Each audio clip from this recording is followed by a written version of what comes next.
all the time, no I matter mean, that's what. my art strategy. I don't know. I feel like I'm being called out. The thing that like gets me with them is that they are not like aligned on a plane in any way. They're 3-dimensional. They move in all 3 dimensions in weird ways that's super hard to keep consistent, especially when you do like any sort of like mirrored symmetry or whatever. Yeah. Anyway, hello. This is Wildfolk. A quick warning before we get going. We have some last-minute schedule stuff that has come up. I'm going to do what I can, but this is my... So what I'm doing is this cool strategic thing, where if tonight's session goes really, really smoothly, you're all going to be like, wow, he orchestrated that so well in spite of all the last-minute changes. And if it goes poorly, I have an excuse. So I win no matter what. Well, yeah, until you just explained it now. No. People love it when I do. They love this bit, right? Everybody loves this bit. That's what I have to tell myself to sleep at night. Anyway, we are doing session 8. When we left off last time with this group, or with most of this group, you guys were headed on a little trip over to the Alcazar with Finn Tempo to try to see if anything was still functional there, and especially if you could turn the magical force field that protects the promontory back on. This would not only protect the guild, which you guys may or may not care about, it would free Gigi up to do a little bit of crafting and potentially improve all of your weapons, and it would give you a training ground that you could do some military training at, and potentially access to some divination-secured areas where you could store yourselves, where you could sleep at night without worrying about Cyrillin spies. And so you trekked off across the promontory towards the Alcazar. Meanwhile, a few hours later, Fetch arrived with Jane and Kaz, and was quickly informed by Baby Boy, who had stayed behind to meet Jane, that apparently Sketch was here and was on that mission. And so Fetch took off alone into the jungle to go run over to the Alcazar to try to catch up and find his brother. Very understandably so. I didn't mean to be alone. I just kind of figured my friends would come on. Yeah. You'd think, right? It's okay. I didn't know what you were going to do, and I kind of figured that might be it. But we are going to jump in real quick and start things off before schedule stuff gets wonky with a little bit of a flashback. So let me pull this up. So Sketch and Ruko are currently disguised. True. That's a good point that we may have to deal with at some point. I want to know if Fetch recognizes them. Wouldn't it be hilarious if you guys just, like, pass by like ships in the night? Although I guess Sketch would still recognize Sketch would Fetch. recognize Fetch unless he's changed a lot. He'd have to have changed his smell. That's probably also true. I know his stink. Yeah, he smells like dye now. I don't mean that in a bad way. It's like a good stink. Christ. Let's see. Do I have music? I do have music. Here we go. Let's go. Alright. We open on the Savannah Plains of Zulakar once again. This is many years ago. Fetch and Sketch, you guys are about 9 years old. The suns are high in the sky. They're shining down. And it has been a bountiful season. The land has been kind, the work has been easy, and there's been a little more time for leisure than normal. Which is nice, because normally you guys are worked to the bone just to keep things moving. Your family has traveled into an area that was recently resculpted by an earthstorm, and as such, many of the other children have taken advantage of the free time to hurry up and finish their chores quickly so that they can run off and explore the new landscape. And now the two of you are scrambling to finish your own work so that you too can go be free to explore. What do each of you, what does a day in the life look like for young Fetch and Sketch? What do you guys do to keep things running? You're too young really to do a lot of hunting or a lot of fighting, but what have they got you doing? What are you guys doing? Oh, look at the babies. There's little guys. They're so tiny.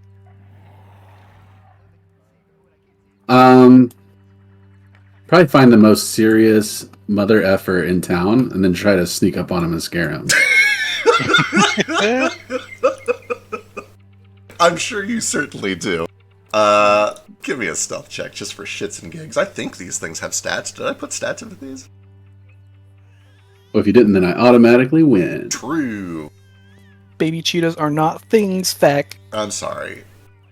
They're too cute. They are pretty cute. You are able to kind of sneak up behind somebody who is butchering something or another.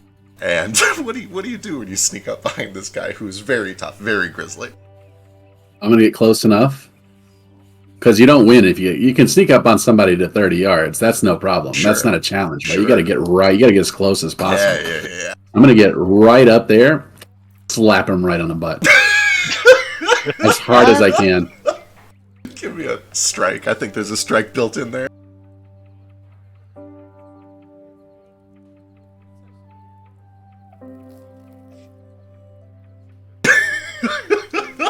Excellent. You catch him completely off guard, and when you startle him, he looks around to you. His face is like covered in blood. His chest is covered in blood. He's holding a giant like stone knife that he's using to butcher this animal, and he's got this just big, thick, furrowed brow, and a reputation for just being sort of an asshole. And he turns around and he shakes the knife at you and starts running after you. What do you do? Yeah, triple action dash. Excellent. Gonna squeeze a piddly shuffle in there too. Absolutely. It's easy enough to get away with it. He is getting on in his years. He had a pretty serious injury to his leg a while back, and running is not his forte these days. But he eventually gives up and goes back. And you hear him calling after you, "I'll have a word with your parents when they get back." They'll be so proud of me. They probably will. Meanwhile, what does Sketch get up to? How does Sketch do work throughout the village while Fetch is not? Well, I mean, he's practicing hunting. It's not a bad thing to do. Exactly. I mean, he just picked the wrong target. Why would you go after the big scary man? Like, you pick one of the strong women, they're not going to be as mean to you. It's not impressive if I pick like somebody who's easy to sneak up on. You know what I mean? I mean, they're still hard to sneak up on. They just don't scold you as much when you do get caught. True. I'm basically tribe royalty. I don't care about being scolded. Yeah, I guess that's the difference between us. I don't like getting yelled at. Let's see. You could also, do some, I don't know, crafting. What do we do? What do we make? We probably make baskets out of any dried fibers. Absolutely. You could do fletching, you could do baskets, you could do tapestries. You guys do a lot of weaving. Honestly, anything that, like... What? You said it so judgmental. That's kids' work, okay? I'm 6. You're like 9. We're 9! Oh, I'm 9. Maybe you should learn how to count again. Do you need help? It's okay. Oh god, where'd it go? It's under NPCs. I can count to 20. Yeah, you can count to 20. Yeah. Can you The prove secret it? is you use your fingers and your toes. Do we have 5 fingers and 5 toes? I just assumed we had like 4 toes. Yeah, 4 toes, 5 fingers, which means you guys might... Well, you would probably still use a base 10 system, but it would be funny if you had a base 18 system for exactly that reason. Well, no, you can use your tail for one and then something. We don't have to talk about that. True. Especially limited time. There are options. Speaking of tails, as you guys are kind of having this discussion, and you're berating Fetch for not knowing how to count very high, some people come back around the corner. You see a couple of just the huntresses, as well as an older Leonin man.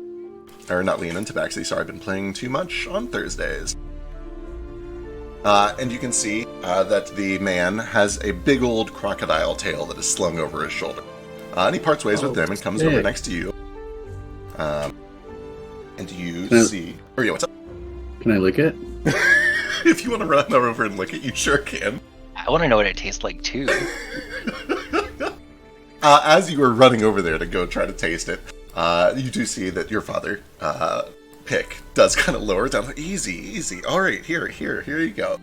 And as you're doing it, you do see that his own tail is wrapped in kind of large medicinal leaves that are kind of bound together with twine. And it's about 1.5 feet shorter than his tail was when you saw him this morning. There's a little bit of blood that is still kind of leaking out through the leaves, and he kind of winces a little as he sits down with it. Oh no!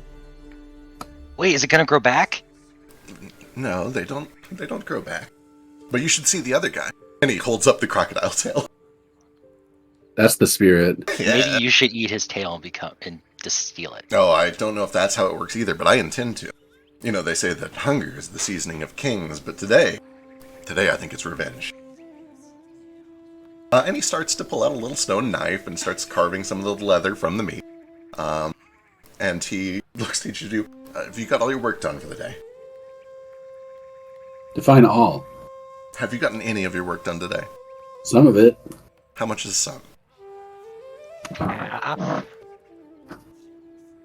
I watched the weavers weave things Did you learn anything? for some minutes. I learned what a shuttlecock is. What is 10 plus 9? 10 plus 9. Uh-huh. 10, 1, 2, 3, 4, 10, 9, 14. He I'm looks, gonna he looks subtly look over at Sketch. Huh? He looks over to Sketch too and is like, and how about you? Did you get anything done today? Well, I tried crafting, and they eventually just told me to go do something else. I rolled a 5, so that wasn't very good.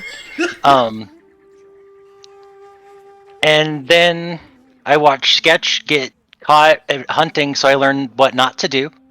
That's pretty good. I'm Sketch, that's Fetch, I'm sorry. Mm-hmm. And what is, and he looks down at his fingers and toes. What is 8 plus 6?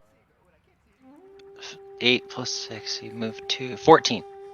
He looks over to Fetch, is that right? No way.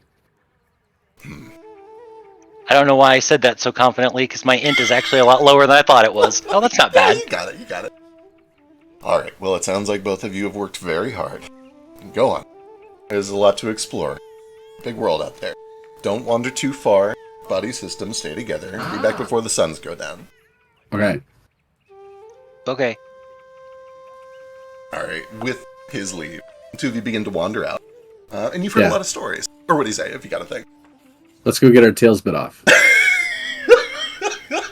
Why would you want to do that? It's going to be so Look how hard. cool it looks. It does look kind of cool. It's a battle scar. Can I get a scar someplace else that's not my tail?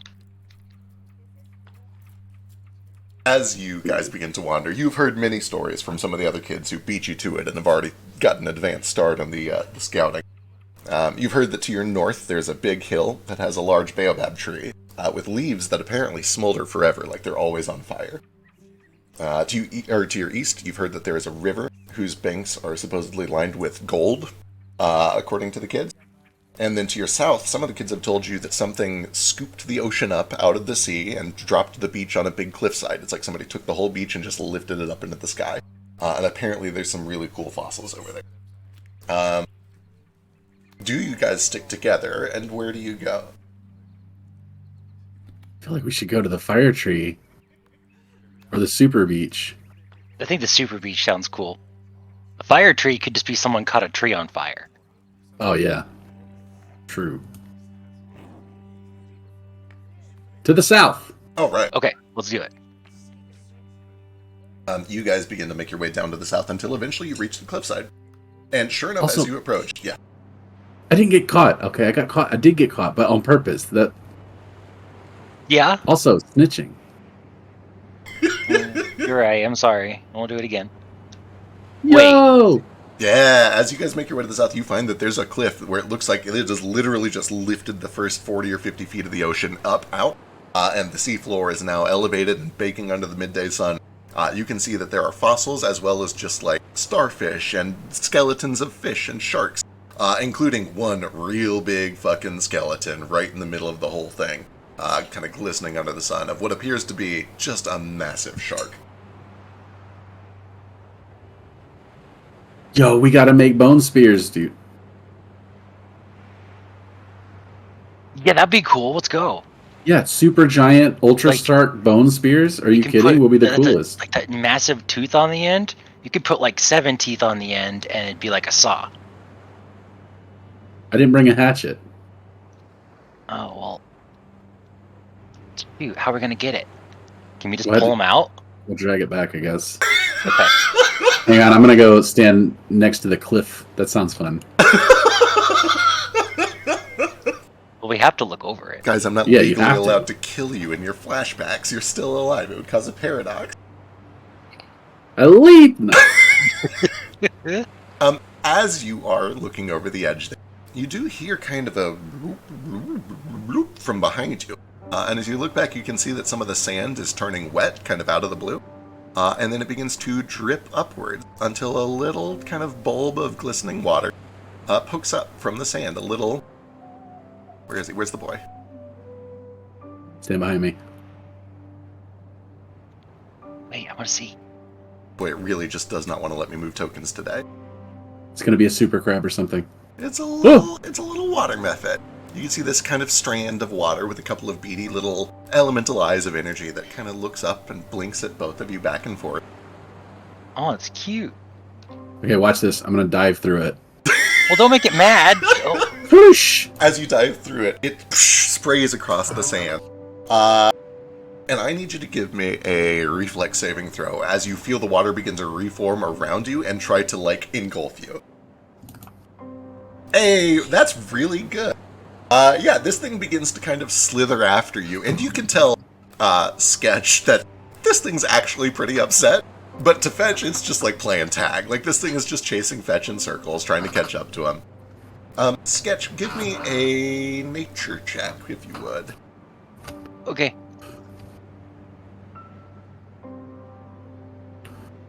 You can tell that this is unusual. This elemental is out of place. He's disgruntled because he's not in the water anymore. He wants to be home. And his home has suddenly and unexpectedly and incomprehensibly to his tiny elemental mind turned very dry all of a sudden. And he's kind of in a bit of an aggressive state. And although he's small and mostly harmless to the two of you, he is still angry and could potentially try to hurt both of you if it felt like it. Okay, quit being a lore nerd and dive through the creature. But you'll make it more mad, and then it might try to hurt us. You shouldn't do that. That's, we're not supposed to make spirits mad. If he didn't want to get swam in, he wouldn't be made out of water. Can you drink him? I mean, you could, but then he'd be in your insides, and he might... Does he just turn into water, or does he beat you up from the inside? That sounds gross. Don't do that.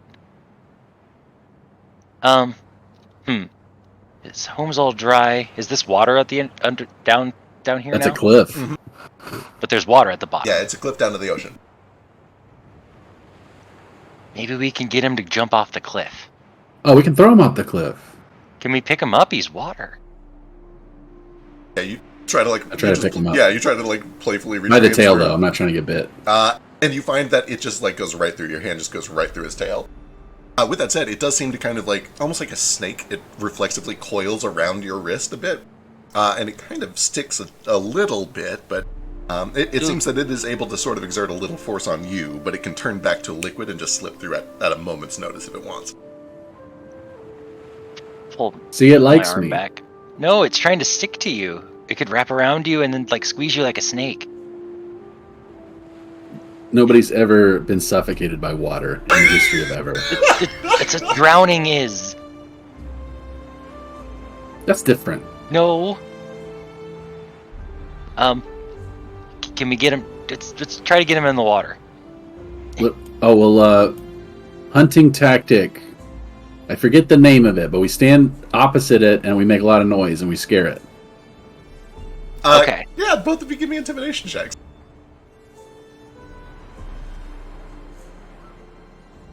Oh god, I don't even have it. Oh, just give me a flat d20 then. -4.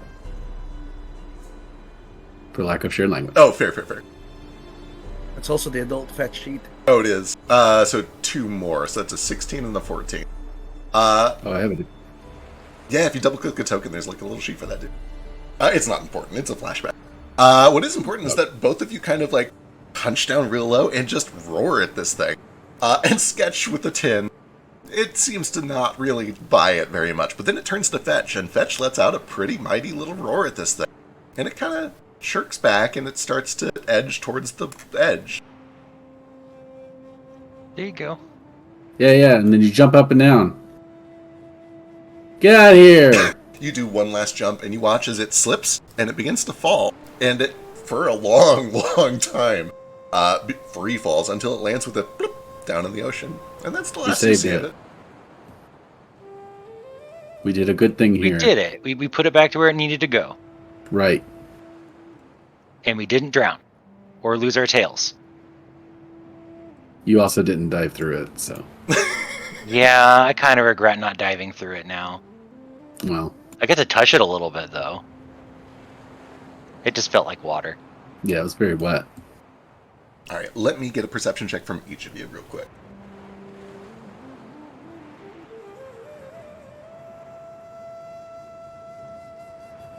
Sorry. Oh, there it is. Under senses. I'm going to reload Foundry. Damn, Kicked me. Fetch. This is why he's royalty. Apparently. You said perception? Yep. I'm going to start narrating. Fetch, as part of the process of wandering, you know that you're not supposed to go so far from home that you no longer see the smoke from your big communal fire back at the camp. And as you're kind of looking around and making sure that you're still good, you notice that there are 2 more plumes of smoke on the horizon to the northeast. And they're moving. They seem to be moving northward. Sketch doesn't see that right away. It's not migration time. What the heck? Those must be different tribes. There's different tribes coming? Yeah, look. It's not the time of the year for us to meet with other tribes, is it? Nope. Huh. Wait, are they coming this way? They seem to be kind of moving right to left across the horizon from your vantage point. But it is also in the direction of the suns, and it's kind of hard to see. There's a hill that you could maybe climb to see more, just a little ways off. Oh, let's do it. I'll race you. Yeah, get some Yeah, you're athletic. gonna lose. No, you're Oh, not. hang on, where are we starting? Let's start at the shark nose. Okay. Alright, you guys race over. Give me athletics checks.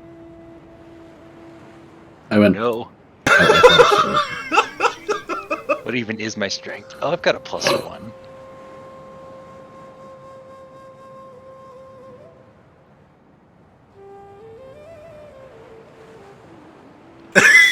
Nine. It's so typical for Fetch to be rolling high this whole time and Sketch to be rolling low this whole time. Yep. Fetch, as you get over to the hill first, you're a little disappointed to see that the sun is real bright in your eyes. It's very hard to make out anything. But even against the sunlight, you see something. There is some sort of shape on the horizon, big, tall, like some sort of a big dinosaur or monster or beast that is towering thousands of feet up into the sky, moving like an animal. And you can see that the plumes of smoke kind of go down towards its head. Yo. What is that? Either a mountain or a dragon. As you are both squinting, trying to see through the sunlight to see what it is, you hear a rustle come up behind you, and you see a figure. Your mother, Switch, hops down from a tree. It's beautiful, isn't it? Yo. Oh, hi. Hi. Did you guys do all your chores? Most We've- of them. We found a skeleton of a shark in the water that moved around like a snake. It was elemental. It was a little tiny one. Oh, you saw an elemental. Are you okay? Are you hurt? Yeah, I dove through it. You dove through the... Oh, my God. Yeah, he was making it mad, but then we put it back in the ocean. We threw it in the ocean. It was a water elemental? Uh-huh. Okay, that's good. Well, that's actually... I'm very proud of you. I take it you didn't do any chores. I watched the Weavers. I was told to go to the Weavers. I watched them. And I tried to weave something, but then they told me to leave. It's all right. You helped an elemental get back home. That counts as a chore. The elementals are important. They can be helpful if we help them. We're gonna make a bone spear. Out of the shark? Yeah. Yep. Bone's very brittle. You can get it cured. Do you want to see a trick? It's also very cool. Yeah, show me. Let's see. Alright, watch that. And you watch as she kind of lifts a hand up, and you feel the wind begin to kind of rustle through the grass towards her, until it begins to take on a cloud-like form of a little bird that fits in the palm of her hand. And you see she leans in. and she lets go, and it flies off into the sunlight, disappearing almost immediately. Whoa. But then after about 30 or 40 seconds, you feel the wind kind of shift. And as it does, a couple of clouds drift a little bit in front of the sun, revealing a better view of what is off in the distance. What appears to be a giraffe, thousands of feet tall, with waterfalls that trickle down from its eyes, creating a rainbow mist that kind of trails past it in the wind. Two plumes of fire kind of pour out from the top of its skull, where it's, I know they're not called horns, but whatever the horn things are called. And atop its back, you see tall... Pinnacles. Yeah, that's the one. You see tall, towering structures, like the sails of a ship, or buildings, or tents, that are tethered to it with rope. It's beautiful, isn't it? I want to live there, dude. You can someday if you'd like. Serchun Yeah. is a beautiful place. There are more people there than you've seen in your whole life. What about you, Wow. Sketch? Where will you go? I don't know. I mean, that does look really cool, but would you go, or are you going to be here? Well, I would probably stay with your father. But we don't know. It is natural for birds to fly away and then to fly home from time to time. And so it should be with you. If you wanted, even the two of you could fly in different directions.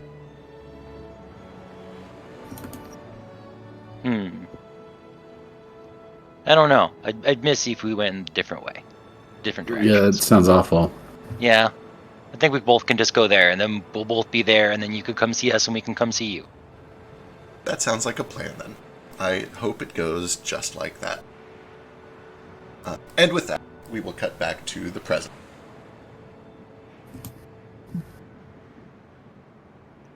Cool. Perfect. I'll be gone for a little bit. Legit, I know you gotta bounce. If you can make it back, cool. If not, totally cool. It's cool. You're disguised. We're just going to Scooby-Doo past each other a couple Yep. times. It'll be perfect. Good luck. Thank you. Good luck. Take care. See you soon. I miss you. Bye. Miss you too.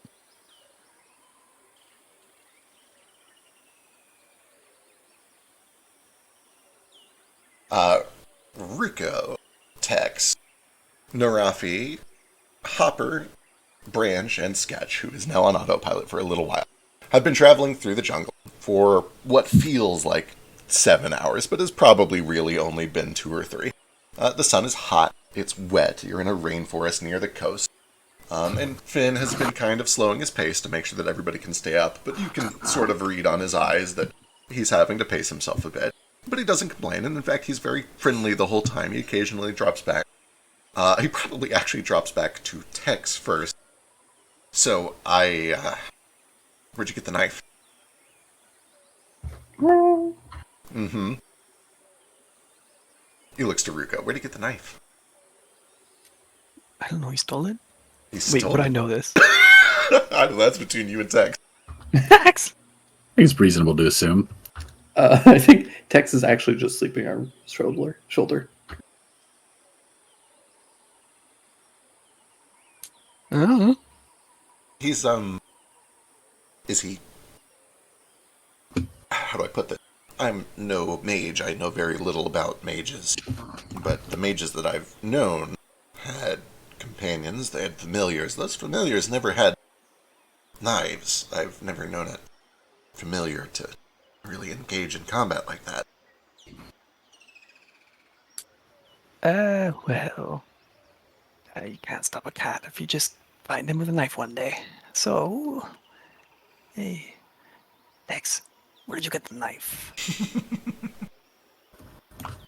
Doesn't matter.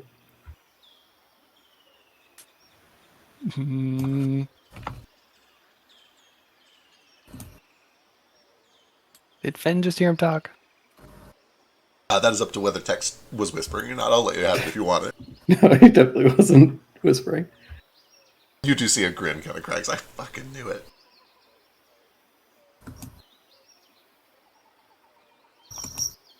Why do you ask? Well, I was mostly fishing to see if he was more than a familiar. So what, Abelman? Feywild? Why do you have two tails? Just familiar. Without my master. Alright, I won't pry. Smart. Sometimes. How about you, Finn? What about me? Where are you from? Originally, my family is from Patakak. My mother was in the way when the Emmerich showed up. She got caught up in all of the Ascension business, and I haven't heard from her in a long time. I expect she probably didn't make it. I wandered for a bit, and eventually I found this place. Pay was decent, food was even better. It was a roof over my head. Your mother didn't happen to be a frog. Not permanently. I know she had some magic that she occasionally used. Thank the gods. Also, Fetch, we are getting the clicks. Just, Yeah, you know. I'm like I keep cat seeing with the little chirps metronome over right there, now. yeah. That's never happened before. Yeah, it is weird. You're good, though. We didn't hear anything weird. Just clicking. Oh, I heard something weird. Don't worry. No, I think she did some magic at some point, but truth be told, I grew up without her. I don't really know anything except what I eventually learned through magic here, and at that point it was far too late, really. Never too late. But who are you now? Now I'm Fen Tempo. I guard things. I stab things for money. I do the wet work. I do the dirty work. Ah, so that's not your real name. Maybe. I won't tell anyone. But if you ever want to tell me, you can tell me. Why would I tell you That that? won't. Because it'd be funny, because then I could say Tex. Can't hear anything, and I'm just like, wait, are you riding in like a satchel or something? What are you doing? Just on your shoulder. Oh. I like do that thing where you grab a cat's face. You won't hear anything. I'm not worried about the cat knowing. Excellent. Something tells me that cat could say anything and nobody would believe it. Yeah. Lucky. You're insulting me, Tex. Maybe that's what I want people to do. I didn't What say it was a about? bad thing.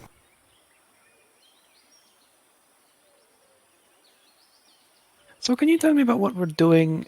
Like, I know I was so caught up in trying to defend my point earlier that I don't really know what we're doing exactly. Well, currently we're walking, but in about 15 minutes we're going to get to a place called the Alcazar.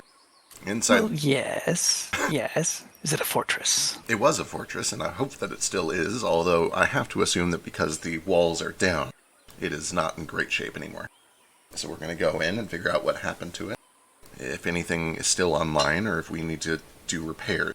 And most likely, if we need to do repairs, we're going to have to gather things from all over. It was not easy erecting this, and it will be even harder to repair it. Reconnaissance. We're scouting. We're glorified prospectors at this point. Excellent. And you need our help for that. For the prospecting, no. And in fact, I will kindly ask you to stay out of the way. But there is very likely to be some stuff in there, some nasty thing. They tend to like closed, dark places, ruins, castles, buildings, caves. Ruko's looking That's to the the rest part of the that you party. need help with. It is. I admire... From this one. And I'm going to poke and claw at Ruko. How? Hey, I work in these situations. Was this place always this unkempt? He looked at the graffiti. Yeah, as you guys get around, you do see that there's just a ruined building that is covered in paintings, graffiti, crude drawings all over the place. And Finn does say, I'm pretty good at stabbing things, but there are things that I can't do. I am no good at magic. I'm balls at it. I know things about it, but I can't recognize it. I can't cast it. Solidarity, hombre. Yeah, you and me. But also, Here, here. for all that I'm good at, I am quite small, and I will need somebody who can lift heavy rocks if they're in the way. And he kind of looks over to Narafi. All right. And more than anything else, if I ran off here to try to do this on my own, Darbin would kill me. And I know he doesn't want to do that, so I won't make him do that. We're just here for the story. To keep your husband in check, so he ain't hassling you later. Something like that. Fine by me. Does that mean I can kick back and relax while you all go in? While you go in? I would prefer that you at least attempt to make an effort. I will remind you that we're paying you pretty damn well for this job. But as long as you keep up and do your part, you'll be fine. I'm wondering about that a little. And Branch just walks in front of Finn.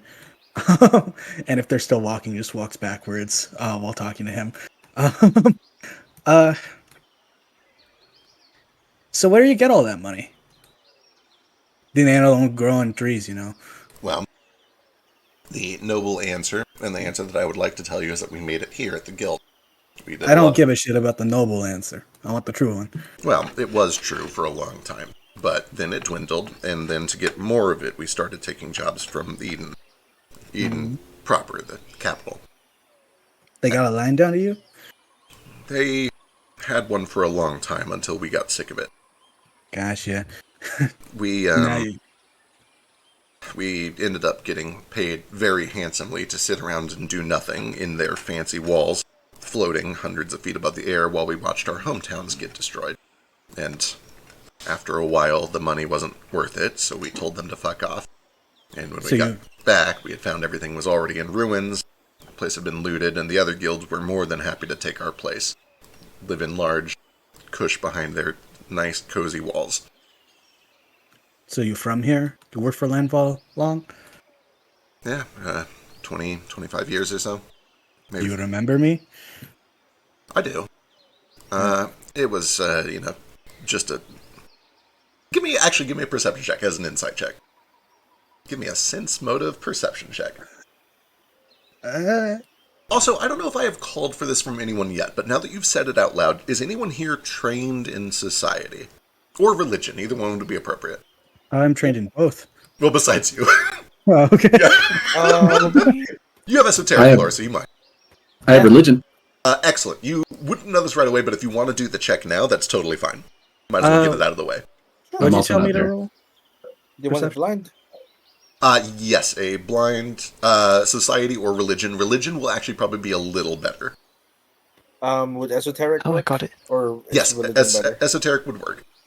Yeah, this is I've with a got- -2 then. Cool.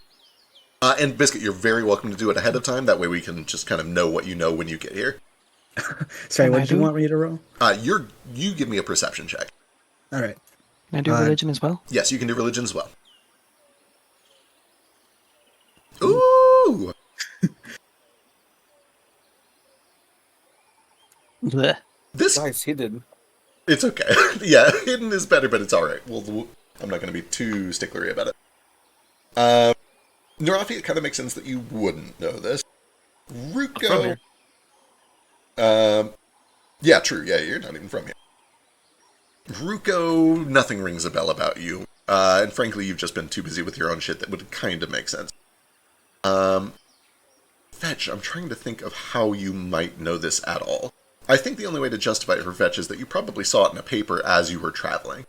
And since you're the only one who knows, I'm actually going to wait until you get united, and then I'll kind of fill you in on things. Cool. Bran. As he says the following sentence, you can tell that he is downplaying things a lot to play it cool.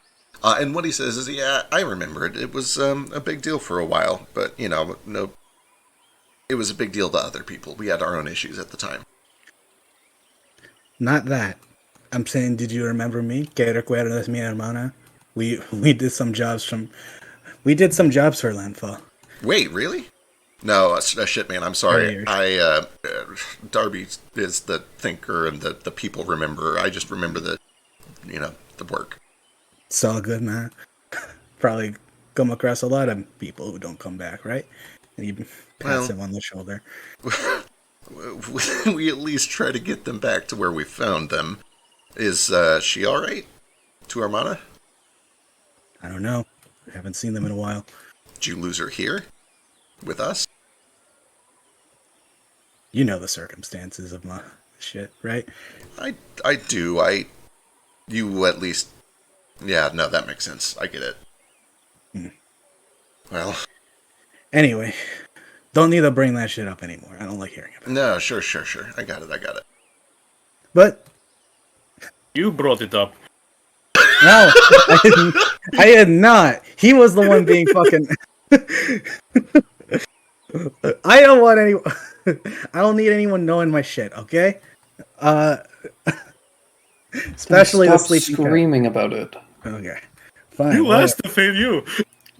It's with everybody and their secrets and insisting on telling everybody. They're not secret I then. know. All right. He does look Get over. up having had a very unsatisfying nap. He does look over to Ruko and Sketch. Like, nice disguises, by the way. Thanks. I think that was an insult. He thinks it's bad. Oh no, Tex. Well, have you thought about a fake name yet? Wait, are you guys really, like, actually using your real names right now? Do you think he's not going to fuck you now? Not that Tex. It's his husband. I'm just kidding. No, I just thought my disguise was bad. Or something. I'm nervous. You hear, like, a clinking. Oh, shit, I dropped my dagger. Sorry. He picks it back up. Okay, maybe I might need to revise. Ooh, never mind. This guy is good. Look at this.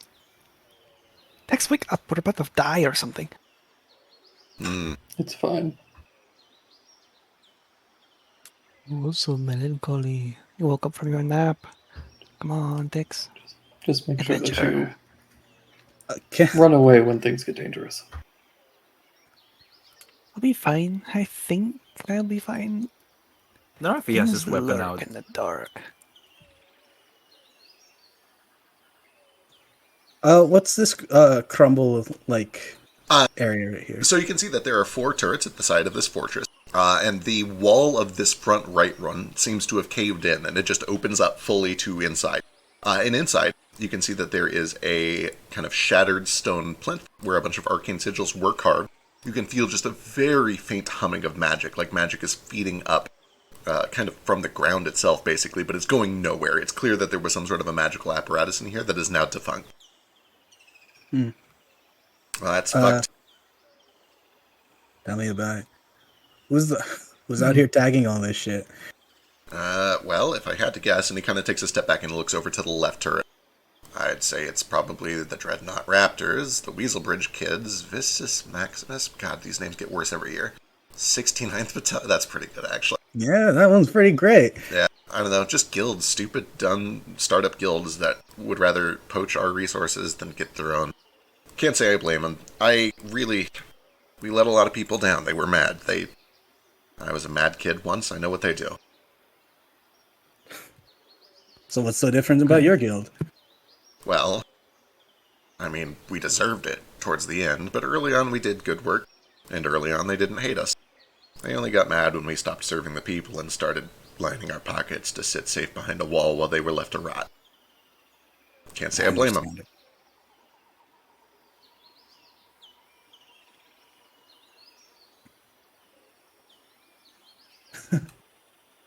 it. And he kind of... I grabbed you too. He kind of comes over to this statue, which appears to be a human man, fully armored like a knight, with a shield in front of himself. And this thrums with magical energy, but you can see that there is like a channel that leads down underground, where something clearly must have been kind of going down or coming up, and nothing is happening there. And he squats down and he kind of looks into it. Yeah, alright. Well, that sucks. Something's wrong down there. We'll have to go check it out. Let's finish clearing up here first. Can I tell what this kind of ritual area was? Yes. Does Give it me... have anything that seem familiar to me? Quite possibly. Give me your best spellcasting check. If you have a choice, it would probably be Arcana would be your best bet. Have I ever recently been to this Alcazar? at any point? It would have been no earlier than 10 years ago, but it's actually pretty possible that when you were young, you probably were in this building once. Yeah.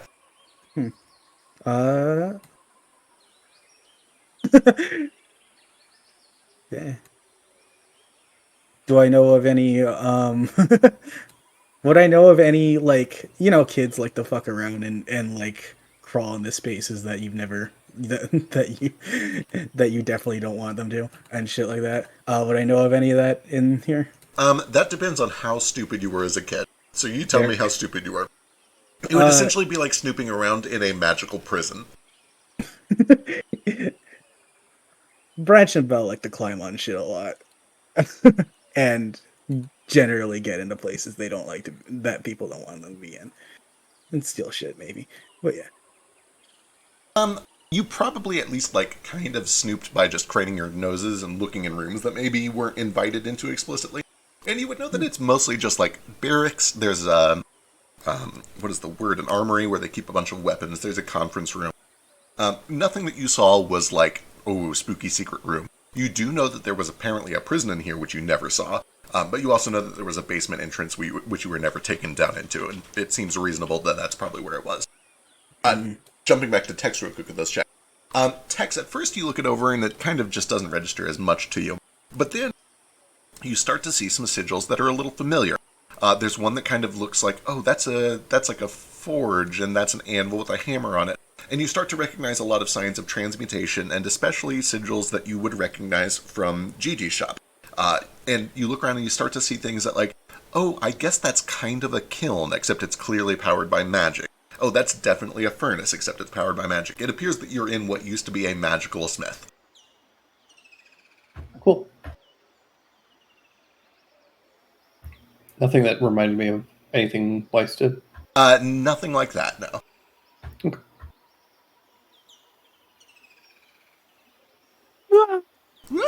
I'm actually going to try reloading real quick because Foundry is being very, very slow for me and not letting me move tokens. But in the meantime, he kind of goes around to the back of the building where you see that another one of these turrets has the wall kind of caved in. And it opens up into what appears to just be a barracks. There's beds that are just scattered all over, pillows and blankets that have been torn up by wildlife. Plants have started to grow in through the side. I'm just keeping close to Hopper. Cool. And he is over there too. Once I get back in, I'll drag it on over. Sure. The fourth and final turret appears to be in good shape. The walls are solid all the way around. And as you round that last bin, you can see that there is kind of a training area. There are a bunch of training dummies that have now rotted away for the most part. There are archery targets set up in front of hay bales that have almost completely disintegrated through the weather over literally years or been eaten by things. Benches are knocked over. And you do see that there is more crude graffiti on that side of the wall too. I'm almost back in. I made it.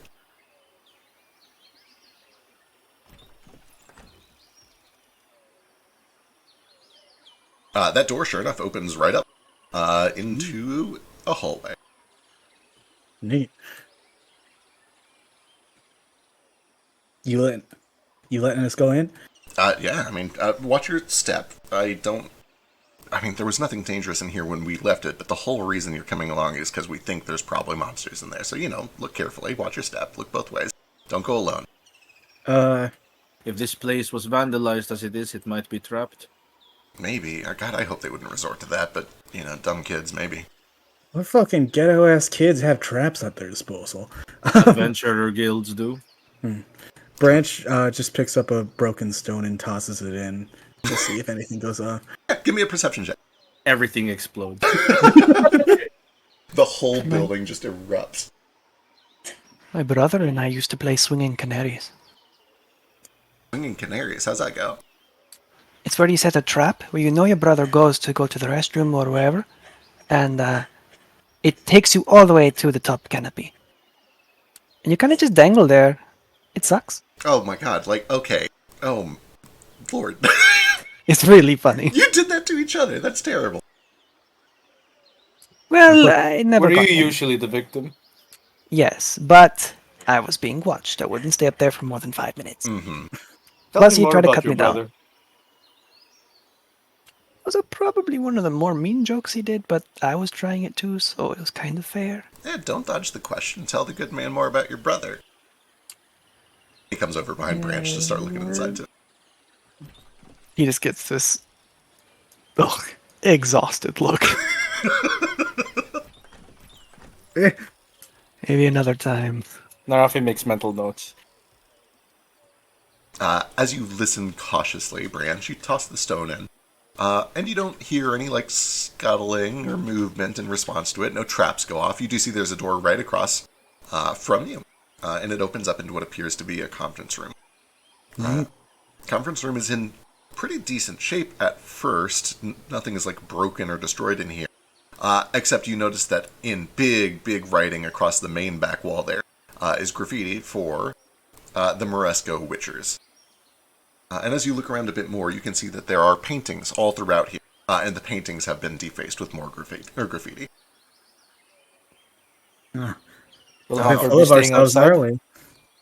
aren't we? They were free. It's not like we paid to... They were free. Yeah. And he actually, when Finn steps in here, his demeanor quickly goes quiet. It goes quiet, and then he goes over, probably to this one, actually, the Furbolg woman. And he looks at it kind of like with a scowl on his face. And he carefully reaches up and he unhitches it from the wall and he sets it down. And begins to kind of fish around in his backpack until he pulls out what appears to be kind of like a little scalpel. And he just tests some of the graffiti. He's like, oh, fuck. Assholes. There's probably magic that could fix that if you're willing to pay. Yeah, probably. How tall is this building? It is pretty tall, probably about 20-foot ceilings, and the side hallways would be slanted up, kind of like cathedral style. So at the edges of the hallways, probably about 11 feet tall, which is still very tall, and then over the main conference area, about 20 feet tall in a dome shape. Okay. How about the whole building? Does it look like it's going to be 2 stories, 3 stories? It looks like it is going to be single story. It kind of has like this almost cathedral style look, and you can see that there are ramparts up on the top, so you can walk around on the roof, kind of Alcazar style. Okay. Can I hop up? How high are these hay bales? Probably a good... They were like a good 8 or 9. They probably dropped down to 6 or so with weather, but they're still pretty tall. 6 feet. And there's an awning over what it used to be a stable here, probably. So you could easily hop from that onto this, onto the roof, and then probably like a 6-foot jump all the way to the rest of the top of the building. Okay. Well, I have this now. Ooh. Oh, easy peasy for you, yeah. Yeah, I'll try to just parkour my way up to the roof, see if there's anything up here. Easy enough. Give me a perception check.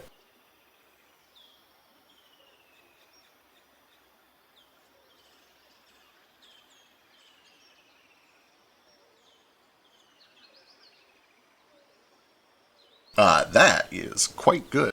When you get up there, at first there's not really anything of interest except for a bunch of bird nests and like leaves and stuff that have blown over with time. However, you do see that, first of all, it appears to be mostly untouched. It doesn't look like there's any graffiti up here. And you do see that there is a crate that is sitting behind one of the turrets that is currently like wrapped in rope, which is still around it, although it's pretty decayed with time. You can see like a little glint of kind of silver coming through one of the boards that has rotted away a bit. So there's an unopened crate next to one of the turrets, and that's really the only thing of note up here. Cool. I'll go and take a look, see if, like, how's it bound in rope? Does it look like it's tied to something, or is it just, like, shut with rope? Just shut with rope. It looks like it was probably just a standard delivery crate that was kind of bound with rope to keep it shut during transit, and it just never got opened. really think it would be that way. Not that way to go. Sorry, what was that? My bad. You're good. Hold But yeah, just an open crate with some stuff in it. Cool. I'll go try and I'll just cut the rope with my knife and then open it up.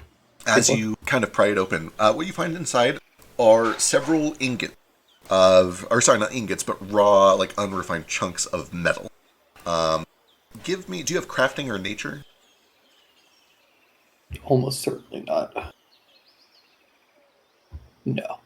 Gotcha. It's kind of a silvery ore, but the thing that is apparent to you immediately is that it's very like resonant. Even just as you breathe on it, there's sort of a like when you rub your finger on a crystal glass. There's just a very faint hum that comes off of it with any nearby movement.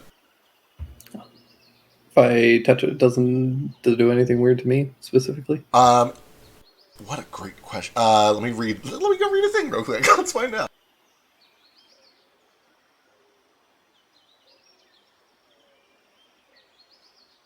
No. When you touch it, it definitely kind of gives off a little bit of a... You can feel it vibrating under your paw, even more than you really hear it. In fact, it seems to vibrate very intensely, despite only barely being able to hear a light ring from it. But there's no ill effects from it. It just seems to be vibrating very resonant with sound that is driven towards it.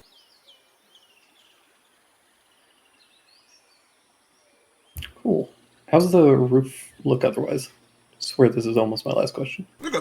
Is it like in good condition? Doesn't look like caved in anywhere? No, it appears to be in pretty good shape. There's no damage to it. There is weather. There are, there's like plants and stuff, but no damage or despoiling. Cool. I'm just gonna heave and try and shove the crate slowly off the edge. Excellent. What's your strength? Are you strong? For a cat, very.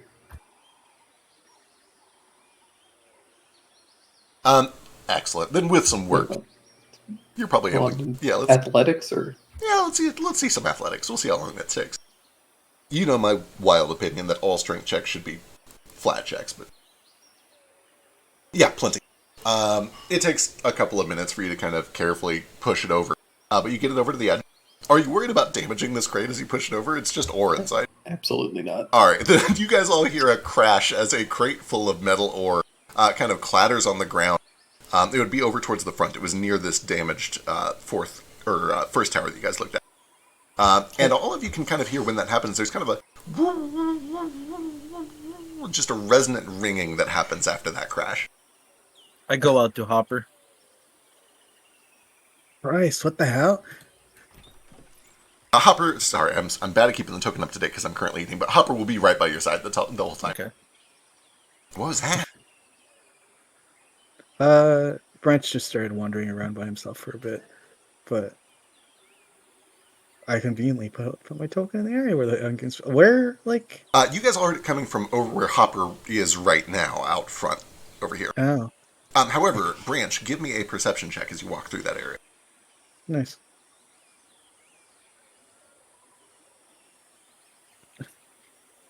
Wonderful. You just see that there's some more graffiti against the back wall and two doors, one of which I believe is already open, that peers into an armory, and you see just tons of empty weapon racks. There's really nothing else left? Give me... if you go in there and take some time to look, give me another perception check to kind of loot the place. Yeah.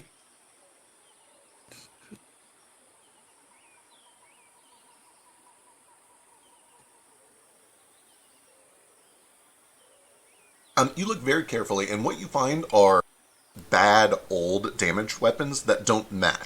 And you are able, with a 19, to kind of piece together. It looks like some people came in here, took nice new weapons for themselves, and left their old shitty weapons here. Can't recognize like any branding or anything that could have been on them. No, but most of them are so low quality that they wouldn't even have a Forge's seal on it. It's like a homemade shiv, and some guy sharpened the edge of a shovel and shit like that. Clinched all your shit, Finn. Yeah, I kind of figured they would. That sucks.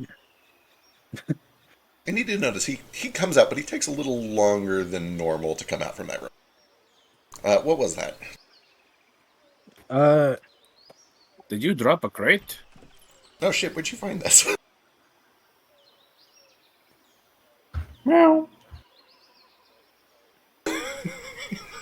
You know, Eyes the crate. I already heard you talk. You know that, right?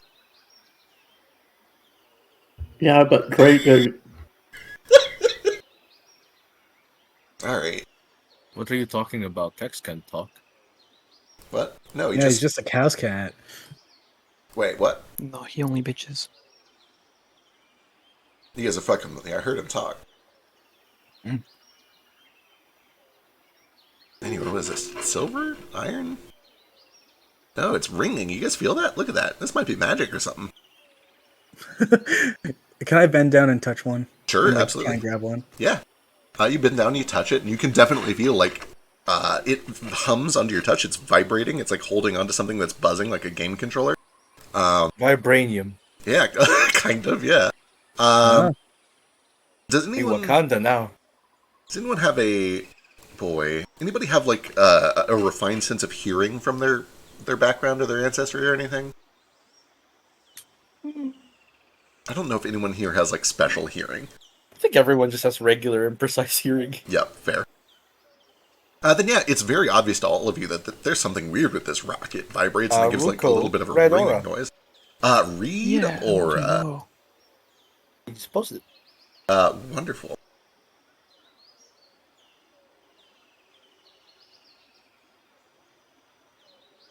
You find, perhaps to your surprise, there's nothing magical about this ore. Whoa. It's physical. Well, yeah, I'm touching it. Yeah. No, I mean like, it's the metal, not the magic. Oh, it's not magic? No? What the hell? Weird.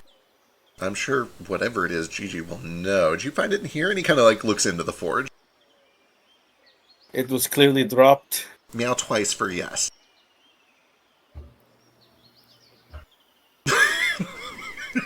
Montague hit him with a combo. Yeah, I picked it up and dropped it from the forge. Well, okay, alright. Point made. I swear to God, I have to do everything for you kids. Really aggressive on that second meow there. True. I'll like lean over the edge of the roof and do the cat thing when they're trying to get down from a high place, and I like have my front paws slowly inching down the side of the wall before I Hold up drop the down. arm. And I jump down and land on Rupa's back and jump onto the ground. again. Welcome back. You guys remember the deal. You know, we take everything that we loot and we take it back and we split it. And as he's doing this, he is handing one ore to each of you, and then he stuffs all of the remaining ores into a bag. So, you know, we'll take everything that we found back to split it, and we will share everything that we found and not the things that we didn't find, he says as he hands each of you a chunk of whatever this stone is.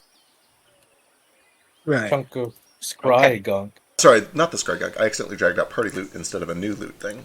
That was things the other party found. Spoilers. So you wanna split that painting of your husband? You see the piece they gave him on in that graffiti? Do you like that in real life? Oh boy, he gives you a bit of a look. We will not be dividing the painting, and that is none of your business. I wanted have to ask a a few questions lot. about the Yep. painting. Same. Sure, yeah. Sorry, I'm almost done with food. Let me give you the loot, and then we'll head back in, and you guys can ask about the painting. Beep, beep, beep, beep. How many of you? There's 1, 2, 3, 4, 5, 6. First time. Okay, we'll drag one. Each of you guys can drag one chunk of that choir stone, if you would like, into your loot, including Hopper. Oh, Hopper's a nerd. He might know this. Let's see. And actually, you're a nerd too. If you want, Narafi, you might actually know this. There's a pretty good chance that you might know this, Narafi. All right. Nerd. You want to roll? Yeah, nature or crafting, either's appropriate. I have nature, and I also have esoteric lore. Nature will probably be better. Crafting would be your best. Yeah, I don't have crafting. I do have nature. Let's try nature. Fucking. You guys remember when you were watching old episodes of Jeopardy and Alex Trebek is up there and he's like, that answer is correct. And next turn, well, hang on. Let me just finish my delicious. I'm almost done, you guys. Well, we can carry it. So I don't want to make You you feel. remember that? I don't want to make you feel old biscuit. I know what Jeopardy is. I watched some Jeopardy growing up. But you could be telling me a joke right now, or he could have done promoted ads where he really did this, and I wouldn't know because I'm not old enough to have watched that much Jeopardy. You didn't have to retaliate so hard. You started it. Tit for tat, biscuit. Proportionality! I'm just kidding. I love you, Biscuit. Love you too. Also, we'll get back to you soon. It looks like we have a Neo back, so we can jump back to do some more of that here in a bit. Oh boy. I snap my paws at Ruko. Oh, brat. Stuff. Trying to What? picture it. Nice.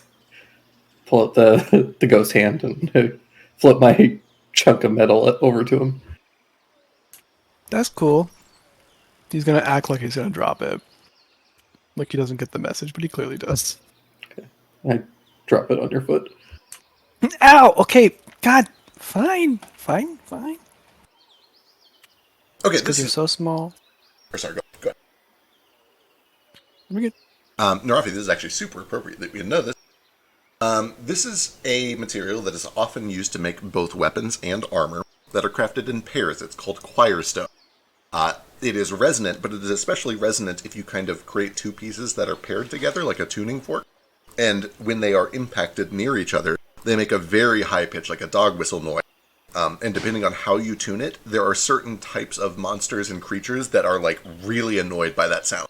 And undead happens to be one of the types. So a lot of people, especially over in Unma, will make armor out of one and a weapon out of the other. And then they will kind of use them to drive off undead. It makes undead a little destabilized. It kind of fucks with their heads a bit. And it can theoretically be tuned to other things, although you've probably only ever seen it used for undead. This is low grade? It will be low grade, correct, which I believe you gotta be like level 6 to craft it or something like that, but Yeah. you'll be able to make stuff with it soon. Yeah, he just says it's, low grade choir stone. They best come in pairs. What do you do with it? Well, when they're attuned to each other and close in the vicinity, they create a sound that a bunch of monsters do not like. Undead do not like it. Ooh, she get a lot of it. Is it like a one person using two weapons kind of thing, or like I believe two best buds just have matching you can weapons? do both. Oh. You rolled high enough to not get false information. I'm going to say that you don't know the answer to that, but you wouldn't be confident that the same person can use Gotcha. both. Yep. I Knowing believe this the is name Sister of that Stone. now, and based on my own investigating with it, are demons impacted by it? They can. And you... I don't think that Tex would know this, but I'll reveal a little bit meta to Narafi, because he rolled high enough. You can tune it to different kinds of things, and I think Narafi would know that demons Okay, so this can is be different. one of the things, yeah. Right. So I say that. Tex has probably not seen or been affected by this yet. The maker can tune these to certain creatures, not just undead. And they have to be separate, not just on one person. Right. Good for Is it- partners. Do you like tune them when you make them, or can I like, if I know I'm going up against a vampire, I can tune him to vampire, and if I know I'm gonna stab a demon, I can tune him to a demon? What's the answer to that? You probably don't know the answer to that. I'm not sure the process for what makes it so. Okay. Yeah, you have a lot of general knowledge about this, but you don't know the specific crafting details of it. I know we used it in a certain war. Yeah. Oh, yeah, for sure.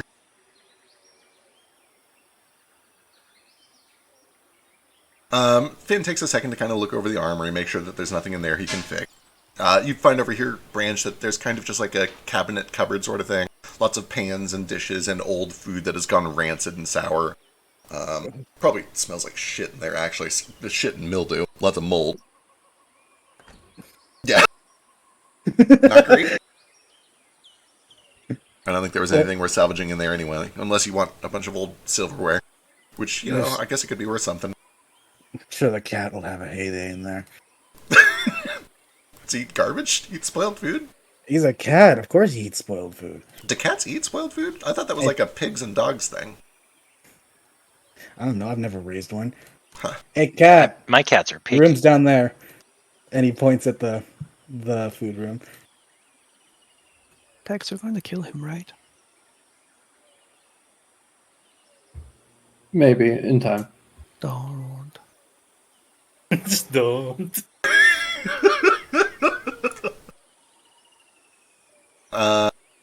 Finn starts to walk over towards these back towers.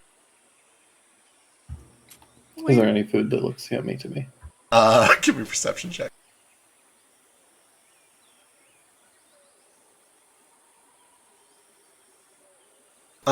There are at least a couple of jars of honey, which appears to still be good. I don't know if Tex likes honey, but if he does, there's honey in there for sure.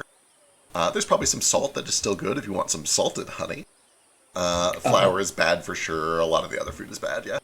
I will grab the jar of honey and I will hug it close to my chest because I only have one good arm, True. one good hand, so it's very hard for me to open a jar, but I will open it and try some of the honey. Excellent. It is quite good. And also, Neo, freeze right where you were for a second. We're gonna do things in order here real quick. There are still Quarstone chunks in here, so some people have taken theirs. There's 2 of them. Yeah, you guys should be able to double click this chest out here and drag one chunk of this stone into your inventory if you'd like. In the meantime, the honey it's what you would expect. It's pretty standard honey. It's good. It's tasty.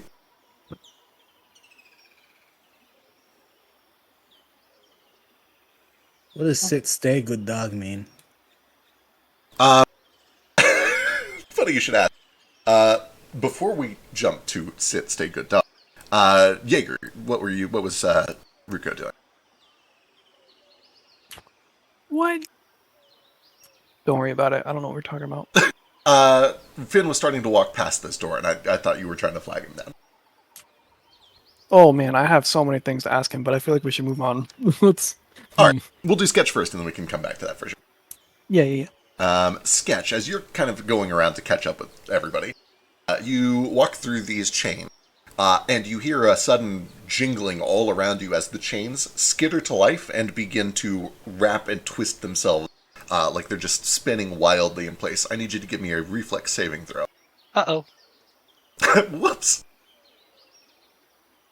That's very good. I think that's actually a critical success. Yeah, it is. You're totally unaffected as you just kind of dodge out of all of that nonsense. And as soon as you step free, they stop. They just drop back down. Huh. I'm gonna put one hand over the edge to see if they come to life again. Yeah, you kind of timidly put your hand back over, and they do. They spin to life. They make a ton of noise. Everybody kind of hears all this happening. Finn turns around real quick to run back, kind of draws weapon. What? Oh, what the fuck? What is that? I know there were penises on the wall over there. Is this some weird penis contraption? I wouldn't put yours anywhere near that. No. Boy, this. Well, I didn't mean for the penis. I just meant, to make it where you can't move beside your penis. Oh, well, maybe. And he kind of looks up at the graffiti. Fuck, man, did they really trap the place? Why would they do this? What does this do for anyone? That's what I was thinking. That's why it's got to be for sex. What else would it be for? Maybe. Why? Nobody. I hope to Christ nobody was having sex in here. Why would you do this? The silly and danger. Alright, a couple more turrets left to check, and then we'll head down to the basement. So far, no monsters. That's good. I'm gonna grab Sketch by the cloak. So, hi. Give me the stone. Why? Because you walk into moving chains. And everybody knows that you have it currently. Okay. You're not going to take it like you took what's-her-name's wallet, right? I actually don't know you did that. Okay, but can we trade back later once someone finds out I don't have it? Sure. Just don't... It's not worth your life. What's not? The stone. I mean, technically, Taxi did buy his freedom and his whole life with it. He has a point. I do kind of need it for that. But I also usually not be holding it currently because I kind of want it. Or Tex can have it. I'm in disguise. No one knows I have it. It'll be okay. Right. Fine. Then can you at least find me some of the rancid food from here? So you want rancid food or not rancid food? The rancid food. You Really? want the... Okay. I'm gonna put it in Stumpy's boots tonight.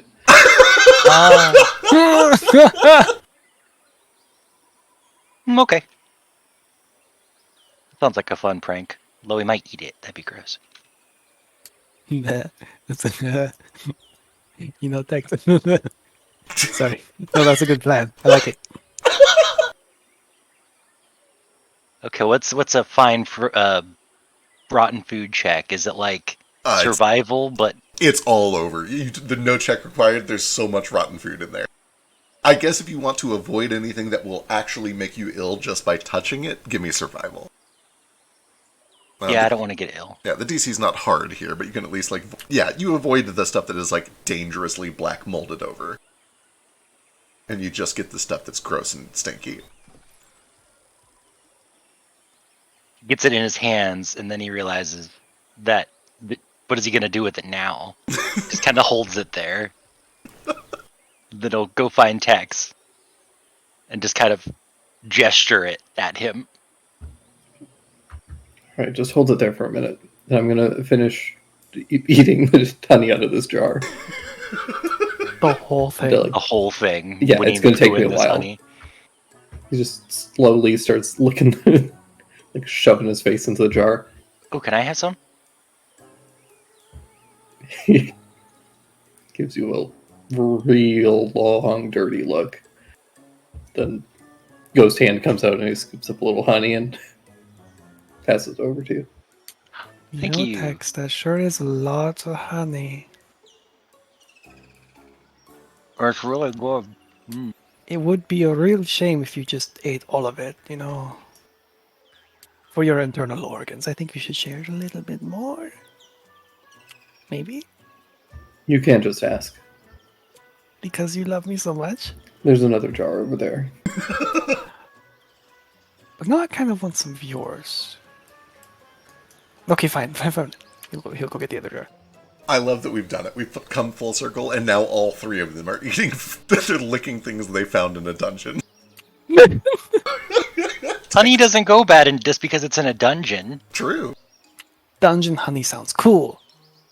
It does kind of sound cool. I'm licking actual food. True. Don't lump me in with these two. What you gonna put in Branch's shoe? Dead chicken? No, the stuff that sketches. Or the Well, stuff the the meat kid was is- pretty bad, but it kind of had, maggots in it. Do we want those? Yes. Okay, I'll go get some more of that. But Can you explain though? What did he do? I thought you got him. You flipped him. Yes. And then he told me that this was my room. Ah, Frankly, that's just unacceptable. well. I guess. Well, yep. Okay. he hasn't been mean to me yet, but you guys don't seem to like him, so I'm just kind of going with it. I'll form my own opinion later, but To be I put clear, a I lot don't of, like anyone. that's fair. I put a lot of existential dread in him, I think. So maybe he just doesn't really want to talk to me. I don't know. I get halfway through my jar and then I let Sketch fill it up with maggots of rotten food. And then I seal the jar and I put it in my backpack. All right. There While was some bad milk. I put that in there too. Wait, guys, I'll be right back. I have to barf. all Shake that it up. is- I want to see if the chunk's moving around. No! While all that's going on, I have two questions. First, a quick one for Neo. Do you think you're back for the rest, or are we good, or what do we got? What are we looking at? I should be back for most of it. I might need Okay. to step away here and there, but I should be good. Awesome. Okay, excellent. I will plan accordingly. Secondly, let's jump back up to here where Narafi and Branch are whispering. Yeah. What you guys whispering about? He is currently taking down all the paintings, not paying a lot of attention to all of you. So a thing I wanted to do, this was actually before Tex dropped the crate, Okay, sure. was I recognize a bunch of people in this painting. Yes. So I just asked him, who are the other ones? I recognize some of these faces. Well, and he kind of points over in the corner. That's Darbin, and I wrote that one. That should actually be Finn. So Darbin, Finn, you know us. This was Francesca. She was very sweet. She was lovely. She took care of the garden and some other things.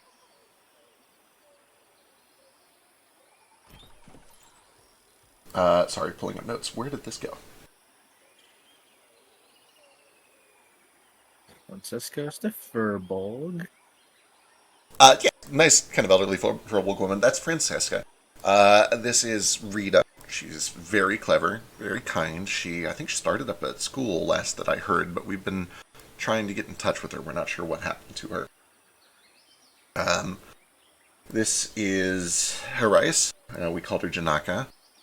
Powerful mage. She was very smart. I believe you've met Gigi, although this is an old one. This is from Before the mask. before the mask, the olden days. Grigor, Mr. Zenoyeva, he was very strong. He could honestly he would tower over you. He would squash you. He was, I think, possibly the biggest person I'd ever seen besides Gigi. You've met Bill, although he certainly looks very different now, and you see a painting of a well-dressed Illithid. Similar clothes, although nicer and a little fuller. He has tentacles. He does. He had tentacles in life. He had tentacles most of the time that I knew him. Honestly, I'm still kind of getting used to the new, and he kind of just waves his hand over the face. Not that it's just an adjustment. This is the old crew. Real? King of the castle sort of deal, huh? All the paintings and shit. I never really... I see you're taking them down. I guess you're being humbled a little, ain't you? If that's how you want to interpret it, that's fine. It's not like we had these commissioned. I needed practice, and I couldn't think of anything I'd rather work on. Oh, they all yours. And he nods, yeah. Are they good? Question mark. Really good. They're okay. They look like yeah, they're okay. They're not amazing, but they're decent. They're a little above average, I would say. Yeah. Yeah, at least a little. Listen, and some other people have wandered into the room by now, but Branch still walks by and closes the door. Yeah, for what it's worth, this conversation could have happened while they were doing the honey bit, so you can have Oh, this yeah. one for yourself if you want. Yeah. Yeah. Oh, I yeah, Just, I just want to see the paintings. Fair. Ew, sketch. Branch, with Narafi there, just closes the door. Yeah, this is more present. There we go. So, yeah. So what's the deal? What's the deal with what? Why do you want Famador back? Why do I want Famador back? I don't really give much of a shit about Famador, truthfully. I would like to get rid of Cyrillin is probably the best way to put it. So this for revenge? Hiring malnourished farmers and no people who haven't picked up a sword in their entire lives to just fuck shit up for you? Give me a diplomacy hit.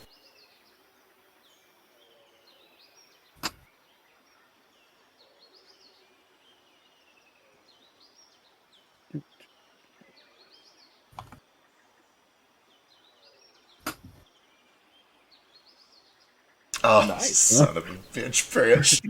Hell yeah. Son of a bitch. I was gonna levy the make you setting the atmosphere by closing the door, but no.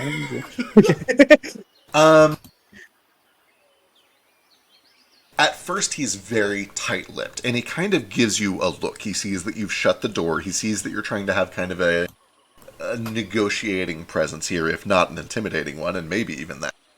I'm just here as a prop. He's the muscle. It's effective. And he does kind of sighs, as you guys have been helpful. And he points to the shoulder, or the painting over your shoulder, where you see him and Darbin younger. And between the two of them, kind of in front of them, is a gold-scaled young dragonborn girl. I have some issues with Cyrillin, that I am not strong enough to deal with on my own. I am not necessarily looking for people to join me on some crusade, but I have reasons that I would like to get the equipment within this campus back online. You, me, and everyone who's been living in Familor for the past, 20 years now? Give or take. What do they say? The enemy of my enemy is friends or something?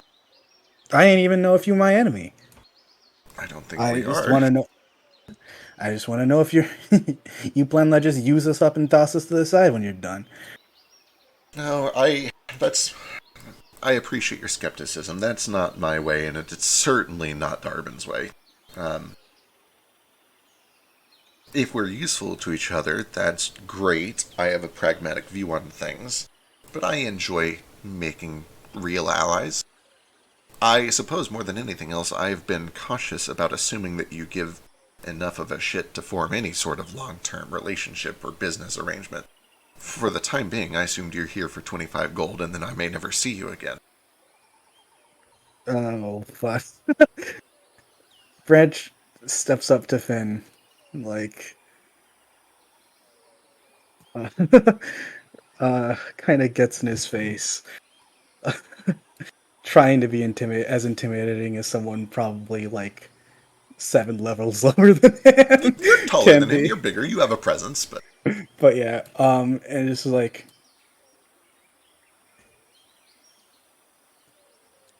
you think I like sitting here in the fucking ruins of the Alcazar, or I enjoyed fucking plastering my house with mud when it got rainy, or even, well, working for 7 years in that goddamn abbey. He looks up to you, and then he kind of looks back down at himself in his 2 hands. We aren't treated great over there, even if we do uphold their law. And even before Cyrillin got involved, I can't imagine that things have gotten any better since then now. And you lived for, 20 years in that fucking floating city? Soaking up the luxury, and now you're coming down to tell us how to fix everything? He kind of does a bit of a sheepish look to the side. It was 4 or 5 years up there. The rest was here, and when this was not ruins. But I understand that the number isn't important. You're right. We let a lot of people down. And he looks back over to the painting. We let a lot of people down. That's why I'm here. You sure did. And as quickly as I can, I want to reach into my cloak, pull out some knuckle dusters, and punch him. Get him. Sure, let's see it. Draw. I take a sip from my flask. Boy, how does he even react? Go and take a full 3 actions while I think for a second. Oh shit! Yeah, go and do a full turn. Give me a full turn of combat. Let's see what happens. I wasn't expecting this. Okay, let me think. So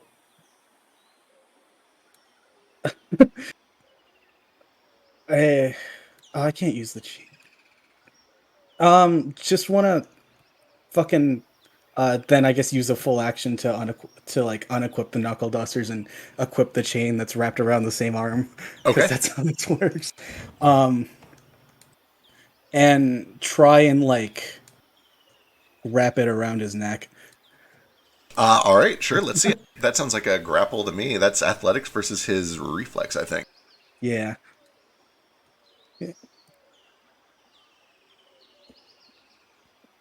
No, it's his fortitude DC. That's wild that it's fortitude. Athletics? It's still your athletics. It's against his fortitude, which is worse. Yeah, still pretty good. Yeah, trip is reflex, grapples fortitude. Gotcha. Okay. Okay. I wanted to argue acrobatics. No, you because I don't want to tighten it too much, but I'll do athletics if you're. Yeah, it is athletic. Yeah. Okay. I'm sure there's probably some buried feat somewhere that lets you use acrobatics instead. Yeah. That is a fail, I'm afraid. You, he just kind of like slinks out of it. His fins kind of curl up, and he just like pulls his neck through. And you can see that he is kind of like not expecting this. At least he's playing it cool. He has very fast reflexes, but he wasn't expecting this. And you still have one more action if you'd like. Oh, you did the swap. That's right. Yeah, I did the swap. All right. Too pussy to take a punch? You won't take a hit from the people who you plan to save?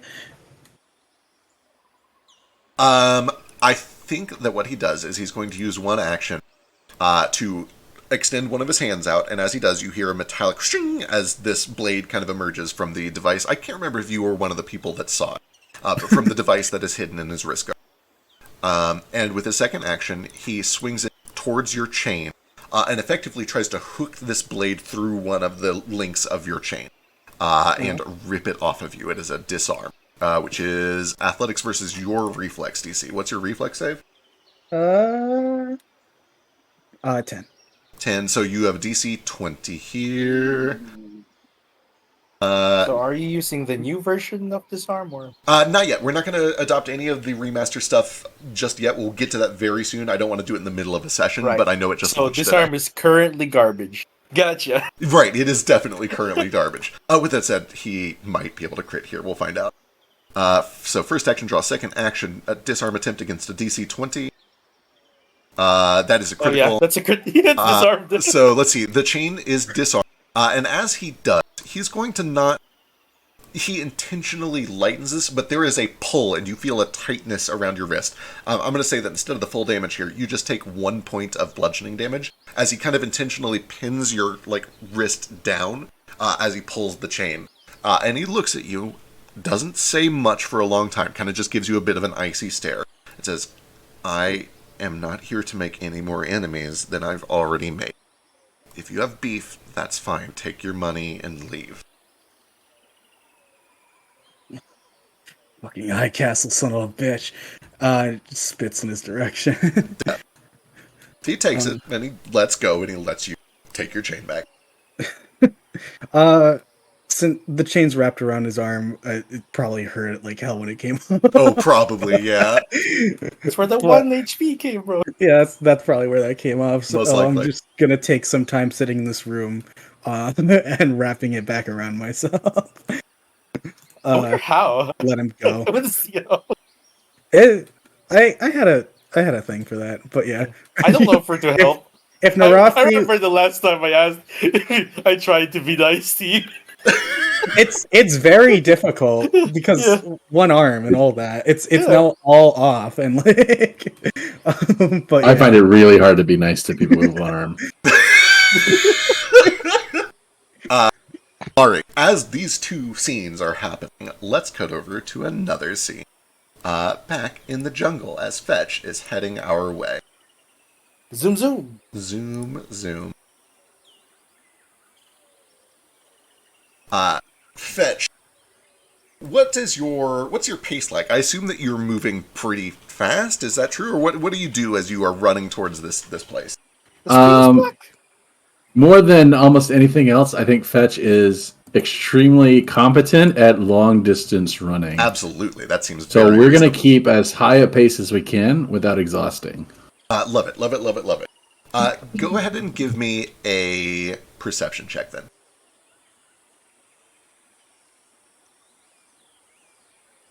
Does scent apply? Good question. That's a good question, actually. I would say that scent applies here.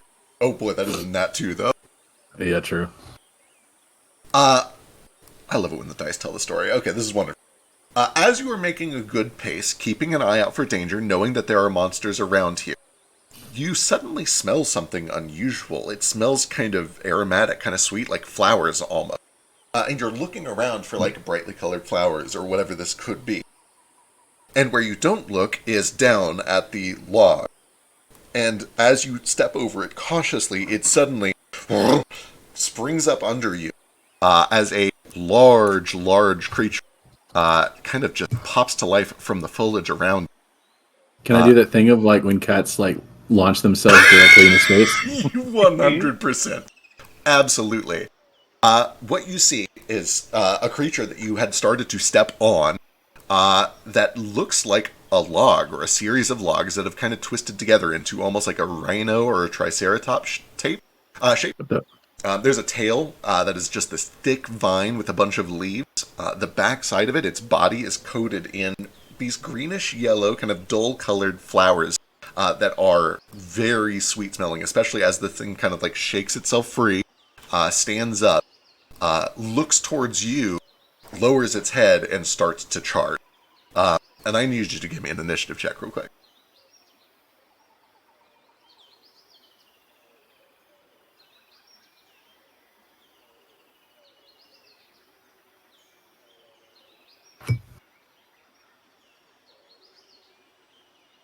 Holy moly! Woo, boy, it's a big old boy! As quickly as you do your cat-like, just instinctive kind of jump backward, this thing scrambles to its feet, lets out a woody, kind of a resonant roar, and begins to barrel towards you. It lowers its horn down, and it essentially tries to, like, flip you back. In the moments before it attacks, can I? I'm not trying to change its behavior, but Sure. I do feel like I would attempt to reason with it. Legit, if you... Oh, boy. I'll let you do it at a... I don't expect it to work. Legit, I'll let you roll it now for fun. If you would beat it on initiative, I would let you, like, straight up try to do a diplomacy or an animal handling on it. But Oh, I don't even want to be victorious here. That's just the posture I'm at while it attacks me. I gotcha. Then yeah, actually, you kind of lower yourself down and you're like, oh no, I didn't mean to. It was a mistake. Excuse me. Don't speak for me. I say you're the ground. You're meant to be stepped on. Kind of true. Get in your nature. Nonetheless, this thing kind of looks at you and with a frantic and frenzied reaction, lowers its horn and begins to charge towards you. Does a... And you know this is going to hit. You know it's going to hit. Almost crit on my screen. Does a 27 hit you? Yeah. Holy shit. Almost a crit. Almost a critical hit. Lowers down, and rather than dealing damage, it flings you. I need... it's just 10 feet. It's just 10 feet by default. Hell yeah. It is then going to use a lumbering charge to do that again with a move build. Run in, swing. That one's a crit. This time when he flings you, you go flying back 20 feet. One too many. And then one more lumbering charge is not enough to get to you, so he'll just use his third action to stride all the way up. You see this thing beginning to charge up to you. What do you do? There's a map on that second one, I think, so there's a -5. Oh, true, that would not be a So crit. it's not You're a right. crit, yeah. There we go. Cool. Alright, what do you do? Well, I'm a D&D character in a D&D campaign, so I jump on its back. True! Good one. Boy, I don't know if surely PF2 has rules for this for now. I'm going to say give me an athletics check and I'll go look it up. Why don't I roll a d20 and then you look it up what it's supposed to be? We'll see. I'm into it. Let's see it.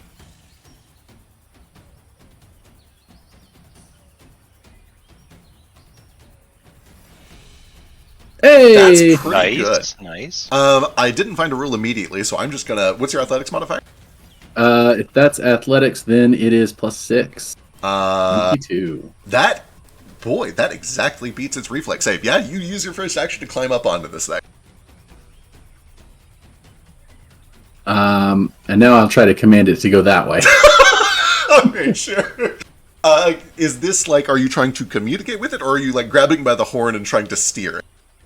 Oh, I'm steering it. Hell yeah. Give me animal handling, and if you would like to use strength instead, you can. Oh crud! What is animal handling? Oh, I think it's just nature now. Actually, I think they merged it into nature. So nature with strength, if you feel like it. All right, how do I do an attribute swap? I think once you click nature, there should oh boy, yeah. So you can change where it says circumstance, change that to ability or attribute rather, and then there should be a drop down that lets you choose strength. Oh no, there totally isn't. Nope. Just roll it and tell me what the difference I'll is. roll I'll it. get it sorted out later. That's pretty good. Difference is... Oh, it's identical. Never mind. 20. 20 is not enough. This thing continues to... It looks like it's barreling in the same direction, with you just, like, riding on it, trying to steer. Well, you know what? That's the right direction. Let's go. Hell yeah. Do you do anything with your third action? We're hanging on, baby. Hell yeah. Okay, excellent. I'll let you do a hang on action. And if he tries to buck you off, I'll give you some saves, or advantages on your save. Excellent. I think, though, it's a funnier image if he just barrels in that direction with you kind of like guiding it by the horn. And that's what he does. So he continues to just charge frantically over in this direction. And for a moment, you feel this like, hell yeah, I've wrangled myself a plant dinosaur rhino Yeah, thing. I've never been cooler in my entire life. Yeah. This is arguably the coolest thing that you've ever done in your entire life. Until it breaches through, it kind of leaps over a downed log and through a bunch of foliage. And you realize with horror, if it'll ever update, that it barrels towards a cliffside. Where I'm going to give it a reflex save, and I will also, because you're holding on, allow you a reflex save. Is this fine? It's not going to launch itself off a cliff. It's not going to launch itself off a cliff. It's trying not to. It would never do that. It has a pretty bad reflex save for something its size. Ooh. Oh no. Oh boy. It's got 20. It's got 20. I got catfall. We're fine. Probably. Maybe. We're never reunited because you die. The big, clumsy creature manages to dig one of its horns down and actually wraps this, like, thorned tail around a tree trunk. And you hear a cracking and a snapping as the tree barely supports the weight of this thing. You, however, are jerked forward and fly off. Tell me about what you have to mitigate fall damage. We're looking at about 35 feet here. Oh, that's not bad. I have land on your feet. When you fall, you only take half damage, and you don't land prone. Okay, that's quite good, actually. That is 16 points, then. It's normally 1 point per foot fallen, I believe. Is that I think that's right. before or after halving it? That is after halving. Whoa, it would have killed me! No, hang on, sorry. It's 35 total, and then I think your catfall saves you. PF2, falling. When you fall more than 5, you take bludgeoning damage equal to half the distance. Okay, so it was only 16, and then you lowered it down to 8. Hey. Excellent. You've effectively gotten through this just fine. However, when you land, for a moment, there is a thunk as you kind of awkwardly land against a log. Not enough to do any sort of long-term serious damage, but enough that for a moment, we're going to pull you out to a little memory. I was fishing for this. Oh, it's a little head bonk. A little head bonk. You got yourself a little head. Some memories work, right? Yeah, totally. You bonk your head and you get memories instead of losing them. Can everybody in the room just go doodle-doodle, doodle-doodle, doodle-doodle? You know what I mean? Can we do that? I No? love that. Okay. I'm into that. Thank you. I think that was a different one. Real quick, for your fall damage, do you have the land on your feet ancestry feature? That's what, yeah, that's exactly what I just used. Okay, so not Did catfall. you also have Okay. catfall? I do not also have catfall. Okay, just land on your feet. Yep. Okay, just making sure.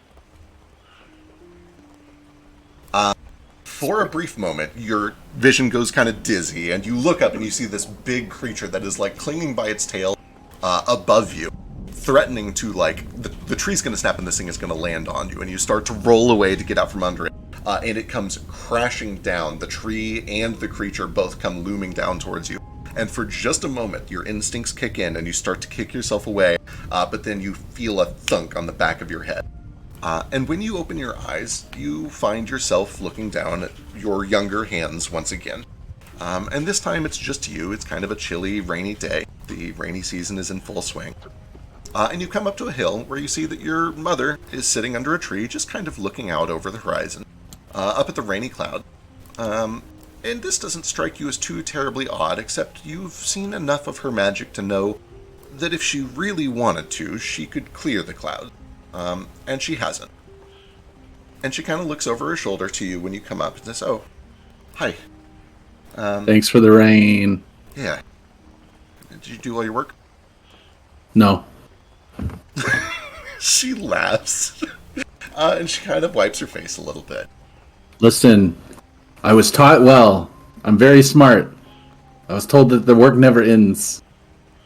When you're done doing something, there's something else to do. So no, I didn't finish all of my work.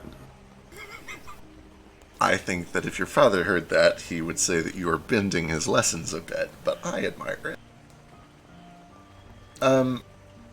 I've learned a lot of things in my life, but of all of them, I think the most important one that I've learned, and this doesn't help me get out of work, but it helps me to get out of arguing with old men, is that as we grow older, we lose sight of the world. We stop seeing the things that are obvious, and that the clearest eyes are those unstained by age. You're smart, you've been taught well. Can you do me a favor, and for a moment, forget everything that we've taught you? Done. That was easy. Even the things that Korik has taught you, the things you've learned Who's on the that? mountain? Good answer. Fetch, I want you to dwell for a moment on only what you have seen of the world. What you've seen with your eyes, what you feel with your heart, and what you know to be true. Okay, I've seen potatoes. I've seen thorn bush, blood thorns.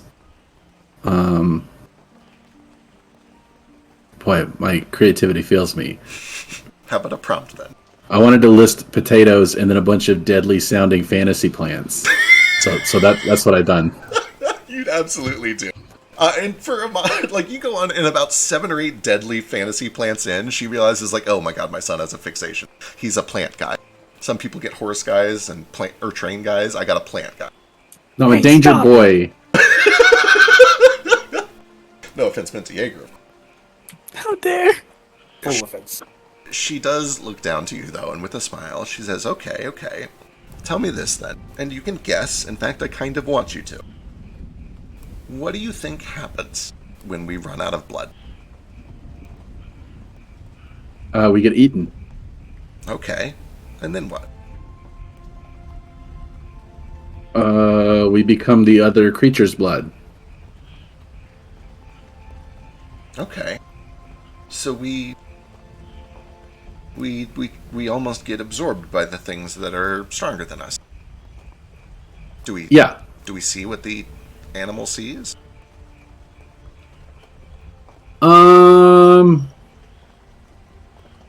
I think if your spirit is stronger than the animal's spirit, then you will control.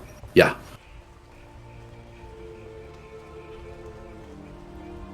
Huh. You know, I must have asked this question 5 or 6 different times to 5 or 6 very wise elders, and none of them gave me that answer.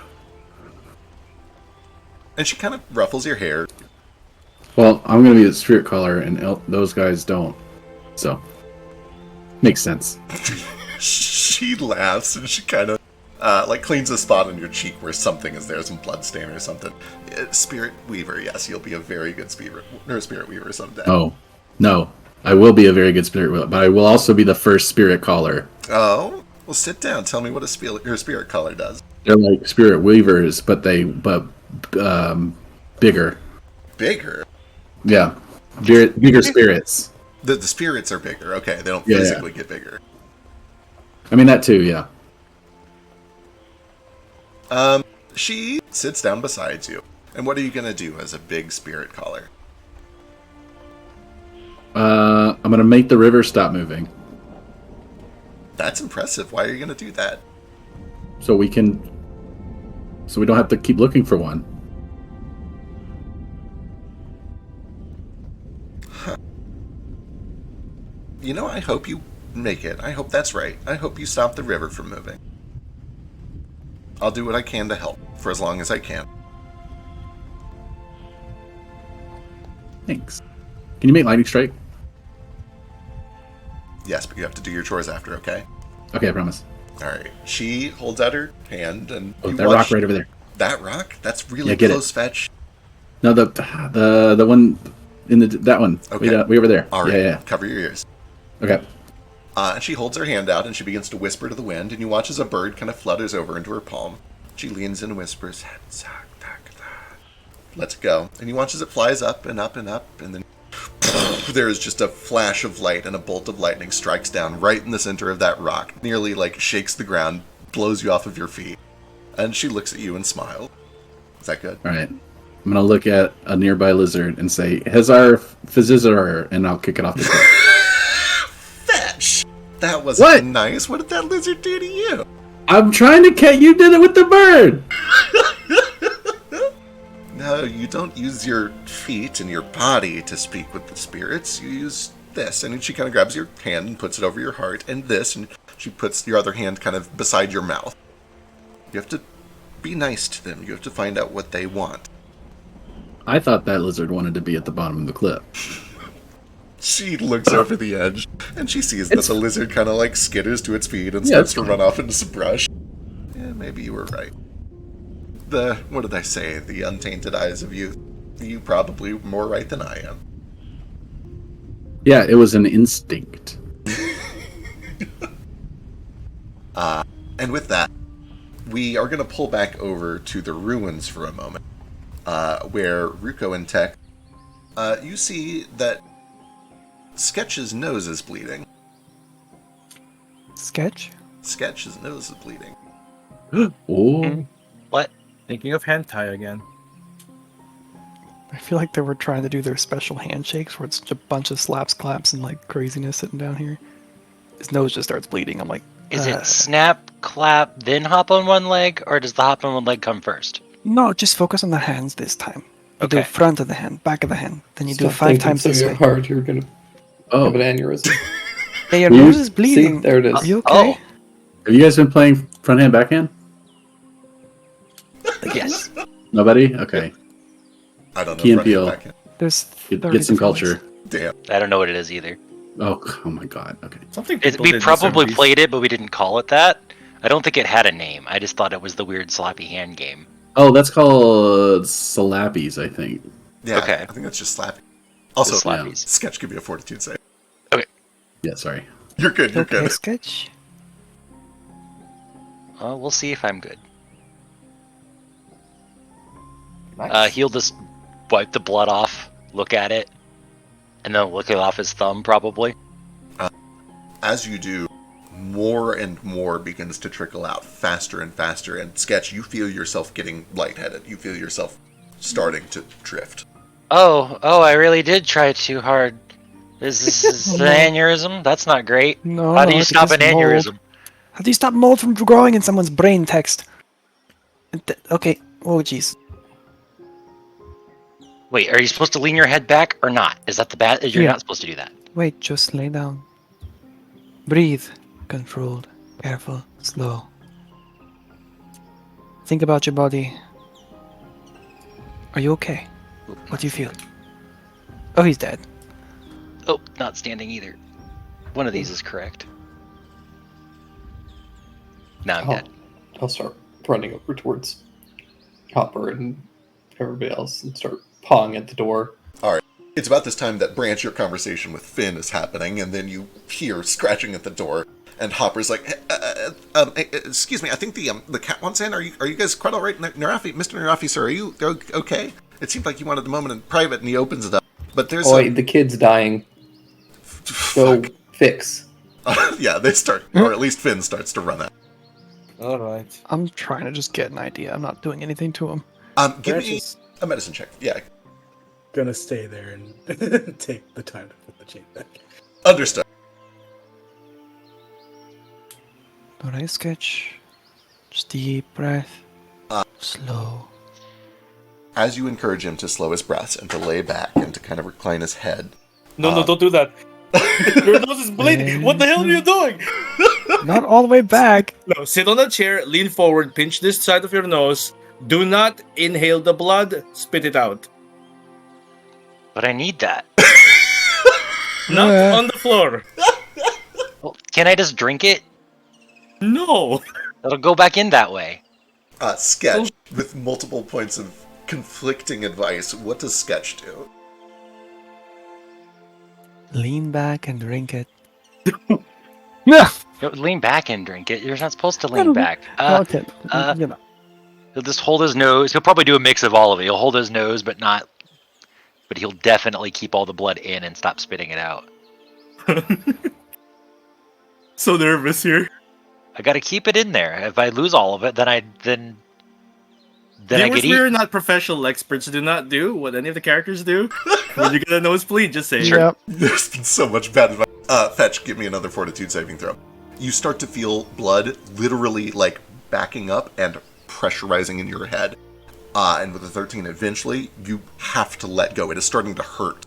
And the rest of you watch when Sketch lets go of his nose as a jet of blood rushes out from his nose, shoots up into the sky about 6 or 7 feet, and then splits from a single jet into what appears to be a branching tree of blood.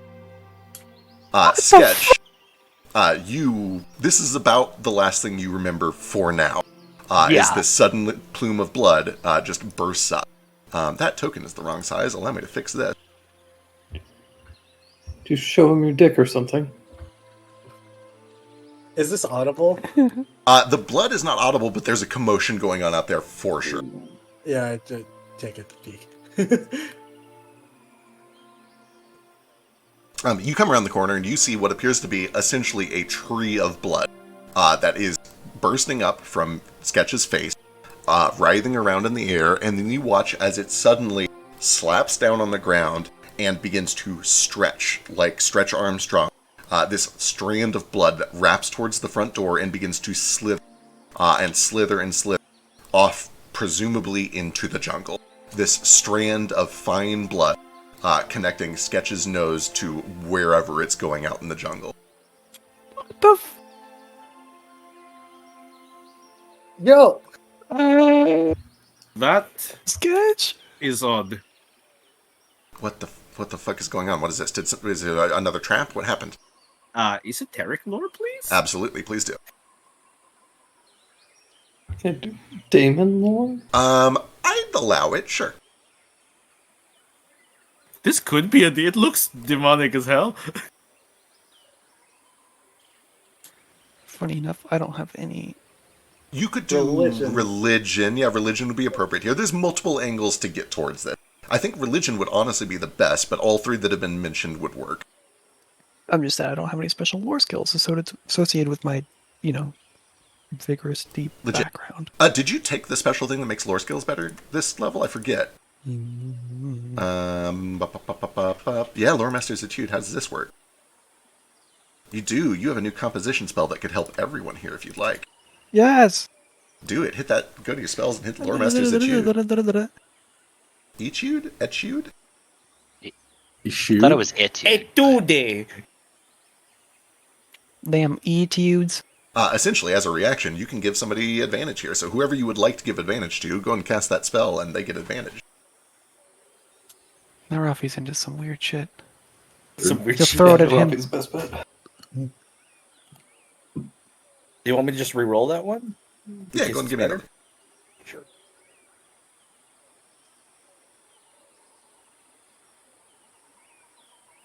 Damn. Well, at least you keep the better one. Yay! Branch, not really sure. Narafi, not really sure. Tech. You Demon.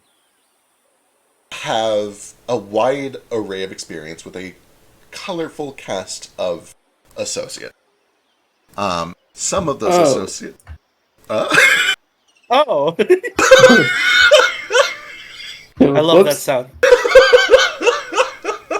Sorry, guys. Don't worry, it's not as bad as that probably sounded. Maybe, I don't know, maybe it is as bad. Some of those associates have been... Oh boy, how do I put all of this without spoiling things? Some of those associates like to know who they are. Some of those associates like to know why they are and what they are and how they came to be. And maybe how they can change who they are or improve or strengthen who they are. And those associates tend to look towards Manimus, the god of daemons, who has a very strong connection to the belief that blood and emotion and sympathetic magic, those three things are all very closely intertwined. The idea that power can be drawn from desperation, from anguish, from sadness, from love, from all strong emotion. And you know that many times that is presented as tendrils of blood or tendrils of fire. His icon is essentially a black circle with a red tree branch bursting up from it. Oftentimes literally physically illuminating an invisible sympathetic bond that is happening on the weed. You're not 100% sure that that's what's happening here, but it sure sounds like those stories. It's the closest thing that you can think of. An act of Manimus, the god of sympathetic magic and daemons. How do you spell it? Mammus? Manimus. Mammary gland. I will grab this real quick. Where is it? Mamimus?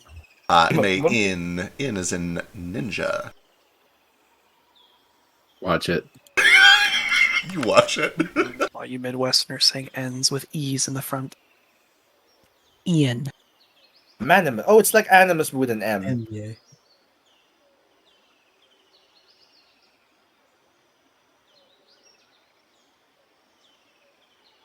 Did you read anything in that room? Which of my associates were particularly fond of this? Or It probably would have been the king.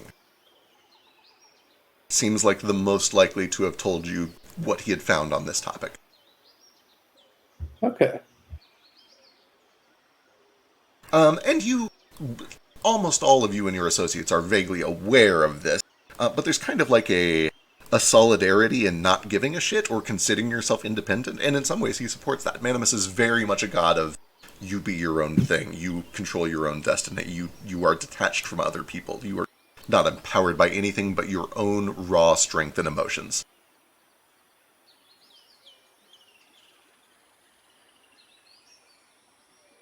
But I don't get any king vibes from this specifically. It's just some No, it doesn't look like his magic. It looks like things he has told you about. Okay. Do I have any sense of, is this dangerous? Is this going to kill Sketch, or is he going to be fine? Oh boy, what was your roll? This is a lot of blood. Wasn't great. For the record, you know that this has to be some sort of magic going on, and you know that if all of that blood really is out of his body forever, he's dead as fuck. That's all of the blood in his body. 18 on your lore check, though, hard to know. This is clearly some sort of a supernatural influence, but it's hard to say if it's good, bad, helpful, hurtful. All you can really say confidently is something big is going on. At least something that is big to Sketch. Something that is personal and emotionally important to Sketch. Or to somebody who cares about Sketch.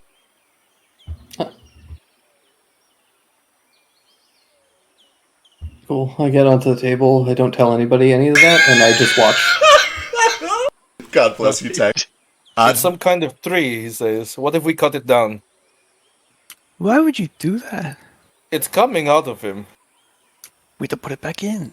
It looks like You a want to parrot push- plant. I think he was eating shit in that room.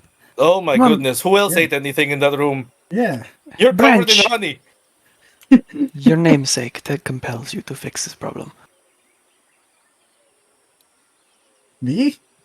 I had nothing to do with this. I don't know fucking shit about magic. But Okay, Branch. Don't tell me about trees, I guess. Fine. Is it still a tree, or is it? No, so it has lowered down and is now, it basically turned into a long, stretching, single vein that is winding its way out into the junk. As this is all going on, Timpo or Finn does kind of look like, wait, I brought like 5 of you and none of you are healers? Oh no, oh lord. Hold on. Hey, Does he how's- look Wait. injured? Let me guess, he's the healer. He points to Scott. I think he does magic. Yeah, I do magic. Don't Oh. touch his banana. He needs How's that. Lick that shit up. Ooh. My healer's Um, tools conveniently fall out of one of my pockets. Does he seem injured? And the Um, banana. Apart from the fact that all of the blood is out of his body and his skin is going pale, no, he looks fine. I think he's dead as fuck already. Like, that's a lot of blood. Can I search him for a healing tool? Healer's Yeah, tools? they're right there. It's easy to find. They're right on the Anyone know how to use the shit? Yeah. Hold on. But it takes Oh 10 yes, minutes. I'm sure that putting a bandage on that will definitely fix it. Better than letting it all keep leaking out. It's already out. Ugh. Can I put a hand on his like fucking neck and see if he still has a pulse? Absolutely. Give me a medicine check.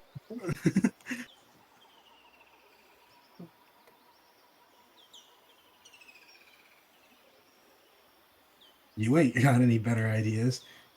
You can't. Yeah, and I put my flask in his mouth. Okay, excellent.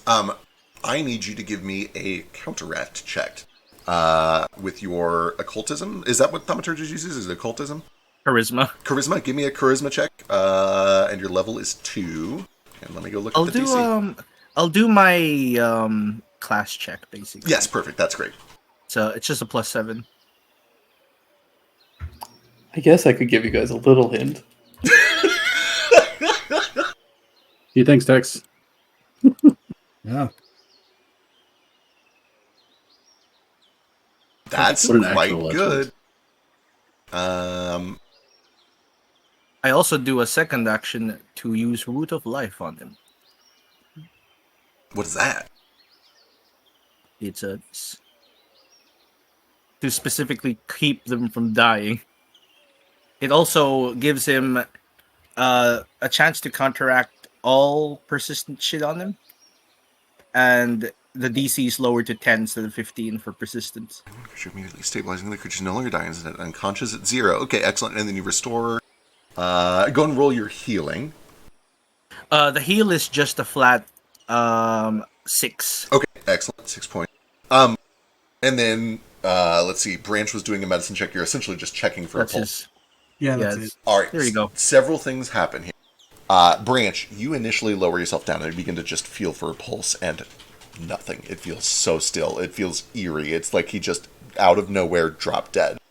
He choked. Then Narafi Holy shit. lowers the chalice down. He plants the plant symbol there, and you watch as some of the color kind of begins to lighten up in his skin. Not so much as if he's being healed, as if he's being preserved almost. But then he lowers the chalice, and he fades some of the glistening liquid from in the chalice. And you feel from the side of Sketch's jugular it almost like rocks your hand off of his neck. It is not just a heartbeat. It is like his whole body pulses. And you watch as another gout of blood kind of pours out through his nose and out through this snaking vein. Ruko, you see a blob of blood kind of rush past you. And Narafi, do you speak Zionic? No, I speak hectic. Understood. Can I Yeah. do a thing? I've heard Claude speaking Zionic quite a lot, I think. The only person that hears this one is Narafi.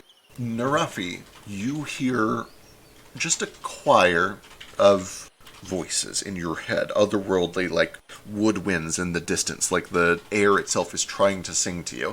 And It's similar to hectic. It is similar enough that you're like, okay, this is clearly some sort of an extraplanar being in my head, but you don't understand the words that are being spoken. Meanwhile, we're going to cut back momentarily and follow this vein as it trails through the jungle, whipping past roots and trees with Ruko. I believe you were following it out there for a little while. Yeah. How far are you willing to chase it? It's running at about the same speed as you if you move full speed. Man, I want to chase it until I hit some big, thick trees and then be Someone watch gonna Ruko. watch it I'll go with him. probably out to the tree line, and then I'm just gonna try to watch it as far as I can to see if it's getting any sort of direction. Oh, delightful. There eventually comes a point where it winds kind of down a cliff and through some trees in a way that you just aren't able to keep up with it well, but you have a sense for its direction. And it doesn't take long until you, first of all, hear Branch coming up behind you once he's done doing his medicine checks. And you'll hear something in front of you, but before you do, let's cut back over to this scene. Meanwhile, Where does clothes go? I leave you alone for 5 seconds. They were never there in the first place. I know the answer to this question. True. True. They actually weren't. I just wasn't asking him. You didn't have to bring it up. You did. I didn't bring it up. You brought it up.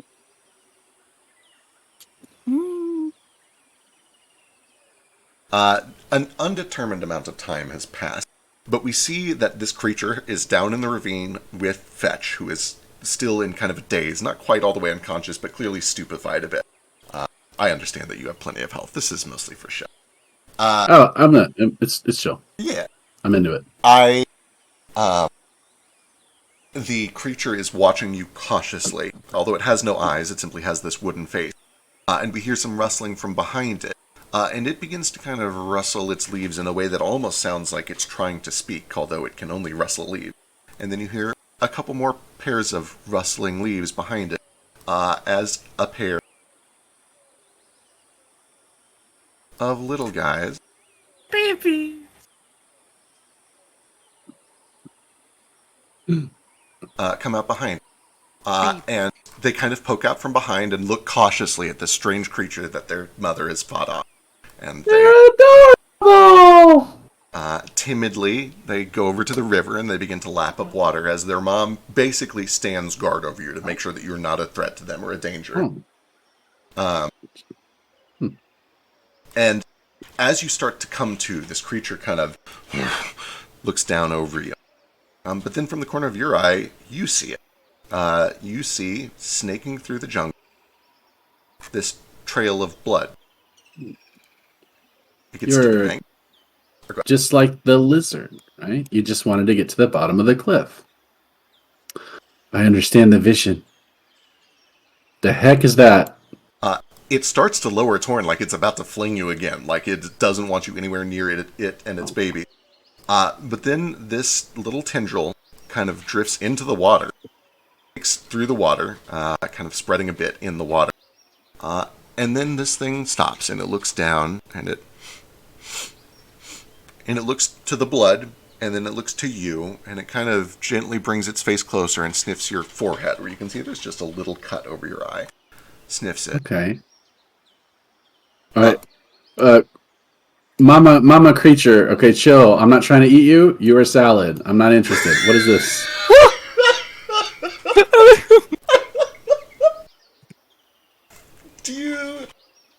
Do you speak any sort of elemental languages? I speak Druidic. Do you speak Druidic? Yeah. Do you actually speak Druidic? I actually, factually, for real, speak Druidic. Yeah. Give me a diplomacy check with a +4. Boy telling us he speaks chopped spinach. What do you mean? I am not trained in that skill, but here we go. The +4? +4. That's 15. And I'm going to repeat this to you in English because it's the only language I know how to speak. But what comes out to you is a rustling of leaves, a combination of the wind kind of pulling it through its branches. It even kind of dips its tail down into the water and splashes. And it comes out slow. Druidic is a very patient and very colorful language. But over time, this thing says, "I'm so sorry. You startled me. Someone's looking for you." And the creature looks down at the trail of blood. Yeah, this is clearly a vision from Korik. It should be followed. Do you need a ride? Oh, I want to say no, but I can't. I can't say no. There's no way I could say no. Of course I want to ride. Yes. It's the least I can do for the confusion earlier. Oh, they're gonna see me show up on a frippin' Triceratops, dude. Let's go. And the first person that sees you show up riding this flippin' Topiaratops is Ruko. As Branch is coming up behind you in the jungle, you hear heavy footsteps and the rustling of trees and branches. And let me just copy this token. We'll just bring it all over. I'm gonna heal the creature with healing plaster. Oh, hell that yeah. happens. There Love we go. it, love it, love it.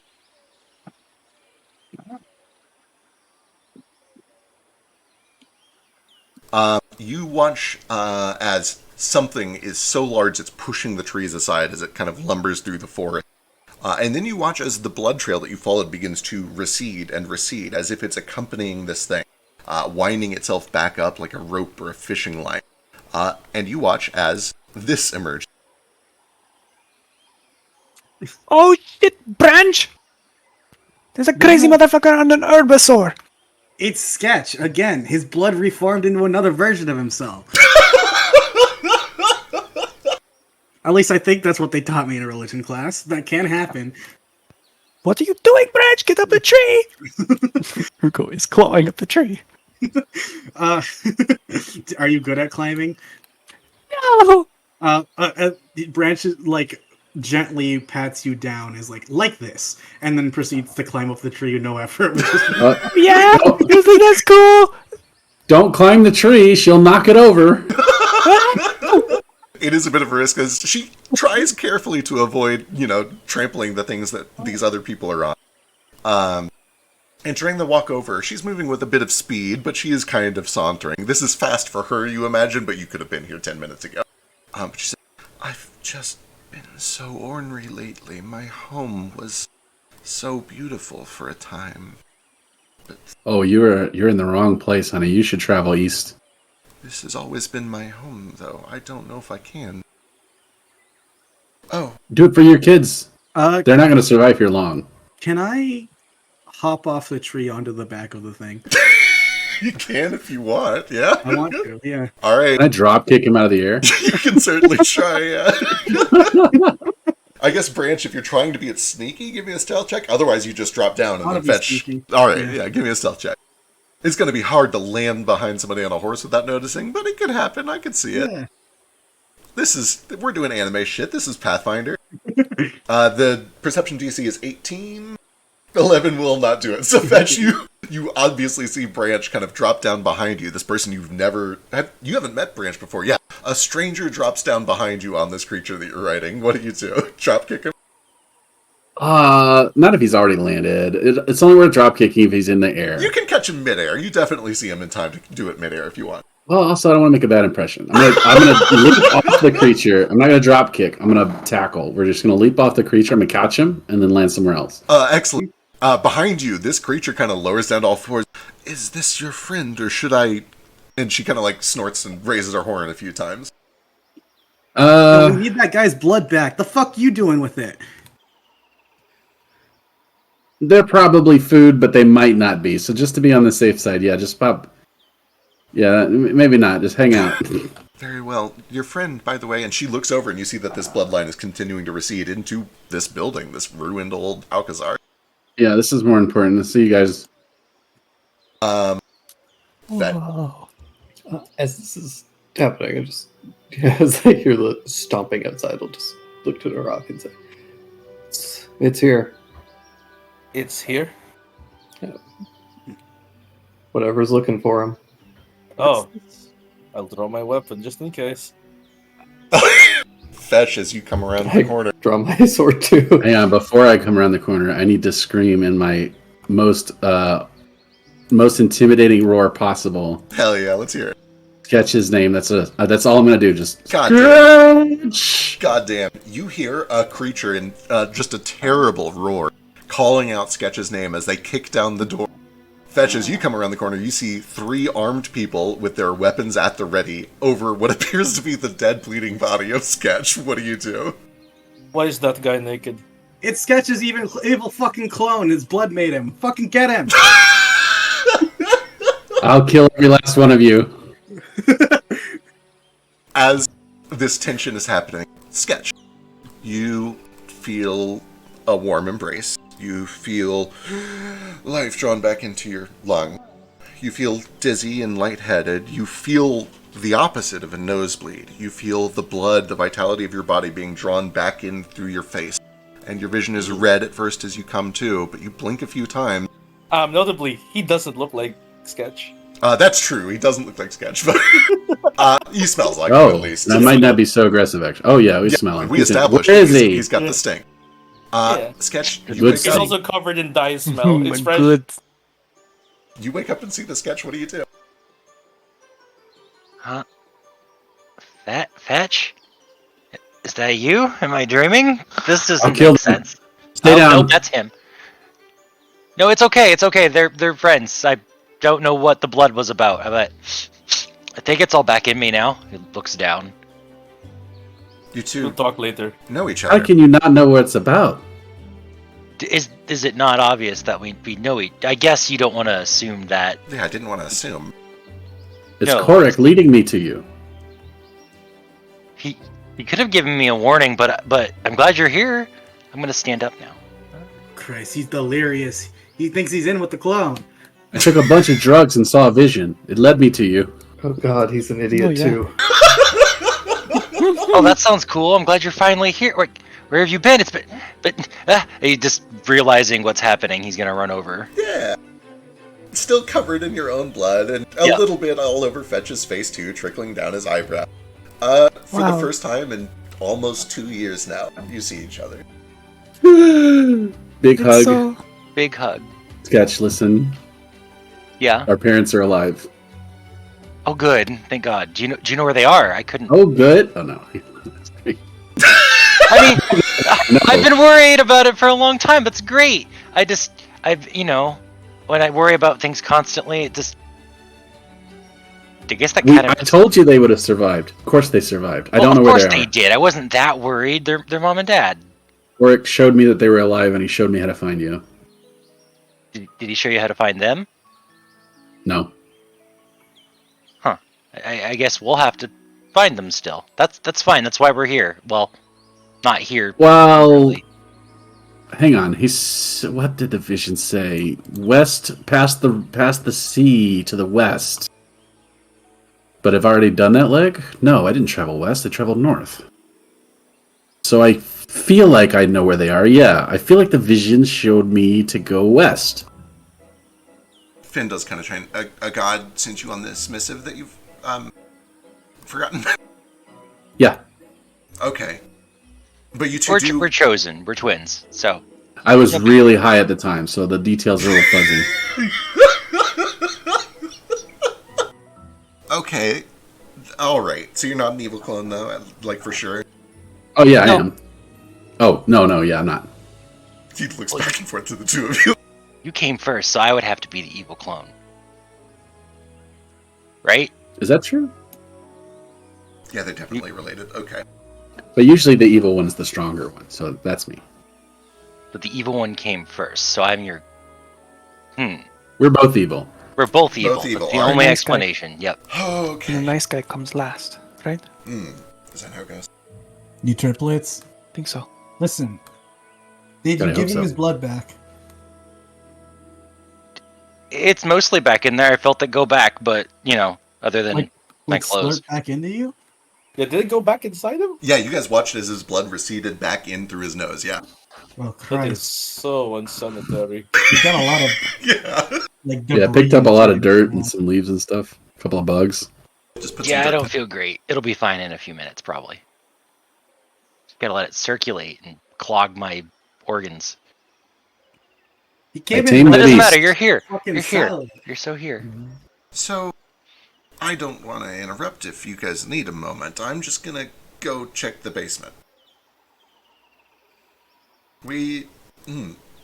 And Finn kind of starts to just give a weird look and walk off, I think. Who's that? Why do I hate him? Is he starting an ambush? He's a, He's not. I thought the same thing too. If anyone's gonna start an ambush, it's the one with one arm. But I thought you were in trouble. I was. But Sketch some introductions, please. oh, sorry. This is my twin, Fetch. Fetch. This is Nafari. The cat is Tex. Narafi. That's Narafi. I'm sorry. Narafi. That's Narafi. The raw comes before in the middle. Tex is the cat. He's actually a sentient thing and not just a cat. He's gonna try to trick you. Got him! Immediately outed. Ruko's cool. We were friends. He said, well, didn't save me from the circus, but we ran away from the circus at the same time. I'll tell you more about that later. It's a long story. Yeah, we and licked this is things Branch. yesterday I really without don't know any- Branch very well, but he's here, and yeah. yep. What's under your shawl branch? What's under A your weapon? fucking foreskin? Oh. Weird place for it. Yeah, a weapon. Anyway. So, you Blink all twice if buddy-buddy- you want me to kill them all. God, that just made me picture like his Uh. arm is boneless and meatless, and it's just floppy.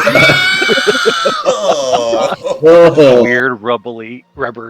It's the Harry Potter situation. The hole at the end, it kind of drips. Hmm. Uh, Yeah, this is the worst thing I've heard of all night. What a terrible It's a- day to have yours. You're welcome. Sketch will blink once and then like try really hard not to blink again for just hold his eyes open for, I don't know, 30 seconds. You don't need to kill him, it's fine. Okay. Can I blink now? If you blink, I'm gonna kill him. He can try. Let's see. How long can I hold this? I'm a little woozy, so I'm gonna take the worst of these. That's still actually pretty It's still good. pretty good. We're just gonna have a staring contest real quick. Don't mind us. Okay. Do you think they're talking psychically or something? I'm gonna win because I had a head start, and I have more blood. There's You something do like a have little more blood, that's true. romantic about this. The fact they're Weird. covered I'm in gonna blood? leave. Let's Oh, just they're It's not. leave. probably because one of them is buck-ass naked. Yeah. Yeah. I tamed a does salad that. beast. You tamed a salad beast. Mm-hmm. Like recently or Yeah, in the just last now. 2 years? Oh. Yeah. Is it still here? Yeah, It's like Well, a whole I have to Vegosaurus. see this to believe yeah. this, You have to go because check out the salad beast. Yeah. Go check it out. We're gonna go look at the salad beast. We'll catch up. Oh boy.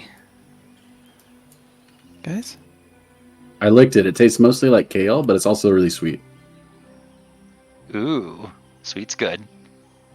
Oh, do you think the different parts taste different? I didn't try. Is it gonna be mad if I try it? I'll go ask it if it's okay if we lick it. Okay. Sketch, you hear Fetch in Druidic ask this creature if it's okay to lick it. And it responds in kind in Druidic. I don't think that you should do that now. But if you'd like, those are usually edible. And she kind of motions over to some just grass leaves over on the side of this little hill. Oh, we don't need that. Oh, Yeah, you're just in salad. time. This grape's Like I about to said. go bad. I have this massive grape. You pull out a giant half grape that's as big as your head. Where the heck did you get a giant grape? From the giants on the ship. Oh, that makes sense. Yeah, they said I couldn't have a whole grape, so she only gave me part of one. And I had to salt it because it was gonna go bad, so just eat around the salt. Oh, you look hurt. Did you get hurt on the way here? Yeah, I fell on a cliff, and I think I cracked my skull a little bit. Oh, well, let me look at that. And That's how I eat put this mud on grape. it. It's fine. You just put mud on it? Okay. Yeah, we're good. It really is like you guys were never apart. It's perfect. Meanwhile, back inside, what are you guys doing? So. I Did you don't know know what to he said- say. Did you know he had a brother? I didn't know he had a brother, but I didn't really talk. I did. But he's much more different than I thought. They seem exactly the same. Well,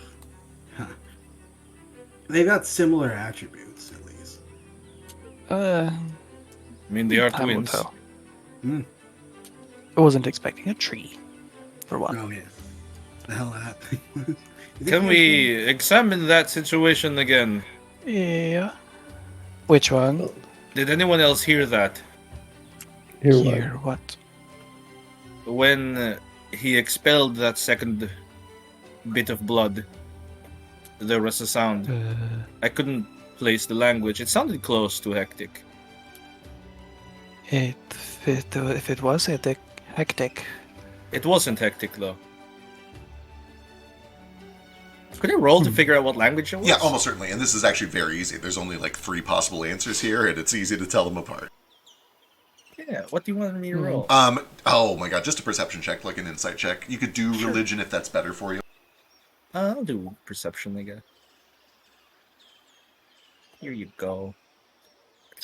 Oh my god, yeah, I easy did peasy. not need that 20 damage. Uh, It's gone. No. And much the same that Baby Boy and Ruko kind of speak languages that all branched off from the same mother. Hectic, Zionic, Hellenic, and the last one, Zilvan, are all branches of the language, the musical language, arguably the oldest language in the world, in the universe.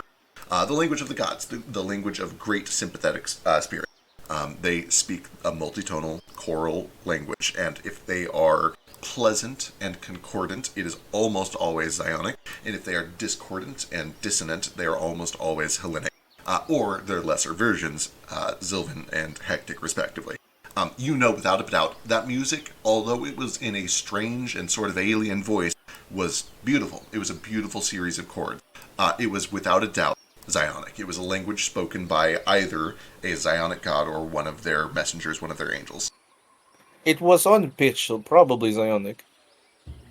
Well, I can tell you that it wasn't Korik who sent that thing. It wasn't, huh? No. Who is Manimus. Korik? He's a god, yeah? Maybe a hell no? How much does the Something cat- like that. The religion check earlier was to know if you knew anything about either Korik or Manimus, and the only person who had any link to that, based on those checks, was Tex. So Oh, you I guys thought have- this was to know about the blood, not the god. It was. That was kind of the answer to the question. Gotcha. Yeah. So with that said, neither of you guys have heard of Korik or Manimus, and that kind of tracks because they're both lesser known gods. Korik especially so. Korik is a very regional god. Yeah, I know nothing of this one. Zulakaran culture is foreign to me.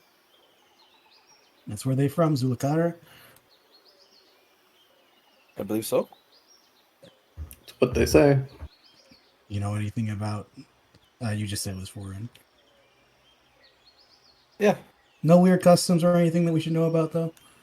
Well, Let's not get Judging ahead of from the ourselves. new one, they're nudists, so Oh my god, put your clothes back on. Yeah. He tackled me earlier, and I feel like I felt something down there. And Felt something. Let's do something for you. I'm nostalgic for being a nudist. Don't judge me. Alright, I'll put my clothes back on in a minute. you get 30 seconds. Okay. He meets his brother, immediately strips. What's going on here? yeah, you want to like leave them to it and head down to the basement. We do have a job still. 25 gold is 25 gold. there's a lot more to discuss here, actually. What do you know? You're a cat. Really? You have a lot to say, Tex, please? You have secrets. Sure, what would you like to talk about? What you were just about to say. I just think that there's more to talk about. You mentioned it wasn't Korik. What did you Yeah. think it was? It's Manimus. That bloody tree is his symbol. Who is Manimus? Not super familiar. They're a god of sympathetic bonds. Please roll for Manimus instead. Now that Yes. now that there's been a specific like triggering, yes, Yeah. you can give me a second one. Those of you who didn't already do this before. Yeah. Oh, wait, I did. I Associate think. of mine was a fan of their work. Both of you can do it. It was kind of an either or before. Now it is specifically, do I know about Animus? Okay. Religion? Yes, religion.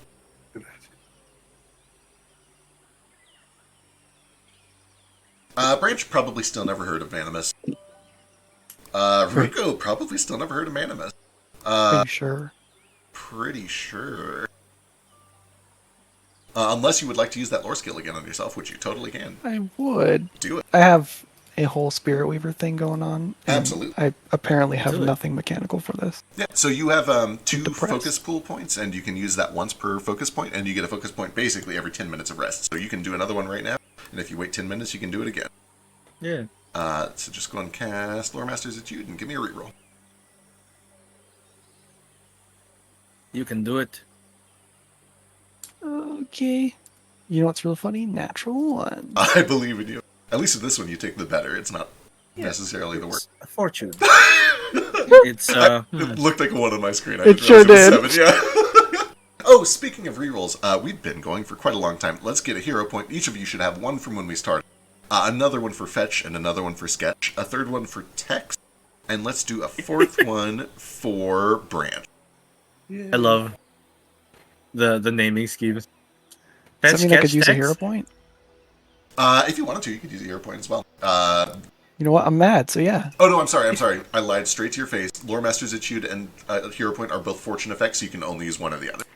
Oh, I thought hero points were ephemeral, weird things. Nah, they're fortune effect. They are ephemeral and weird, but that is usually the fortune effect. So they're real and mechanical in this world? Yeah, a little bit diegetic. They're That's fortune weird. effects, but they're worse than regular fortune effects. Yeah, true. Yeah.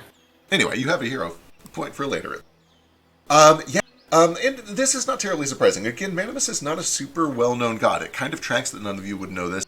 With that said, Narafi, now that the word has been spoken out loud, it sounds familiar. You would know that it is, every god in this world has different ways of being interpreted. There are plenty of instances where the same god is known by different names by different people.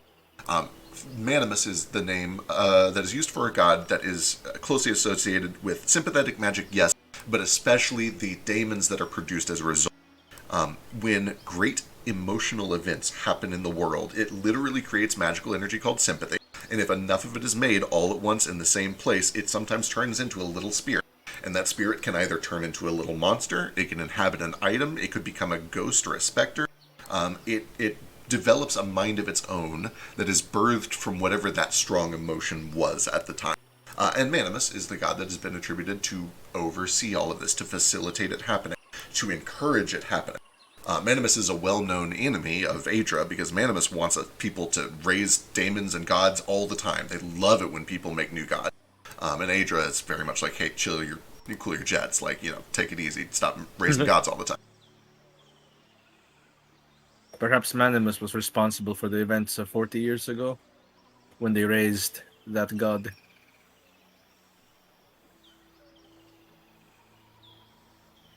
Could be. How does this affect us getting 25 gold? You're getting it either way. Right. Did you get the That's answers the you point, wanted, by the way? is that if we stand around here talking for long enough, then the knife boy will finish the job for us. Mhm. Or die, and then who cares? As if on cue, you hear suddenly the sound of metal clanging against metal coming from the back of this building. And you do hear a call for help. Hey, little help. That's what he gets for wandering off without everyone else. You think you'd know better after all this time of being adventurer, but no. Tyre, hurry up, and I leap onto Ruka's back. X. The back here, right? He's gonna draw his weapon.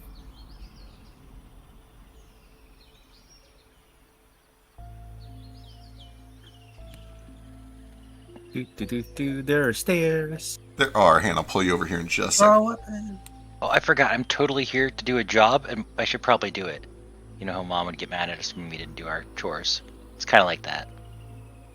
Is it here? Question. Yes, it is. This stairwell leads down to the basement. You hear the noise getting louder over you.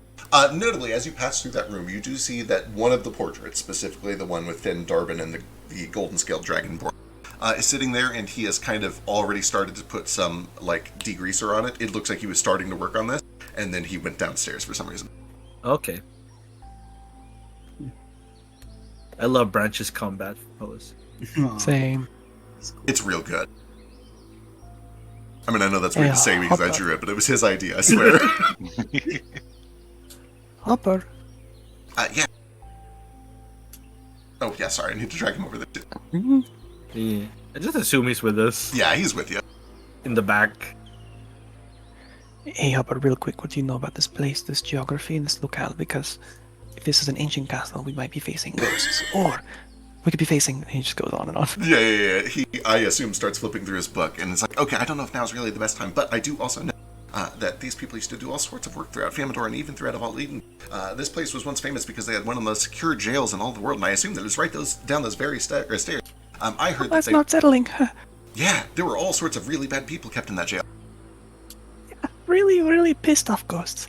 I Thanks wasn't for the catching info. this. How, Right. Oh, no, certainly not. At the risk of meta pissing you off, this jail was maximum security. This was for the big fish. Ah. yeah, not a puny little prisoner like you. Fuck. I don't know who that was. Thank you, Hopper. You're very useful. I know how scared to be.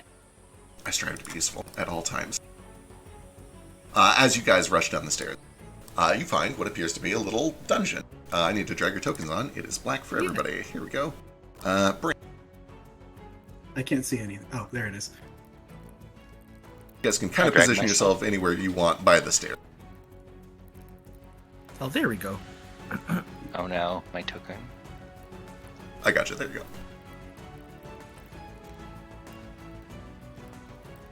As you get down here, the first thing that you can see is that there are writhing chains all over the place that are active. There are prison cells that are illuminated by a torch that Finn is carrying in one of his hands. Finn seems to be squaring off against some giant silvery barbed porcupine fucking thing.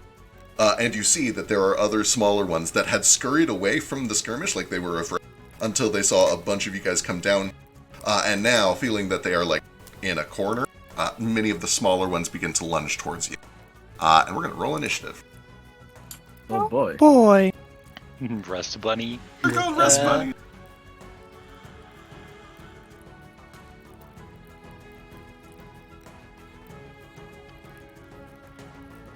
I'm missing one. Where is it? There it is.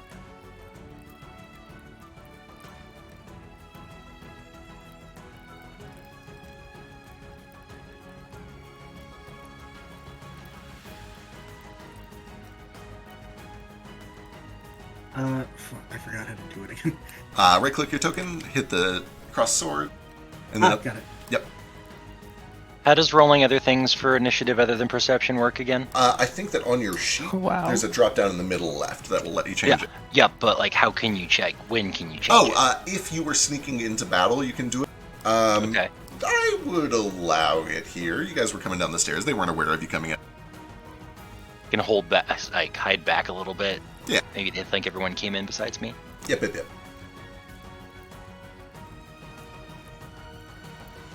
Like, wait, is my stealth worse than my perception? It might be. It might be, actually. The big advantage is that if you roll stealth for your initiative and you beat something's passive perception, you start hidden from them. In addition to beating them on initiative. It's only a +1 worse, so I'll try it. Cool.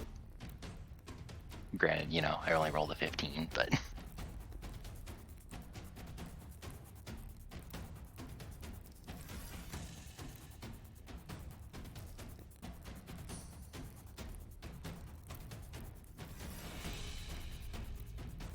All right, I believe we got everyone. Let's go. The first to act when we get down here is Fetch running up from behind. You see that there are several of these just like sharp, silvery bladed porcupine bug things that spring to action. Some bigger than others. You're also standing in a jail cell currently. Okay. So, am I muted? No, you're good now. You're good. Okay. And so the shuffle is a 5-foot step, right? Step is a 5-foot step, yeah. That's a piddly, right? Piddly, no. The shuffle is what you can use Correct. leftover movement with. Oh, okay. Yeah, so if you move and you don't use it all, you can shuffle away, but it will trigger opportunity attacks. Even if it wouldn't. Normally. Porcupine doesn't have an opportunity attack. Here we go. Even things that normally might not. Yeah, if you shuffle. And importantly, shuffling only lets you use like leftover movement from an earlier step or stride, so you would have had to like move and then you shuffle to use your leftover. All right, first action move. Second action, I'm going to target this Rust Bunny. Excellent. I'm going to throw a boomerang at it. Hell yeah. Alright, sick. 23 is a hit.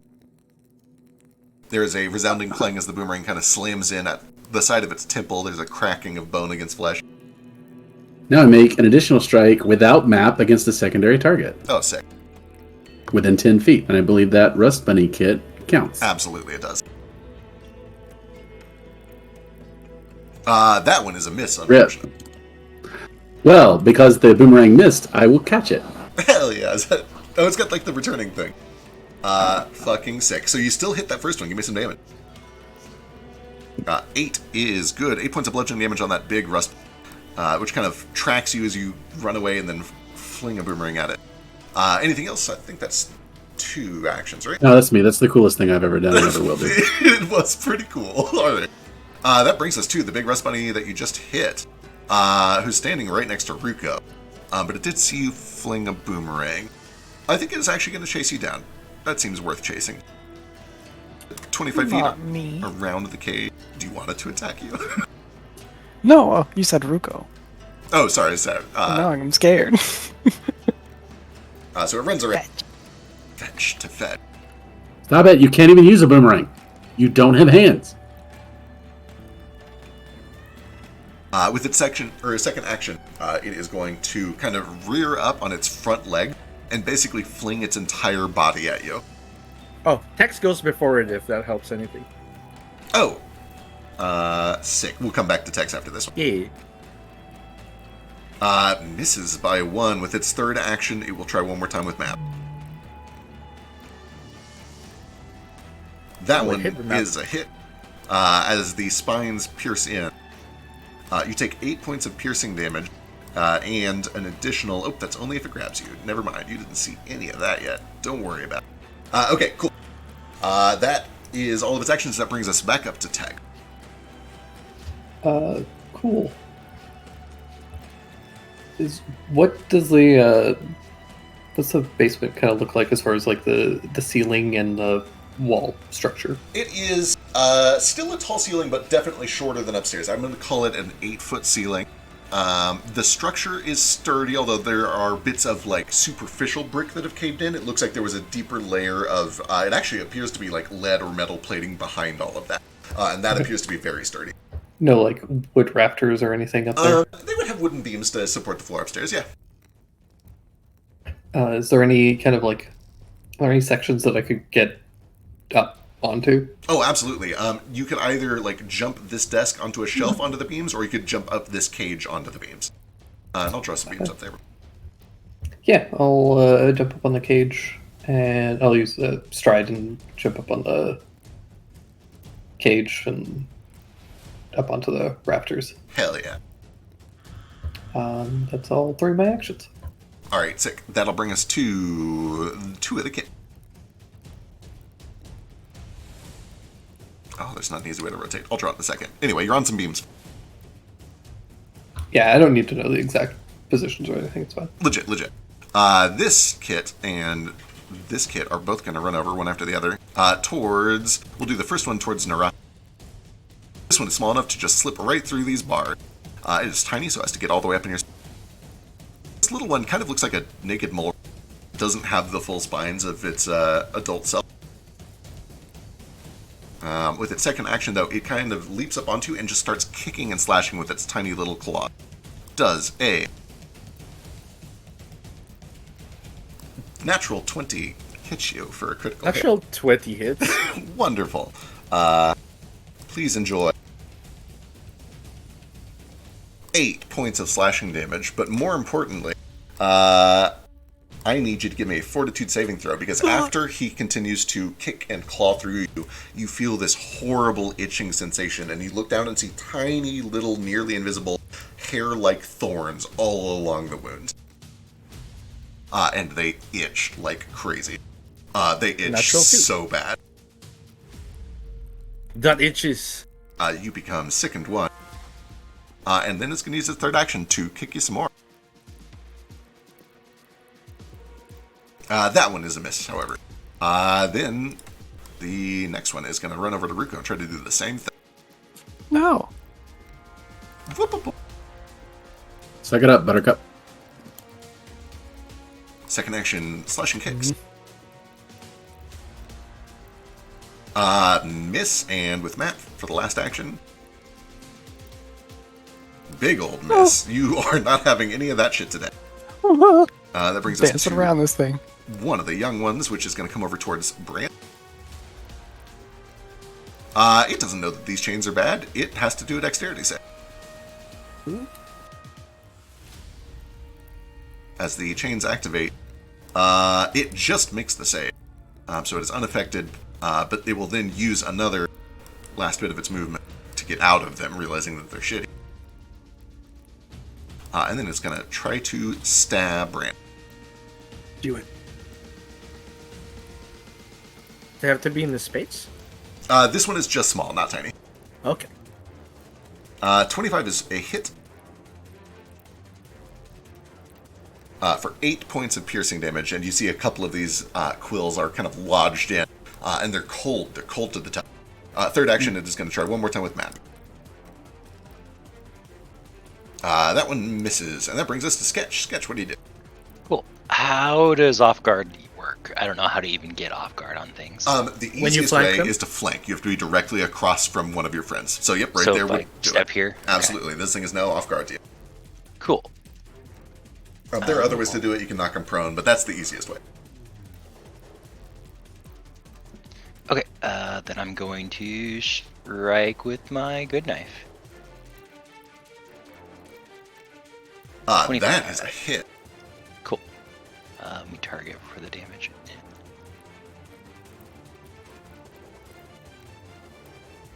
5 points of slashing damage. You kind of see a spark of metal on metal as you chop through a handful of these quills. Okay, I'll do another attack with map. Or wait, 1 second. Yeah, I'll do that next turn. Yep. 21 is still a hit. Cool. Almost a crit, actually. 8 points slashing. Another 8. Nearly finishes off, but it is hanging on. So if 21 was a hit and you almost a crit, was a 25 a crit? Oh, it totally should have been. You didn't have it. Yeah. I didn't have it targeted. You didn't have it targeted, but yeah, that's a crit. Go and we'll double that damage. It's dead. Hell yeah. Cool. It did take both hits to do it, but yeah, you chopped this one down. Sick. Nice, very nice. I believe that's all 3 actions. Yep. That'll bring us to Narafi. Right. 1 action, remove the quills. Good call. You kind of brush them away, and you watch there's like a fine tinkling, kind of like sewing needles all suddenly dropping to the ground. That removes the sicken from you, right? It does, yeah. There you go. Second action. Damn, it doesn't use it from my hotbar. I'll just roll it from my thingy. I want to exploit vulnerability on the thing on me. Excellent. Let's see.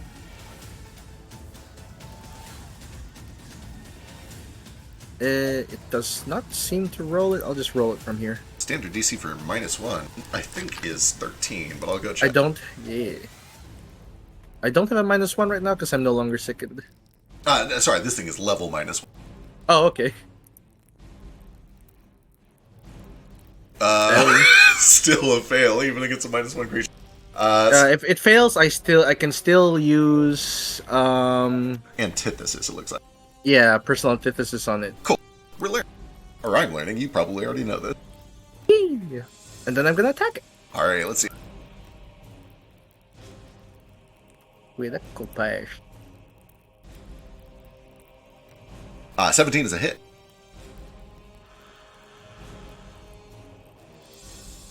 For 10 points. Jesus Plus Christ. personal antithesis.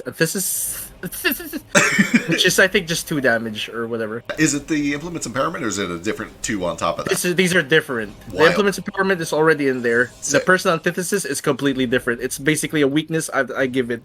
Excellent. So I'm going to say I, pull out one of these, ribbons that trail from my arms. I whip it, and these hieroglyphs glow on it. Hell yeah.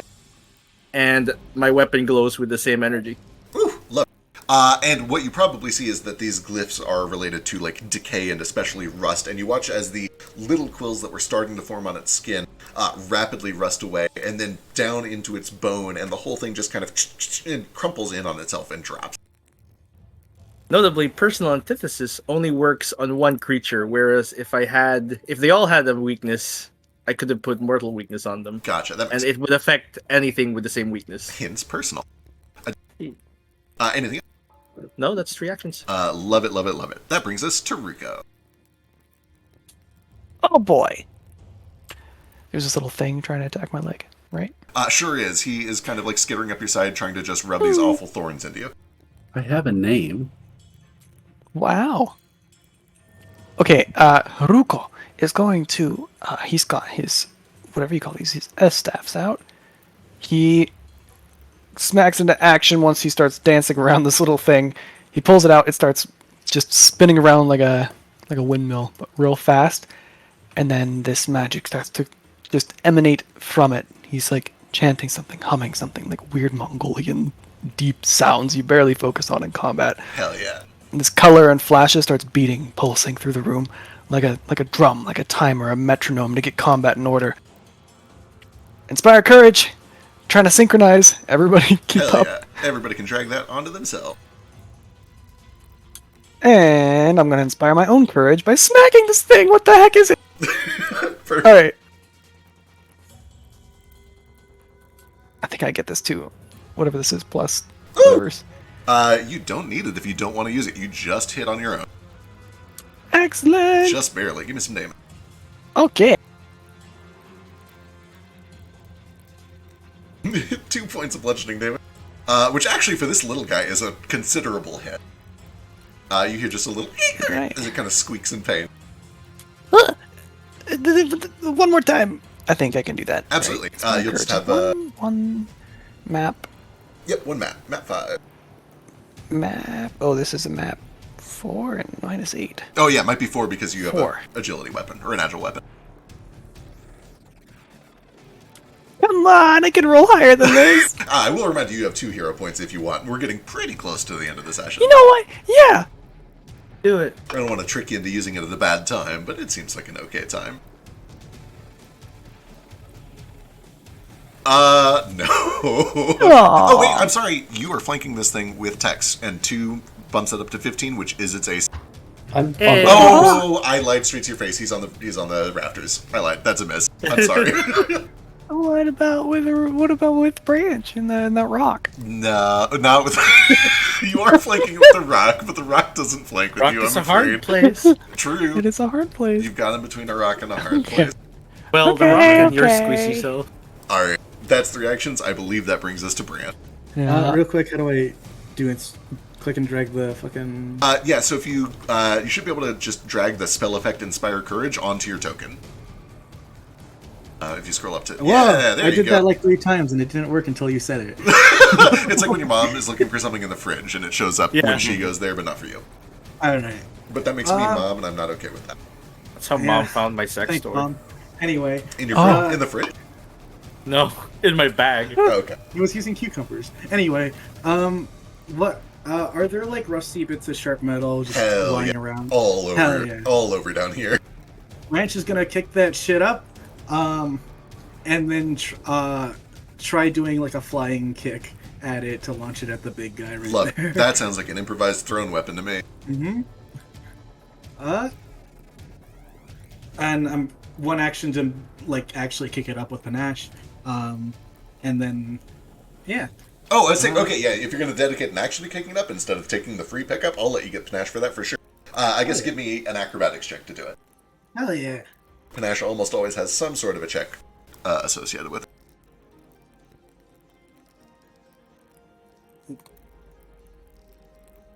That Yeah. is just what you need. Very nice. Sweet. All right, so you have Panache, and now your second action you can attack with it. Yeah. Yeah, I'll just do a second kick at the fucking bit he kicked up. Love it. Is this at the one on Ruko, or is it on the big one over here by Narafi and Fetch? On Or the the big different- one by Narafi and Fetch. Okay, love it. Can we attack the matron yet? This is kind of a little side cinematic. I wouldn't Okay, worry about this fair. for now. It's to have an excuse for him to not just kill everything down here. Yeah, I kick it at the big rest bunny. How do I fucking roll for an improvised weapon? It should be you're proficient. You have the thing for it, right? You have the I have architect the for it. thing. Then yeah, you can just roll your Yeah. normal weapon attack, just like an unarmed strike. Yeah. Unarmed? Pretty rad. You mean you're gonna punch a porcupine? He's actually kicking a spike at it, but it's the same roll as your unarmed strike. Yeah. I should That actually is set the you up worst with an improvised weapon top attack. 10 worst animals to punch. 23 is a hit, Cannot but not a win. crit. Ah, But give me some damage. damage. With the precision damage? Yes, yeah, you have Panache. Yeah. And I'll say that a sharp piece of metal is finesse. Yeah. I do need to double check and see if you're supposed to get Panache on thrown weapons, but I'll check that later. For now, 6 is good. Plus another 2 from your Panache for 8 total. Okay. Alright, you got 1 action left. I'll use that to backflip on the K. Love it. Give me another acrobatics check. Okay.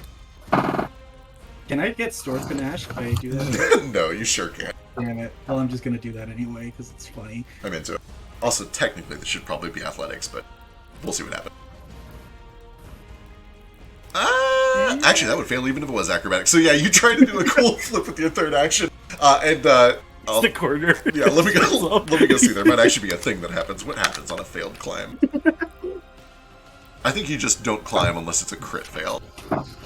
Yeah, you're fine. You just don't climb. So you try to do a cool flip and it just doesn't go super well. You end up doing like a half-hearted wall jump back down into the spot where you already were. Fuck. Okay, that's my turn. Note to check on panache between sessions, and that brings us to the last of the Rust Bunny kits, the little guy. Do these have a climb? No, they don't. Tex is way up there. They don't care about Tex. It's going to climb through here, over to Branch, the closest target. Wait, I moved up there. Didn't Yeah, I? you should. There we go. This thing comes skittering into your space. And with its second action, it's going to try to... Oh, wait, sorry. I have a fucking ancestry thing that makes climbing really easy for me. Oh, shit. What do you got? Fucking... Where is all this shit? Let's see. Feats. Be your ancestry feats? I see Bone Magic and Light Up. Aquatic Adaptation. I see Breath Control. Weird. Oh, here we go. Combat Climber. I see it. Okay, there. You can still... it doesn't gives you... It means you don't become off guard or have to use both of your hands to climb, but it doesn't, like, help your check at all. I think there are like later ones you can get that will help your check. I got you. Okay, never mind. Move on. Sorry. Also, we are getting a little bit of share biscuit, just so you know. Whatever. I'm trying. Use push to talk like a fucking civilized human being. Second action does fail. Third action with map. Also fails. You're fine, Branch. That brings us to the second young Rust Bunny. This one's gonna run over towards Fat. Fucking whoops. Whoa, what is Come that? at me, nerd. That's a big one. Oh, he's coming at. Just making sure it works. Second action, Quill. Critical miss. It can't do shit. Third action with map. Still a miss. Nice. That brings Any us... creature, you are too small to harm me. and that does bring it to your turn. I will let you live. But not this one. Yeah.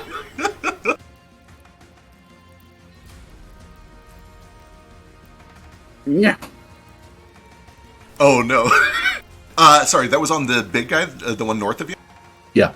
As you miss, it kicks up off of its hind legs and strikes back at you. It is going to use its reaction to hit you with some quills.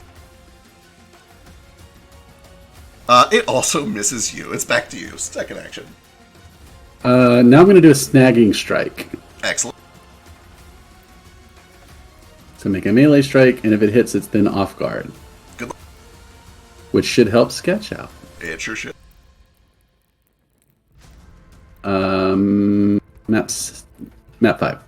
Yep. Wait, no, that's the boomerang. Hang on, map 4. There we go. Yeah, 4 if you're agile. Yeah. Hey, it was almost a 2 on my screen. That is almost a crit. Do you have... Okay, Inspire Courage is already in. 6 points of slash. It will be off guard if it's not just dead, but it might just be dead. It is just dead. It's very off guard because it's dead. Alright, then since I'm still grappling it on account of snagging strike, I will show this young Rust Bunny the corpse of its mother as if to prove to it that it cannot defeat me. Do you want to give me an intimidation check? Yeah, I'd love to. Awesome. I have an action left, don't I? Yeah, you sure do.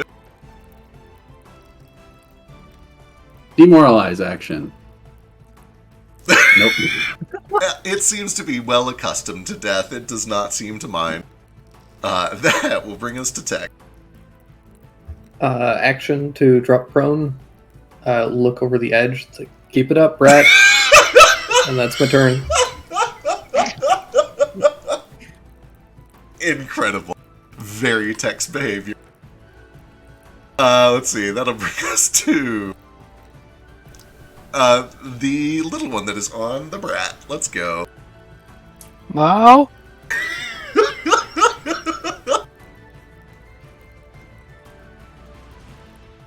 First action. Miss. Second action. You lucky son of a bitch. There we go. There's a hit. That is going to be 5 points of slashing damage as it finally starts to get a good angle and just starts bunny kicking away on you. And as you do, I need a fortitude save as you feel these tiny, almost invisible needles start to stick into your Oh flag. god. Watch your ankles, kid. Oh boy, fortitude, let's go.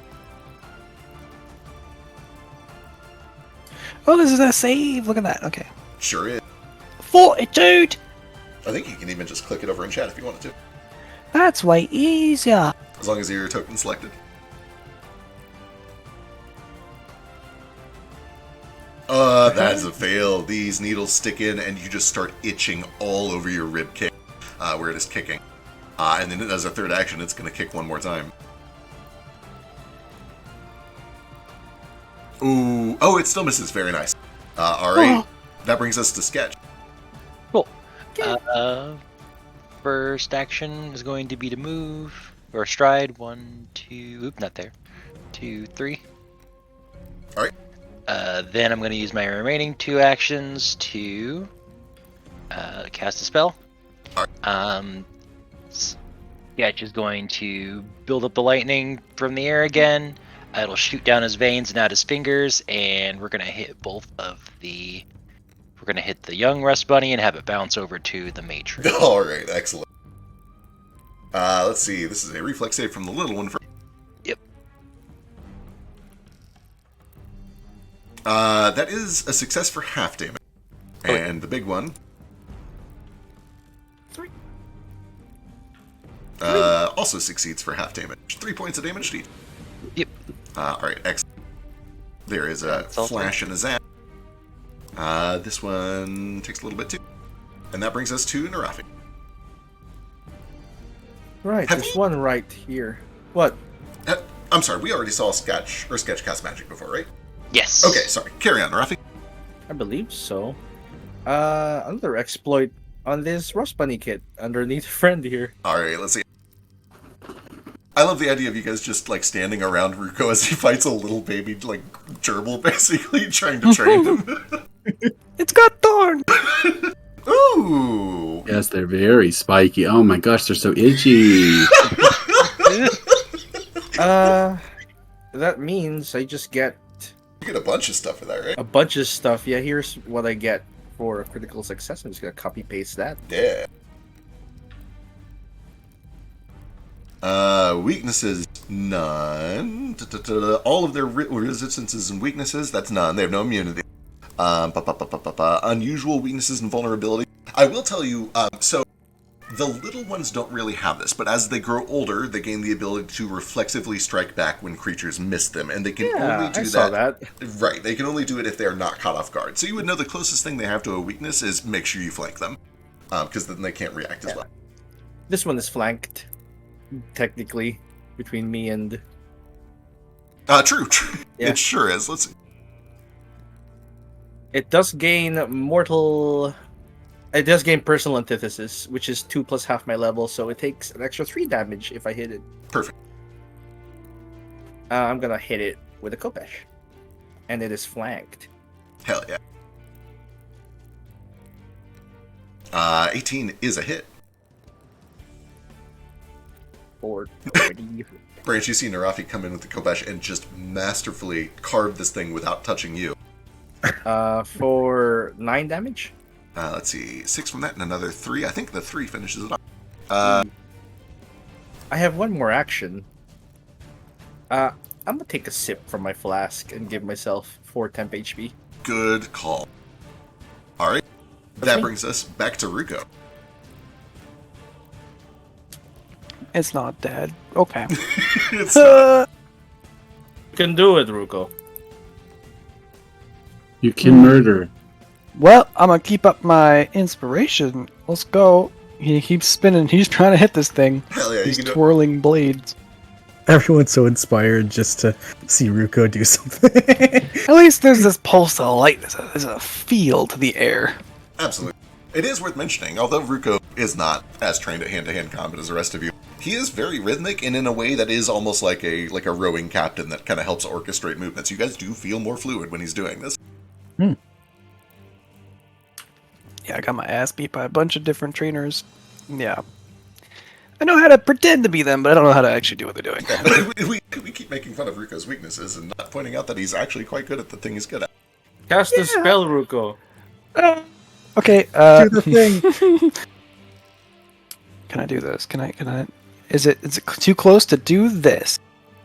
No, you can do that from anywhere. Oh heck yeah, it's like a nail gun. I just face one palm down and then how do you like that? Hell yeah. In fact, if you want to, if you kind of wheel yourself around so that it's between you and Branch so that it's flanked, it'll be off guard to you. I don't think he has Yeah, any yeah, yeah, actions yeah. for it. There we go, we'll do that. I don't.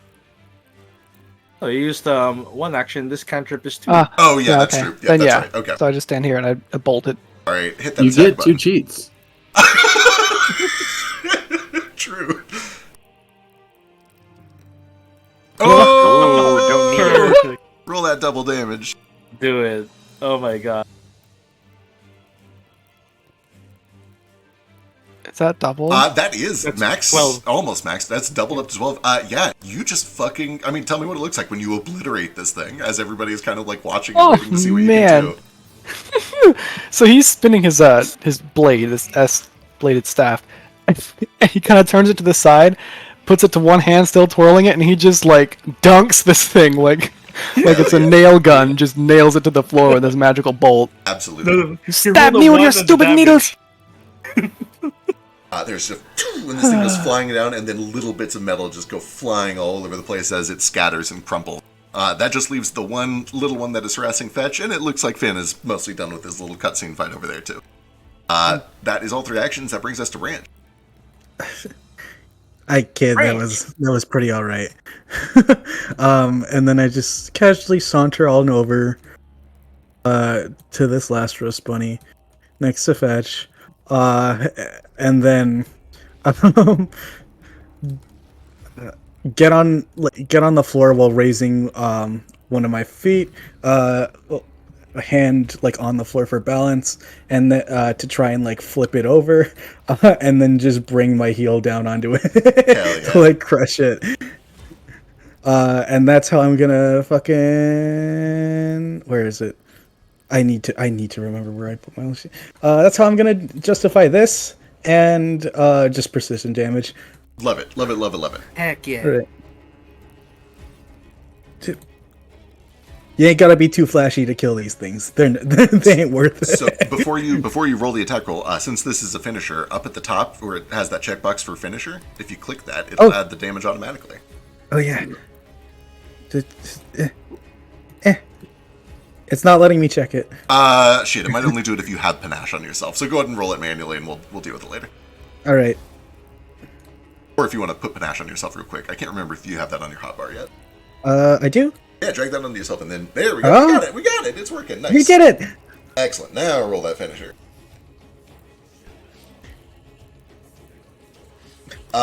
14. Misses it by 1. Hero point. But he is a finisher. Oh, it's a finisher. Yeah, what does your finisher do? It's It doesn't up there. help with the attack roll. It just makes Oh it yeah, off guard. it's not the confident It's not confident finisher. finisher. It's unbalanced. All right. But you can hero point it if you want. Yep. You're looking for I'll hero 15. point it.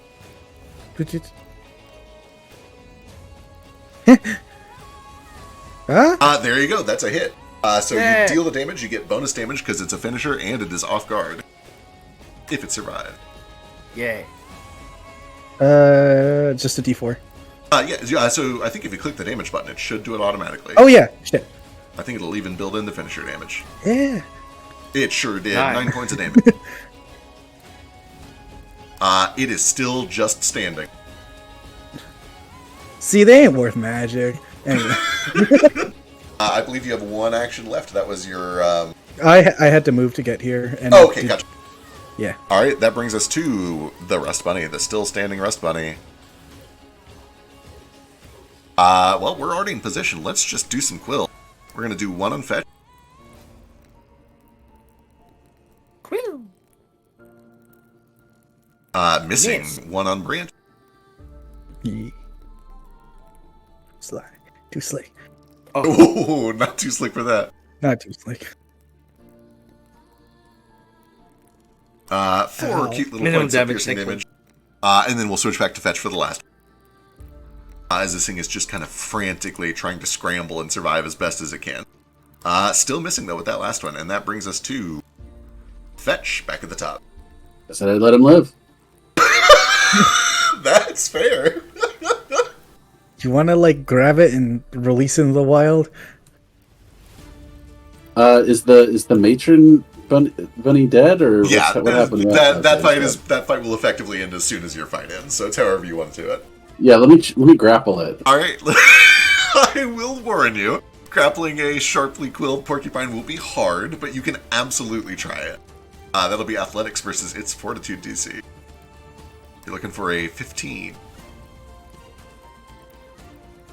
Hero point. You I don't need it. That's a critical success. Yeah, with just deft hands, you scoop this thing up from the soft underbelly and just hold it. And you've this fight is under control at this point. I will effectively let you end it if you want to just take this thing outside and release it. Hey, listen. Your legs are too short. You cannot escape. It's just wriggling and trying its best to poke you. They're You've got too it just short. right. There's nothing you can do. With that, Finn kind of puts the final blow into the neck of the big one. Says, "All right, you guys, all right? Nice work." Oh, is that all of them? I think that was it. Is the big one like cut up like, and he's being humble about that? Give me a perception check.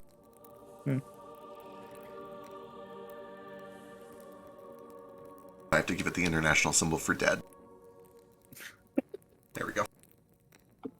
It looks Did like it flip? pretty clean injuries around the neck. It's clear to you, and actually he would have his weapons out. Seems to be like a very kind of precision, nimble sort of fighter. He does not like a bunch of big slashes. It's a bunch of like bloodletting pierces around the jugular and stuff. Yeah. Glad we were here to do all the hard work, huh? Yeah. No, I really mean it though. You guys were real handy. Ow, ow, ow, ow, ow, ow. I'm gonna drink from my Just- flask. You Just okay? pulling out Yeah, careful. Okay, huge guy. needles. Those things they suck. They stay in. You'll be finding those things for weeks. Why? Because nature is terrible and monsters are even more terrible. Not always. Not always, but you know, if I was a god and I was petitioned to bring down monsters to spare my people from the oppressors, I would maybe tell those monsters to not kill indiscriminately. I mean, I know I'm not one to question the gods, but it seems a little backwards to me. Ugh. Yeah. They work in mysterious, often fucking awful ways. That's what the fucking zealots will tell you. Yeah. Well, the good news is that if there's nothing weird behind this last door, then this place is clean. The bad news is that basically all of our shit is fucked. Come here for nothing then? Well, I mean, we did the report and we cleaned it out. That's what we set out to do, but I guess we didn't really get anything out of it because we didn't find anything cool. And he, turns to you and winks, right? Nobody found anything cool except for these couple of chunks of metal? What are you lying about? Oh. Oh, right. Do you want a chunk of metal? We found some cool metal. You can make weapons that are supposed to go together. Metal is heavy, and what am I supposed to do with it? I don't understand. I mean, that's very Does good. it make your headache when you lick it? Oh. Can I go over and lick it? Yeah, if you want to. It's kind of buzzy. He hands you this chunk of metal. It's this light silvery color, and as you lick it, it kind of vibrates against your tongue, and there's a very faint kind of ringing noise, like a crystal glass as you lick it. Oh! Oh! Yeah, Oh! Yes! Can I have one? yeah, of course. And actually, I love this. give me a nature check. You're from Zulakara.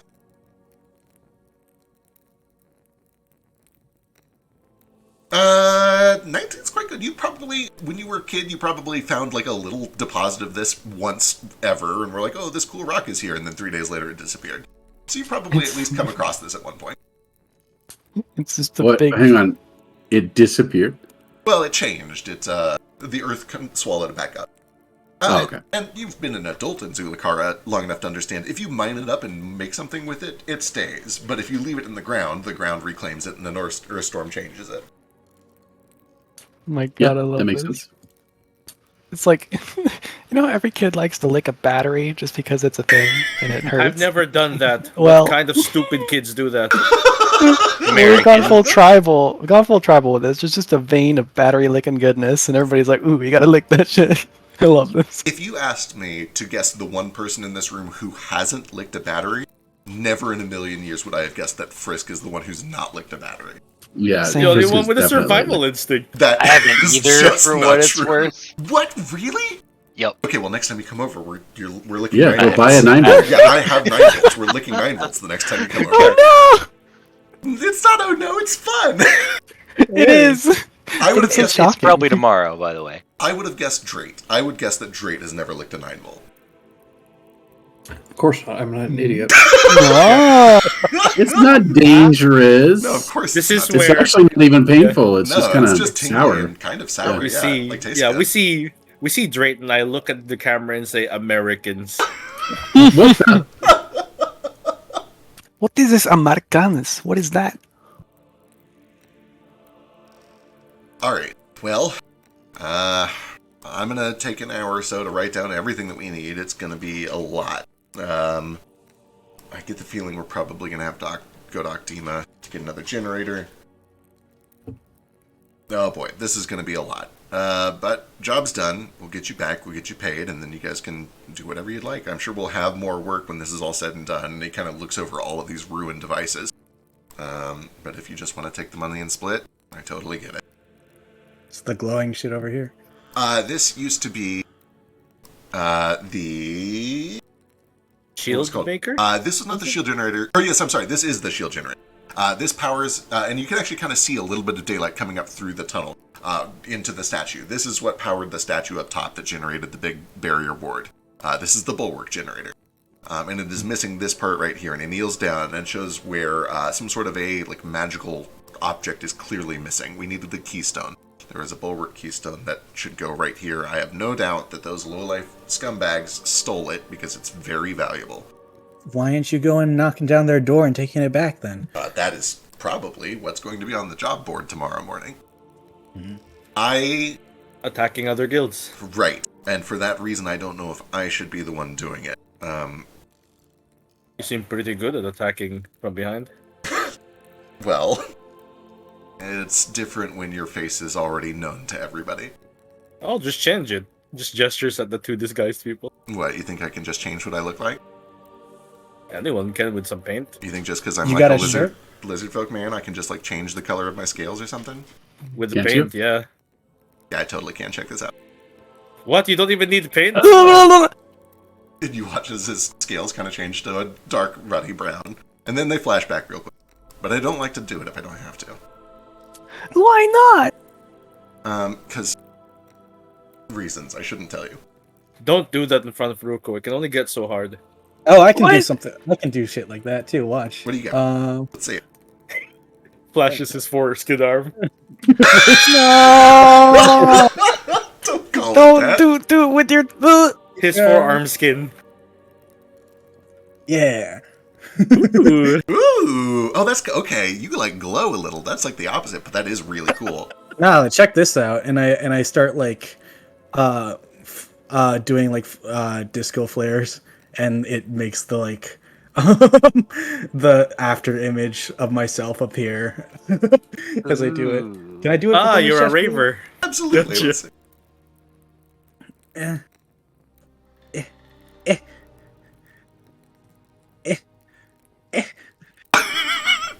It's pretty good. It's at least Can very I hero flashy. point that? Yeah, absolutely. What else are you gonna do? This session's We're almost over. done.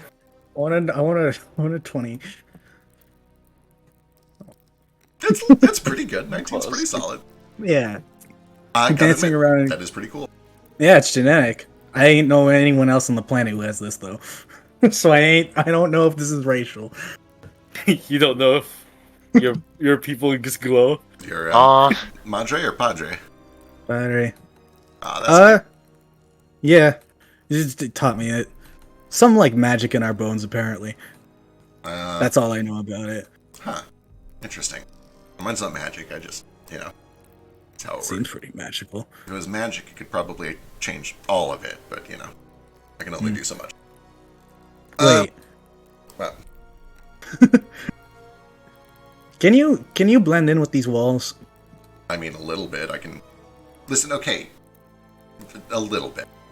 He stands over here, and he takes a second to, look at the wall, and he kind of judges the color of it, and he kind of puts the torch down in a fixed position. It's not great when I'm moving, but if I hold real still, and he kind of just carefully blips to match the wall. Oh.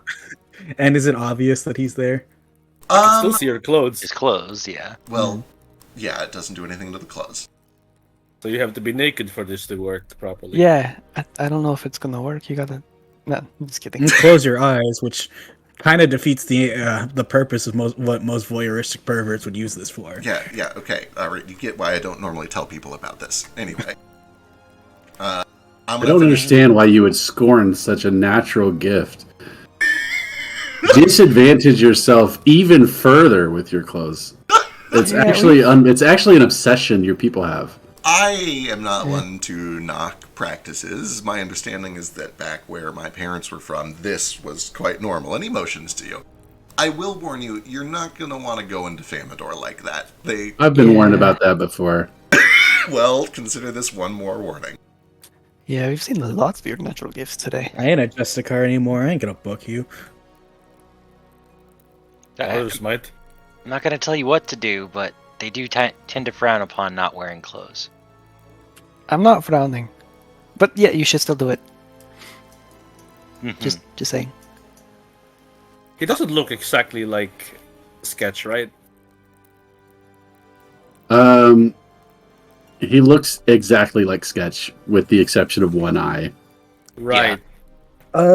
Now So I'm worried that they're going to think you're Sketch and Madame Butterfly will take him. Can I look around the prison a little, inside the cells, and see if there's any potential stories or anything that I can make Absolutely. out? Yeah, give me a perception check. Can I ignore my environment and rely on instead Hopper to tell me things? Absolutely. All right, let's run through these in a row. We got a 26 from Branch. I guess I'll do a recall knowledge from Mr. Hopper, but also Finn kind of makes a point of sneaking out just a little ahead of everyone to hop up onto this cage and talk to Tex. Society. Here we go.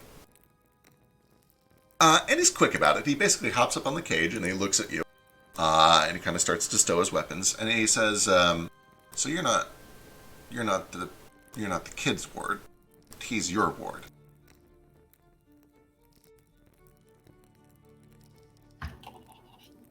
In a manner of speaking. He seems to be learning. You must be a good teacher. He's a slow learner, but desperate times. That desperate, huh? I assume he's already told you everything. He tells everyone. It's part of the problem. Not too much, although I certainly get the feeling that if I wanted to, I could squeeze it out of him with a little bit of a slip of the shirt. He seems impressionable. Or just ask at all. Mm-hmm. Well, good luck with that.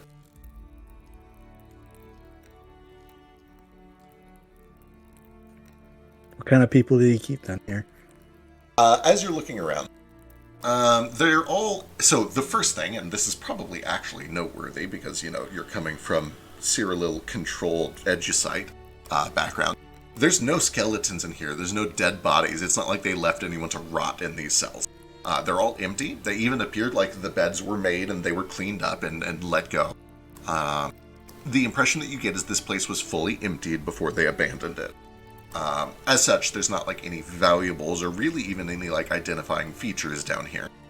It's just a bunch of moderately decayed, empty jail cells that are all unlocked and kind of put together with nobody in them.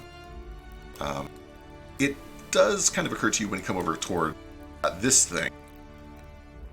You probably have never seen this before, but you've certainly heard of it, being an Edusite guard and so close to the old guild. This is a magical prison of some sort. This is like an imprisonment chamber. There are a ton of abjuration wards on here. You have no doubt that if this was fully active, and you can see that the runes are all cracking, the magic is just sputtering up uselessly, that there would be a way to like put somebody into a portal here and then pull them out if ever the time was right, and they would essentially be suspended indefinitely. They would put into stasis for safekeeping.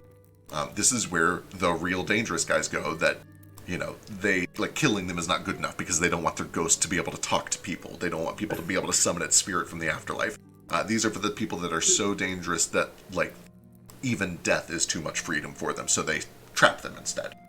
And this place, or it appears to be defunct now, it's not functional. However, as you're looking cautiously, you do see that there are some mushrooms growing up around the edges that have these, like, hard iron caps all around them. Give me a nature check. Because of your background as an Edgesite guard, you have a pretty big bonus to this. All right. I'm gonna laugh when they're iron cap mushrooms.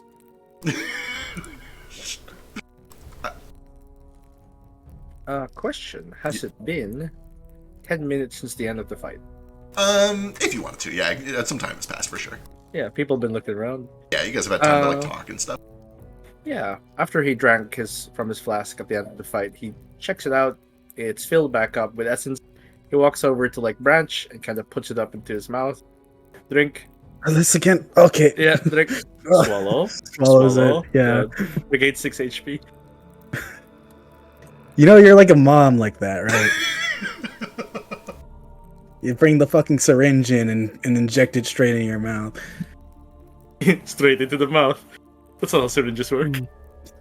No, it's like one of those plastic doesn't exist. Oh, yeah. It's like one of those. Yeah, I know those basters. Basters, yeah. You're more like a turkey, really. You should get one of those. I'll find one. Branch, as he finishes feeding that, I will come to you very shortly, Ruko. I know I still got you queued up, I promise. Branch, you recognize that these mushrooms, when you touch them, the caps kind of harden up at the top into like this wood-grained texture. These are ward work. They are not magical, but they grow around magical places, and like many occult practices, they can be used to create magical items. They tend to grow around areas of high abjuration energy along abjuration ley lines, where that magic is not being properly tapped. There's been enough time that has passed here that 2 big sprigs of them have grown up, and you know how to harvest them if you want to. I'll harvest them. All right. Feel free to throw them into party loot. It would be hard to do this secretly, but if you want to, you can try, but everyone is in the room with you. I'll just get Narafi and Ruko or whatever to help me with it and be like, yeah. Sick. I'm going to go ahead You want to catch some of these? All right. Drag them on over into party loot, and we are good. Do I know what they're used for? With a 15, you know that typically if you found them growing anywhere in your cell, the guards would be like, oh, hey, don't touch that. Let that grow for 2 more months. We can harvest it, and we'll get like 20 gold if we take it down to the local alchemist. You don't really know exactly what they made with it. You just know that they are valuable reagents for crafting. Gotcha. If other people now want to like roll nature checks about it, you can do that as well. Sure.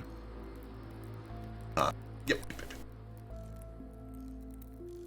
16, you know basically the exact same thing given your position. Yeah, it's expensive. Yeah. It's worth a pretty penny. I forgot to draw. Oh wait, this guy isn't dead. Fetch. When I come back to you in a second, we're gonna see what you do with your friend now. But for now, Ruko. So Hopper kind of like does a little bit of looking over this place, and most of what he tells you is just like a big list of all the big villains that were stored here for a long time. Yeah, but as he's looking through his book and he's like kind of going through some generic knowledge, I'm gonna give his little nerd shoulders a nice little squeeze. He like locks up. Why and can't he looks I? at you. Oh, I don't have focus spells for the. Damn it! It's been 10 minutes, so you'd have one of those back if you want. Oh, okay, good. Yep. I'm gonna give him some bonuses to his recall knowledge checks on this. Yeah, you kind of catch him at a point where he's like, okay, who was it? They like did the big plague for a while. Not the big one, not the one that worked with the Tesla King. It was like a gnome, I think. What is his name? And then you cast that. He will cast this again with advantage.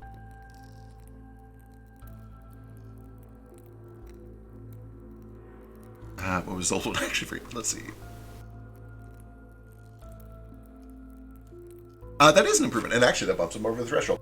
Oh, right, yeah. The Big Clutch. They called him the Big Clutch. He did like a variant of the whooping cough that got a lot of people sick so that he could take over the harbors for a short time. He made a killing off of it, but then they caught him and they brought him down here and locked him away for like 3 years. And then I think he died of natural causes. I'm actually quite confident in that. I don't think that these people would like kill their prisoners. That seems crazy to me. People wouldn't do that, right? Like not a good guild like Daybreak or Landfall. Oh, really? Oh, how domicile. Hey, what was that? What? You did the thing on my shoulder. You touched me. That was magic. What was that? They looked really, really tense. He short circuits for a second. Yeah, that was pretty good though, right? It was pretty good. What was that? It was a little enchantment. It's a lore master's Itru. Blah, blah, blah. It probably has a cooler name for it, but And it just makes you think better?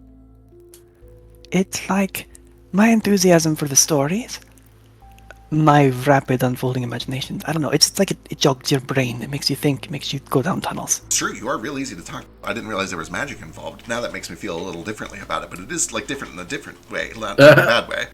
Hey, we have the shared objective. Absolutely. No, you and me, we'd be great. There's nothing I love more than somebody who loves to hear me talk. Yeah. They're just gonna be I feel nerd called chattering out. for a little while. Meanwhile, Fetch, you have this fun little friend. What are you doing with him? Oh, I'm just gonna go release it next to the Triceratops and be like, there you go. It just Enjoy your new life. It starts just kind of like violently doing its best to thrash around and gnaw, and the Triceratops is like, what should I do with it? It seems very mad. Is it safe around my children?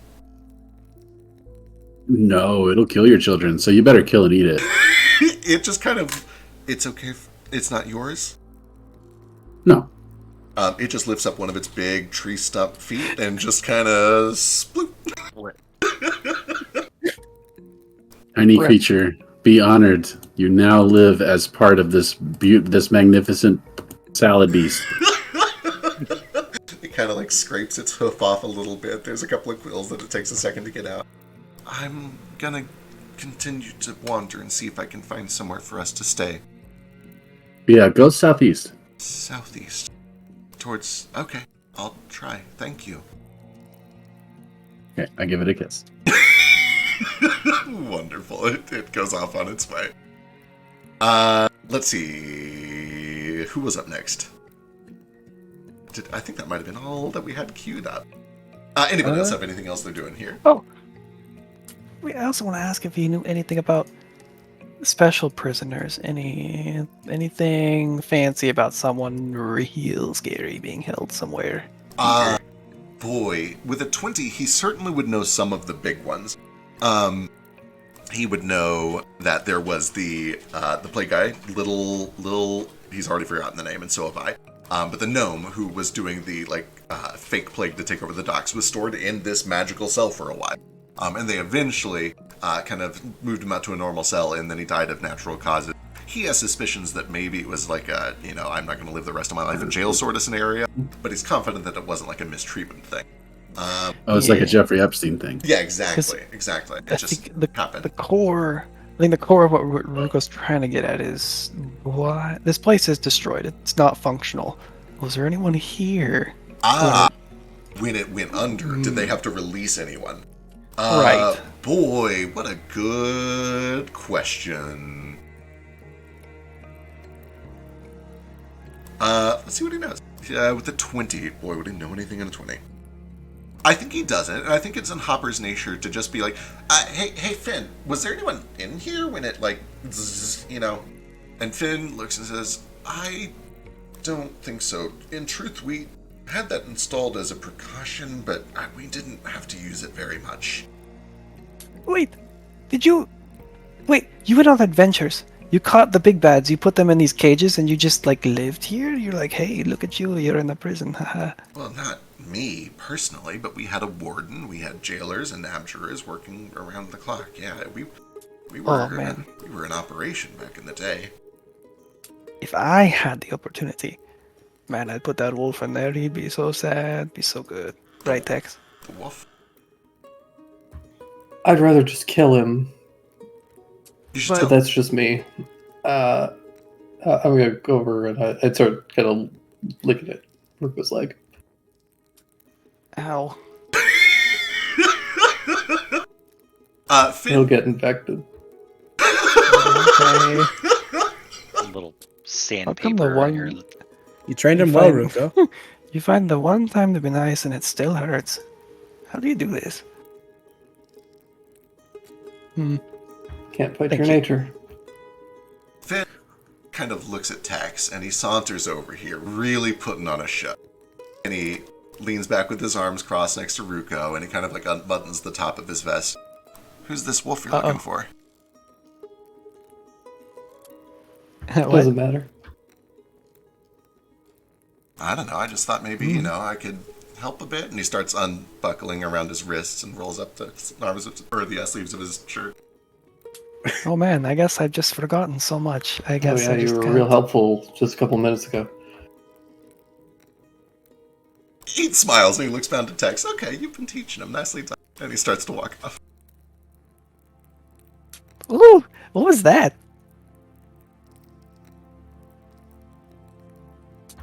Yeah, what a freak. I think he was trying to bait you with his body. Oh, it was working, but I wasn't gonna fall.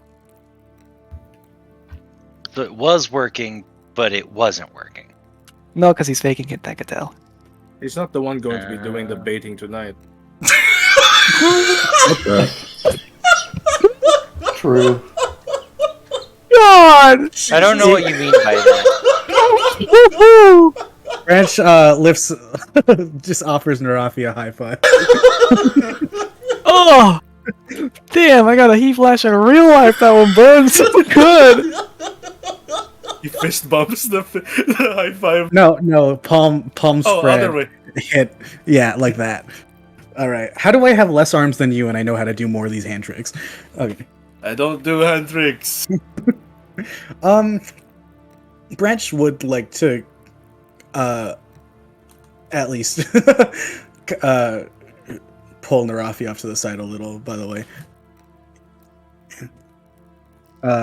if everyone else is done with their shit. Yeah, go for it. All right.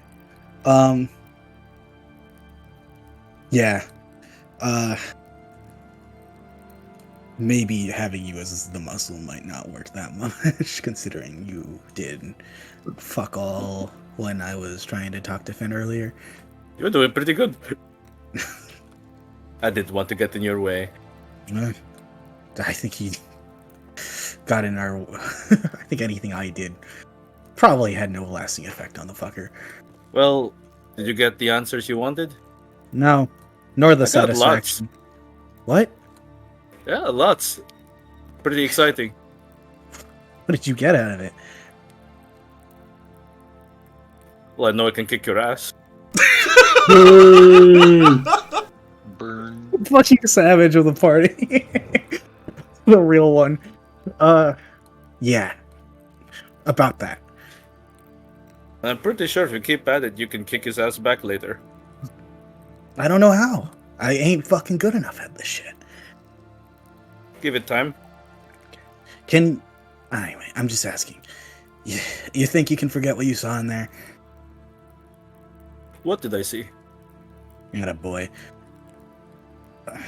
Why are you here anyway? You still haven't answered that. He kind of looks around at the group. Just one little scan. I'm scouting, you could say. I thought he was gonna say daddy. You're also a fucking recruitment agent, just like these guys? Less recruitment. More looking for the right type of people. So who you bitching for? Bitchin'. Bottoming, whatever. Who's your I master? don't speak the new age children stuff. What is Who is your boss? I work for myself. So you could say I'm the boss. A lot more qualified than anyone here, especially that cat. That cat, do not fuck with it. Nah, he ain't fucking with no one. I don't think anyone's gonna fuck with him. I've seen some shit. Do not fuck with that cat. Whatever.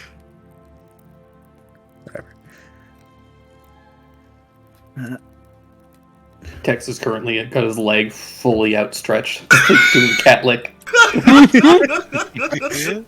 We see like a flashback of Narafi trying to pet a cat and it just climbing him and clawing all over. It's like, do not fuck with cats. All right, sure. I ain't fucking with the cat anymore. It did trip you like immediately the first time you came across it. It's a fucking cat. They do that. They walk in front of you while you're just doing shit. Just because this one talks, so don't mean it's special. Have you seen it do anything? Oh, whatever. No, and that's what scares me. Yeah. In case you haven't noticed, I like to check and look at people. So, why don't you spell us the secrets? What have you seen so far? You're not mine to share. So you are a voyeuristic pervert. Sure. You should learn how to.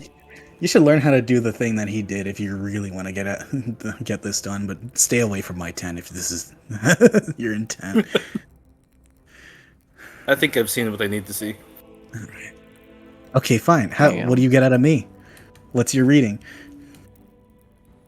You're a firebrand. What? A firebrand. I don't speak this old man shit.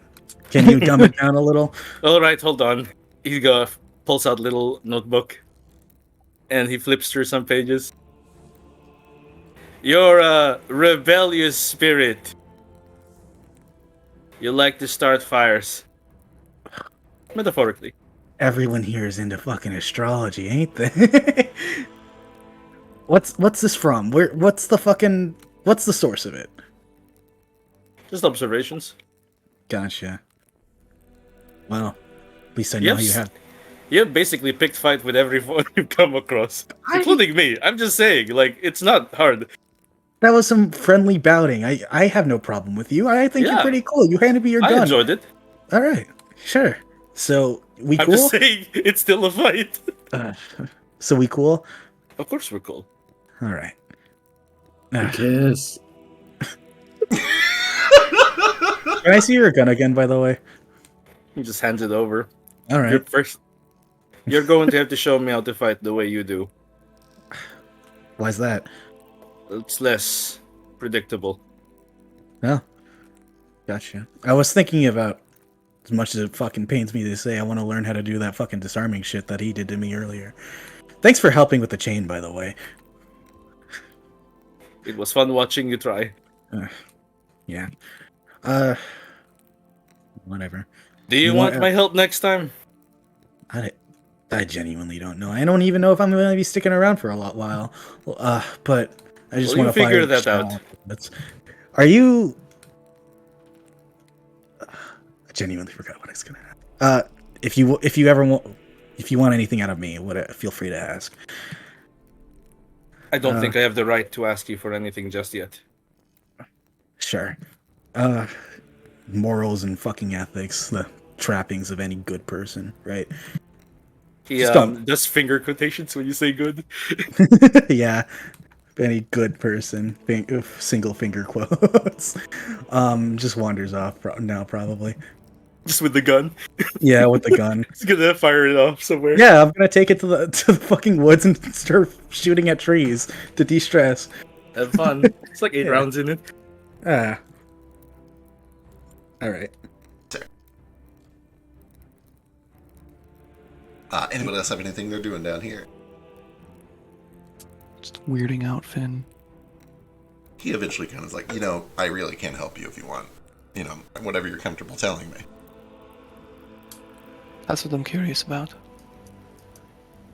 You have no loyalty to Cyril.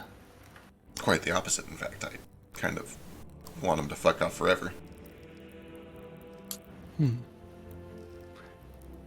Well, I'm doing this I feel like, did I detect any magic on him when I was doing that earlier?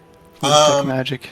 Yes, you get to filter things that you don't know, which means anything unknown will pop up to him. You do know that the wrist guards have some transmutation magic. Actually, I don't know if you get the school or not, but they're ringing up as magic.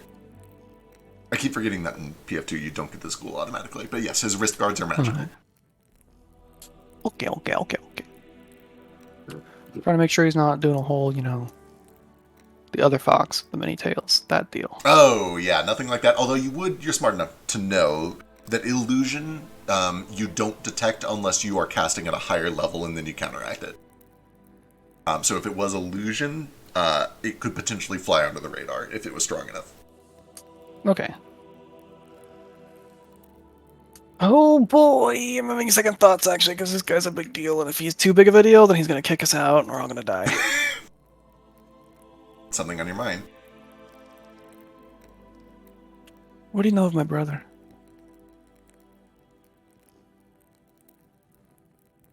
Apparently he's famous. I've heard a few things. I know that he also would like Cyril to fuck off for a long time. Do you consider him an ally? In an enemy of my enemy sort of way, sure. I've never met him. He couldn't really be my ally, but from what I've heard, and he kind of lowers his voice a little bit and looks over your shoulder to everyone else. I heard he killed the king. Don't know if it's true, but that's what everybody's heard. Ruko's good at keeping a passive face. Can't tell if he has no idea what's going on or if he knows. We only met each other for so long. I think we've much to share. Well, I've given you one. Would you tell me the name of this person after you? Oh boy.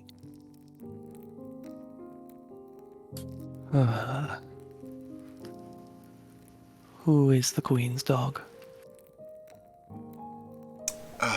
So close, so close. I thought you were going to pass this one.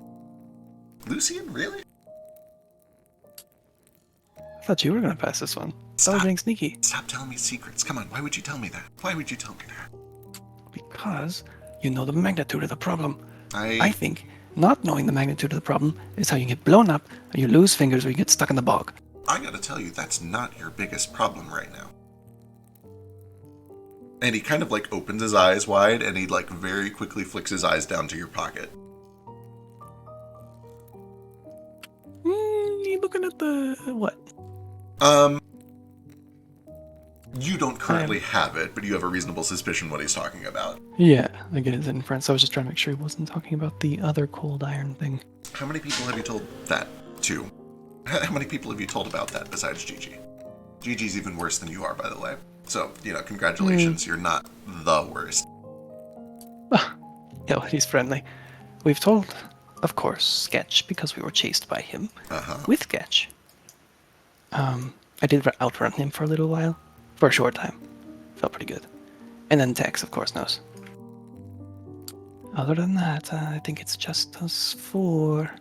And Gigi and me and Gigi. Darvin. And I think that I can contain it at that if you can contain it on your end.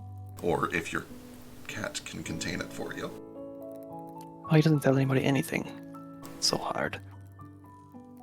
He's very smart.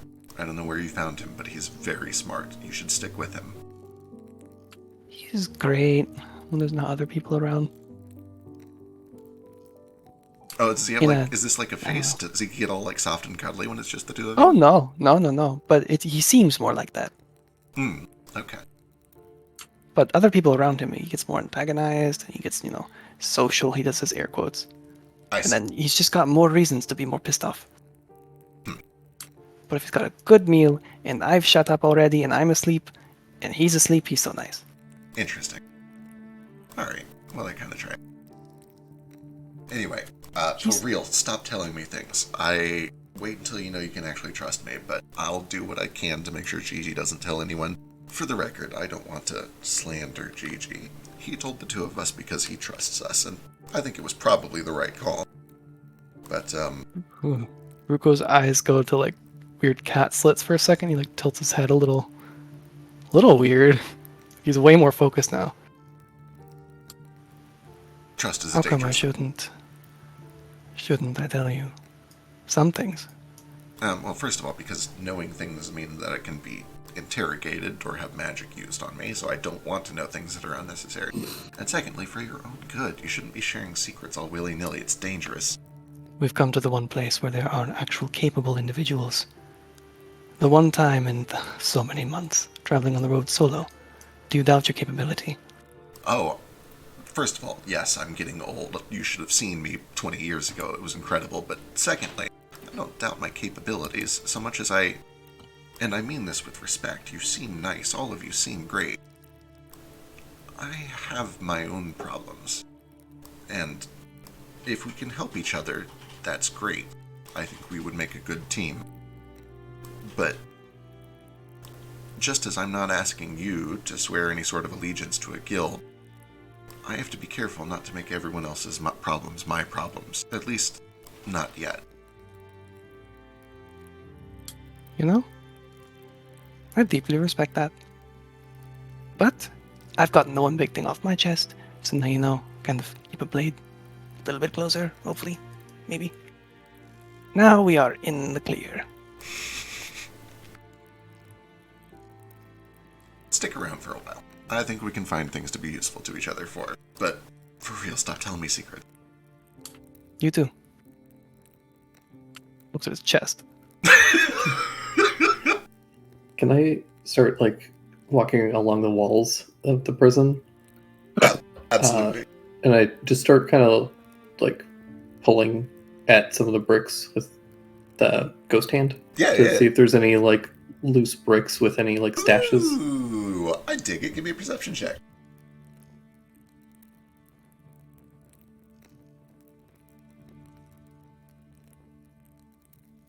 Uh, 19 is good. Let me check a thing.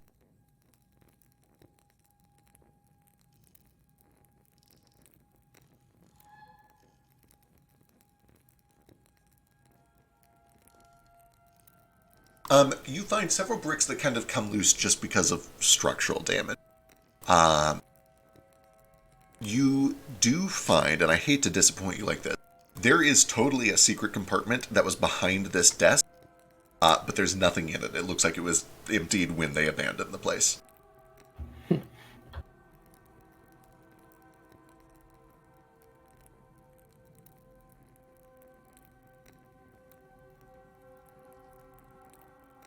As you're... Can I Go ahead. kind of like shove the ghost hand, just kind of sweep around back there? Absolutely. You kind of sweep around the back. You can feel that there's kind of like a tinny, it feels a little bit like a soft metal that's kind of lining the entire thing. And you sweep around, checking to see if there's like an additional false back behind the hidden compartment. I just wanted to see if there was anything invisible in there. Oh, I see what you're getting at. No, it feels totally empty. Nothing else happens. There's no like secret compartments that you find with more investigation. You definitely found it, but it just looks like it was already emptied at some point. Cool. I want to take. So I have a little packet of powder. I'm gonna sprinkle a little bit on the brick and put it back in place so that if it's removed, I'll know. You know. Okay, awesome. I dig it. Wonderful. Let me note that down somewhere.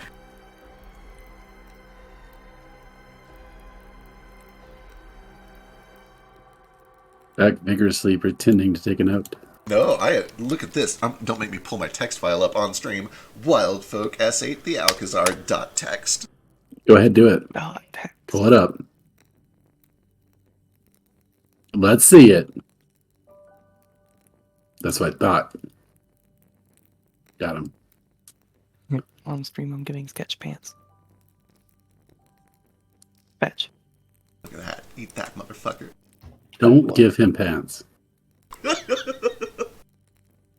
My cursor's your pants. As this is all going on, you guys watch as Finn suddenly bolts towards the stairs, slams the door shut, and says, "Later, suckers!" And then, like 5 seconds open, he cracks it back open. He's like, "Just kidding. Get up here."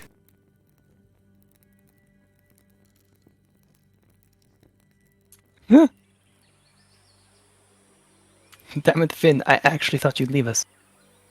Leave you? I was going to trap you. You'd rot down in those Exactly. cells. Exactly. Some of them would You're have. not so old.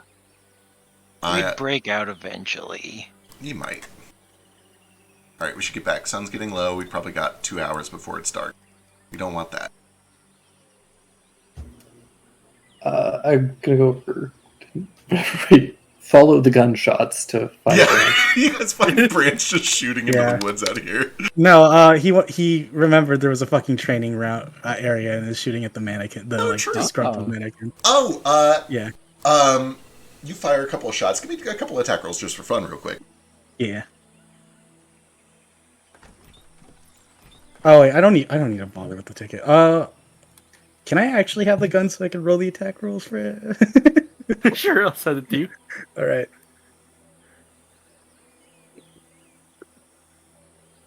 Let's see. Air repeater. Trade.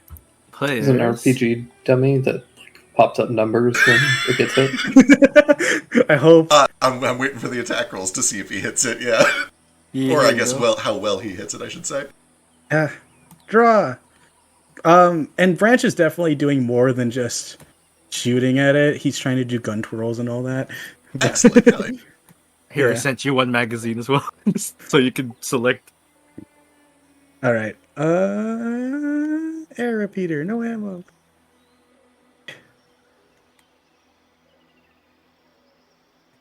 To be able to select the ammo in the drop down. Yeah, I did it. That's a really good shot. You take a couple of shots, and you do see that the first time that you land one right on the bullseye, there's kind of a faint glow around the ring that you hit. It kind of gives off just a soft little bit of magical light illuminating where you hit the ring that you got.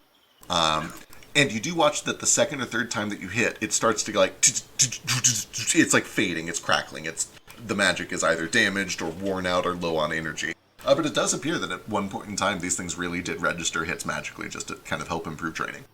Oh. He's definitely a little like mesmerized by that, but he's more so being like kind of almost nerdy, like doing like Oh yeah. cool trick shots like a Clint Eastwood cosplay. Right. Like from the back around the cape and all that, and if anyone walks into him, he will be ashamed. But, yeah. Oh, I'm already there. It's the first gunshot I heard. Oh, yeah. So, by the way, Fetch, some of these guys, Narafi's got a big rifle built in, or no, not built in, it's just slung over your shoulder. Branch I don't have a rifle. It's like the repeater that you just loaned to Branch. Yeah. That's right. Yeah. Built in. I want to Built buy a in? rifle. No, I was thinking of Kaz's. It came up in episode 7, if you haven't seen it. Go check out his cool weapon. As if this giant mummy looking ass ain't some kind of, I don't know, Terminator or something. How funny would it be if we had 2 robots in this campaign? James is not the only one. He says eyes glowing red. I am Narafi. Wow, Branch. That's weird. Yeah. And Yeah. he like kind of hides the gun behind himself, less because he's like knows anything about you, and more because he's embarrassed that he was trying to fire like a cool guy. But yeah. What's up? I'm usually a very good judge of character, Branch, and I thought Sketch was too. Yeah, I haven't talked to your brother that much. And then he just pulls the gun out again and starts firing at the targets normally I'm without gonna any tap like. the barrel with my boomerang and kind of lower it slightly, Oh, boy. staring. You got a problem? Seems I was wrong. I thought you were a warrior. Find me a one-armed warrior, and then maybe I'll consider changing my behavior. I knew a one-armed and one-legged warrior. He was the best of all of us. Yeah, I'm sure he could hop faster than the speed of sound. Tries throwing the gun up again and firing, despite the boomerang. I'm gonna put it down again. He had a leg made of branches. He was blessed by the gods with it. Yeah. What gods are blessing you? Just looks at you and scowls like, no fucking gods blessing me. The opposite, actually. I would dare to say that you're not tempting them to. I hope they come down. Maybe I can give them a piece of my mind finally. Give me a piece of your mind. And by this point, he just lowers the gun and to his side and just looks at you. The fuck's happening? What's your deal? I don't understand why strong people bother to use these stupid contraptions. Because they're fun.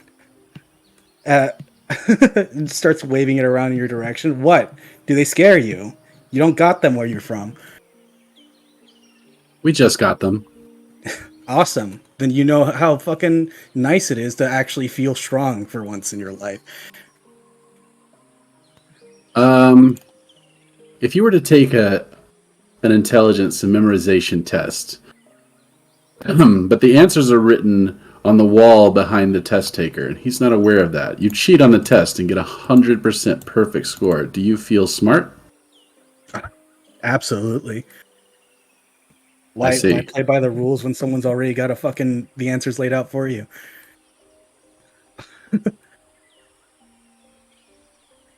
So, No. Is that all you wanted to know? I guess that's it. Yeah. That was really cool when you did the sideways. When you did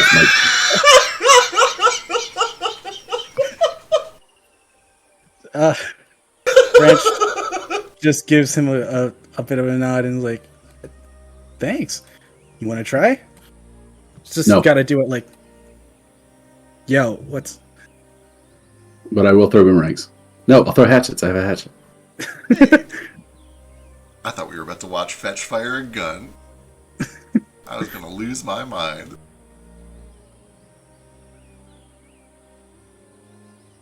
As the rest of you guys come up, you find Fetch throwing hatchets alongside Branch with his gun. Yeah, I'll try firing right where the hatchet is. Oh, good, you haven't killed each other yet. Oh. No, we Don't just mind learned about each other. Which one of us is a proud warrior and which one of us is a coward. Oh, Eva, does he use a gun too? Ugh. Who's the Yeah, I don't feel bad about the mold. Okay. Listen. And he does the same thing you did to Finn. That he to you, just looking down at you. The fuck's your problem? I just met you. I ain't looking to start any fights, and I ain't slighting you at all. That's fair. Yeah. So, fuck coming up here calling me a coward? No, I'm just saying your choice of weaponry is cowardly. That's different than calling you a coward. I'm just saying you need better taste. You'd sooner die than stand a fighting chance with a weapon that you think is cowardly.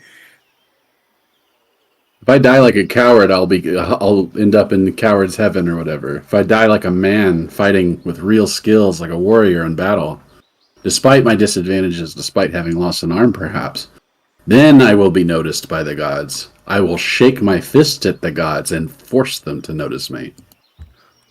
Don't be Fucking ridiculous. It doesn't matter how you live. You all go to the same place. No wonder your homeland's being sieged so readily. If you're all like that. Fetch, goes back Ooh, to buddy, fighting. you're Fetch. brave to do that in front of twins. Fetch, give me a society check. Ruko, I wonder what they're talking about in there. It's very difficult, but I have to call for it. Mm-hmm.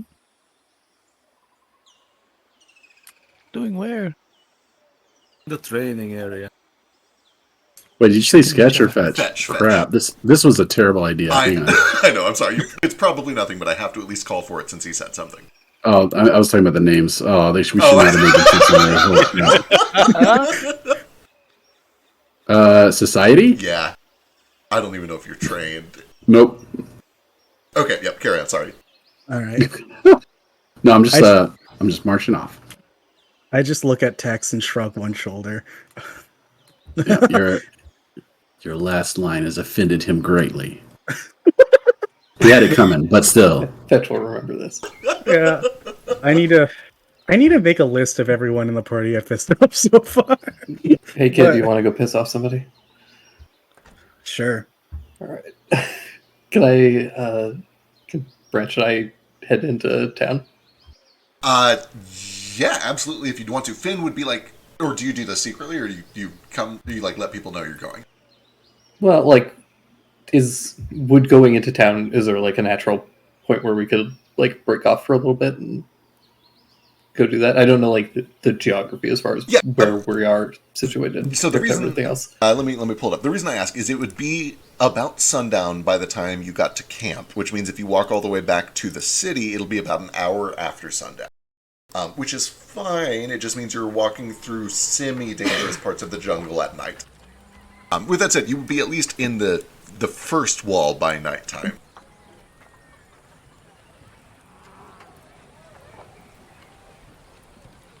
You guys are up here. It's about like an hour to get back to camp, and then you get hour here. Second hour would get you here. It's actually, you know what, I'm overstating it. It'd be like 30 minutes, 30, 30, an hour and a half to get to town. So 30 minutes of darkness. Any Edis symbol, any Justicar symbols tucked away before we enter and all that. But yeah. Yeah, I mean, I would head back to camp first, and then if he's down to go fuck some people up. Are you guys gonna go steal? Oh, absolutely. Fucking Christ, guys. Okay, awesome. So you guys are going with everybody to camp first, and then you're breaking off to go to town? Yeah, I mean, if it's on the way, we might as well stop by camp first. Alright. Yeah. Oh, Fetch. We can't. manly, though. We can't treat wounds while walking, right? I was actually looking that up yesterday. I think you can. I would be at least like... Boy, I feel like you would have to stop for at least the first 6 or 7 minutes of it. But yeah, if you want to take 5 or 6 minutes to start patching people up and then finish up on the go, just like kind of cleaning up, that's fine with me.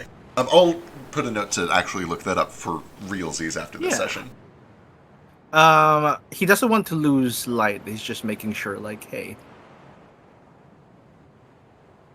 you know, people are a little injured. He's not sure if Fetch wants to get looked at, but he's crying somewhere. I don't think I see him. Oh, I made Fetch cry. Aw. He's very good at manly crying, actually. Which I assume... I would. To be fair, Fetch was being a dick.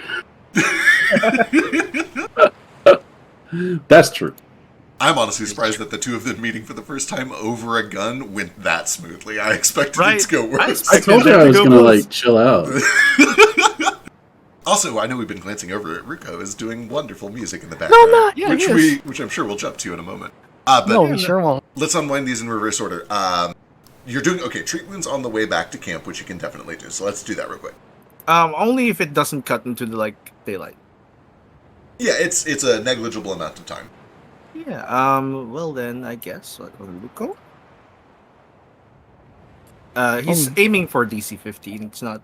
Cool. You're helping heal me? Hey, that's a a crit. crit. That's 48.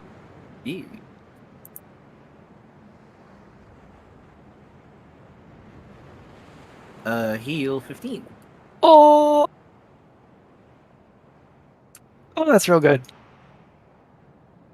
To see, takes out some bandages soaked in some weird smelling shit. Oh, Cleans like you up. bad wraps weird, it up. or like Medicinal. medicinal bad weird. Okay, Just that's good. very strong medicinal That's smell. good stuff. He loves it. He's No. Egyptian. It's probably garum. I don't know where Probably. frankincense comes from. That surely it was imported from Egypt or to Egypt, right? Yeah. You probably do smell it's a little perfumed as well. This is nice. Don't inhale it. Oh no, it was totally native Northeast Africa. It'll make your head swim. Yeah, it's always swimming. Yep. Thank you. No worries. Promise to keep you alive. So I think this was probably happening at the little table. While you're Well, Yeah, while you're playing. yeah, I was playing some music. I was sitting on top of the table, crisscross. He was sitting down there. Yeah, I think he was just after he patched bandaging my up. legs. Yeah, just bandaging, being stoic. Oh, he's probably like twizzling out some spines. Ugh. That's what most of the time takes. And then Ruko decides, as this conflict starting outside, unaware we're inside, and I pull out my my little mandolin thing. It's a little bit longer, a little more of a wide range.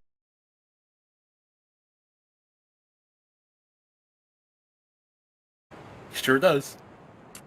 I'm not gonna sing them. They're We're not gonna force you to sing. Do your performance role. Oh yeah.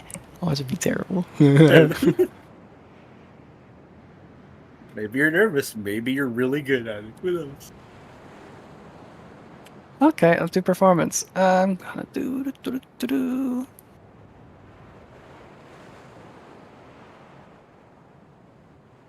Huh. I mean, session's basically over, and you got a second hero point if you want. Yeah, true. Yeah. Speaking of which, one last hero Right. point in case it becomes important to branch. It got lower. Goddamn, Ruko. I didn't want to roll for this. It's not meant to be good. It's just meant to be clever. Yeah, for what it's It worth. is clever. For what it's worth. The issue here is that you are itchy all over. It's not that Yeah. you're bad at music, it's that you're fucking itchy. Yeah.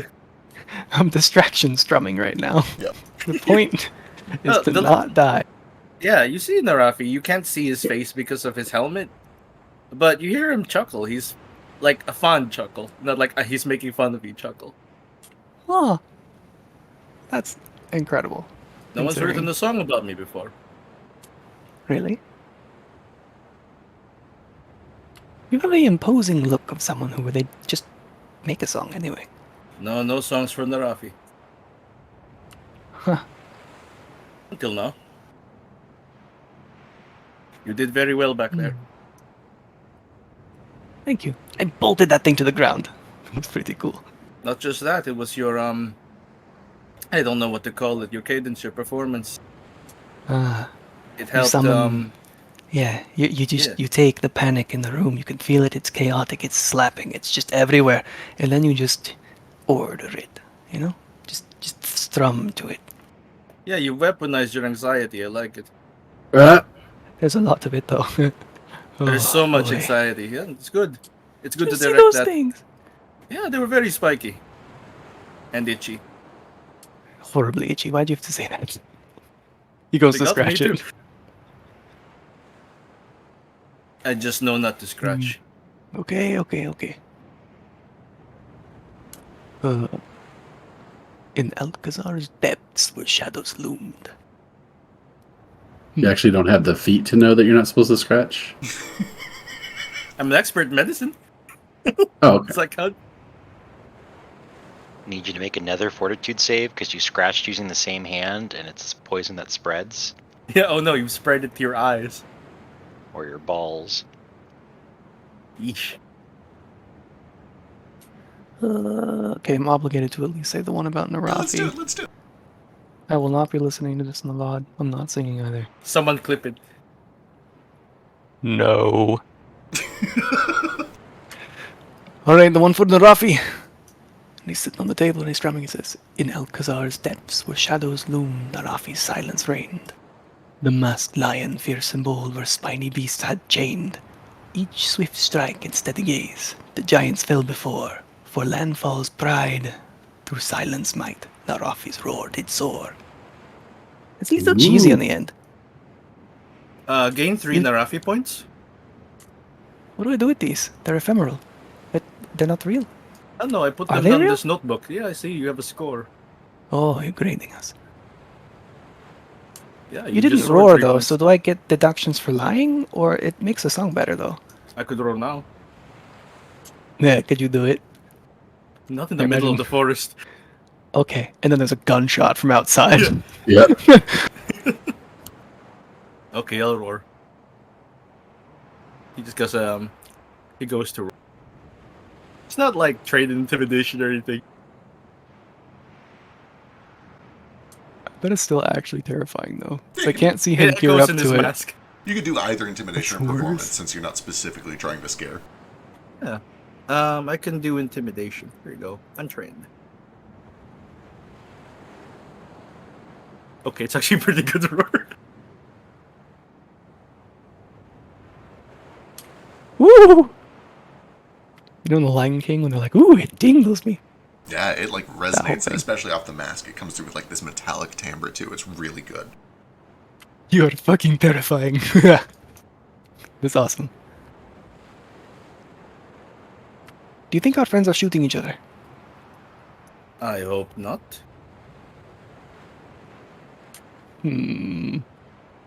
I'll probably go check out at that point. Yeah, But it's yeah. about this time that Fetch kind of comes in manly crying, which I assume looks like him keeping a perfectly straight face as his eyes turn red and slowly just like leak. Yeah, exactly. Mhm. I What? give him what's wrong with you? I give him a jerky. I'm allergic to civilization.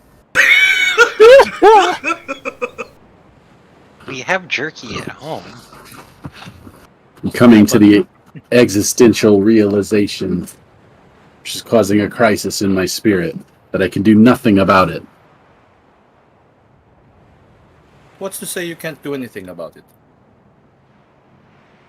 You're right, I can burn it all. Here's a little secret to you. Zulakara is a civilization.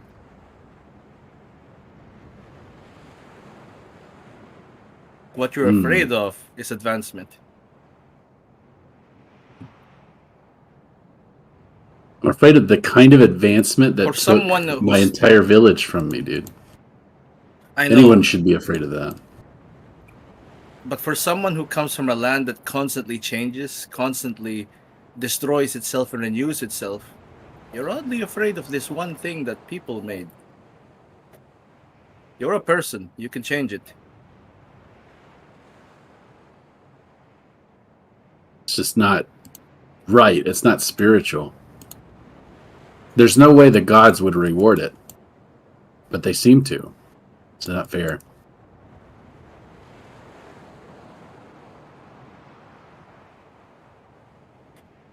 Sometimes it's not for the gods to decide, huh? That's why people are around. Here, drink this. What is it? He just puts his flask in your mouth. Blech. Swallow. Swallow. Regain your HP. Blech. I love this recurring bit of Narafi just force feeding medicine like they're all children. It doesn't even heal that much. What is it? It's How like much is it? 6. That's not bad. Yeah, it's every 10 minutes. As long as no one else sips from it, it can heal someone for 6 points. It's pretty good. It's for like, if I fuck up medicine, I have, oh here, then drink this. What's it taste like? It tastes like burning. Uh, Burn. Is it, alcohol or fire? Is there any chance that it's made out of dirt or mud? It looks kind of like blood. It's like a red wine-like fluid that flows from the flask. Oh, I can't use blood. Oh. I meant mud. Yeah, but when it flows out, it glows like this kind of greenish tint. So not dirt. No, it's not dirt. Oh, unlucky. There's lots of soil on the ground. If you just pour a little water, you can have mud. I was wondering if it would be possible. Out of character, I was wondering if it would be possible to combo our abilities. I don't think so, though. I Like, don't know. visually, you certainly can. I don't, like, yeah, if you each take an action to do your thing, you can certainly mix blood into his wine, yeah. Yeah, not blood, mud. Mud, Can I mud, use yes, my of course. Can I You use can my put power mud on on mud? yourself? I'll change it. Here, you can put your mud on your body, and I'll pour my thing on your wood while you're mudding it up. Doesn't your power already work on mud? Isn't that the point? That's what And plaster does.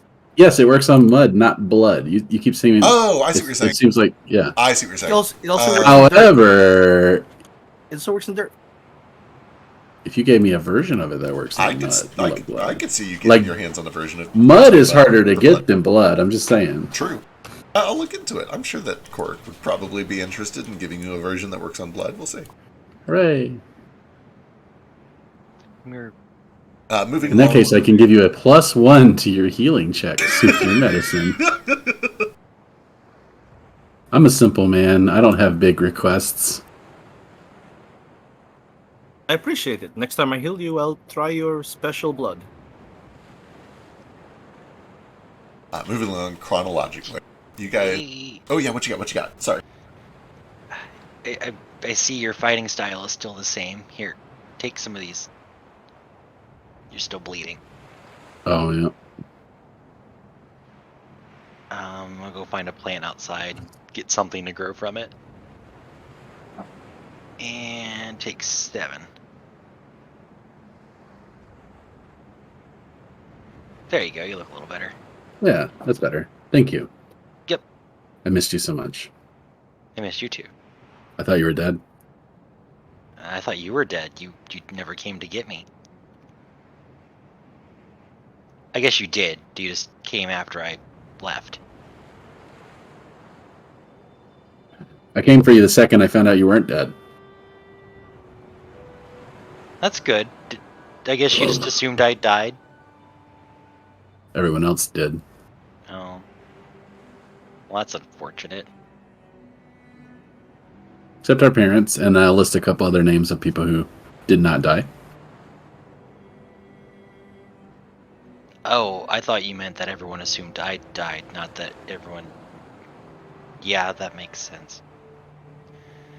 Yeah, yeah, our tribe is still under attack to this very day. 2 years and it's still going on. Yep. We need to find Mom and Dad. Maybe they can do something with their powers if they're not caught off guard by guns. The way I see it, Sketch, there's 2 things we can do. Uh-huh. And I haven't decided yet. Thing 1 is to find our parents and see what we can do with them. Thing 2 is to go home and die in battle.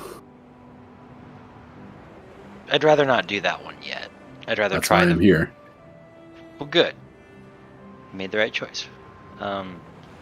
Did you see that they might be able to help us find Mom and Dad? They have weird scrying, I think they called it. That's a good lead. Yeah. That's assuming that the other buildings aren't beat to shit like this one is. Korik told me to go across the sea to the west. So that's a good start. It's a good start. I don't know if we should just go search an entire continent, but... Following Korik blindly led me to you. I will jump in here very briefly just because I want to make sure it's been several months out of character because I made you wait forever. The message was to go westward and weaveward to find your brother, and you've done that. I did go west and Weaver. Okay. Yeah. Okay. So yeah. So in that case, I would have said something like, "We wait for Korik to send another vision." Okay, and if he doesn't,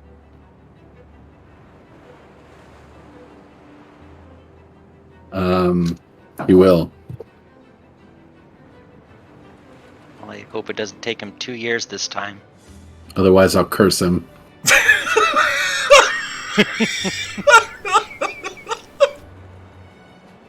Christ.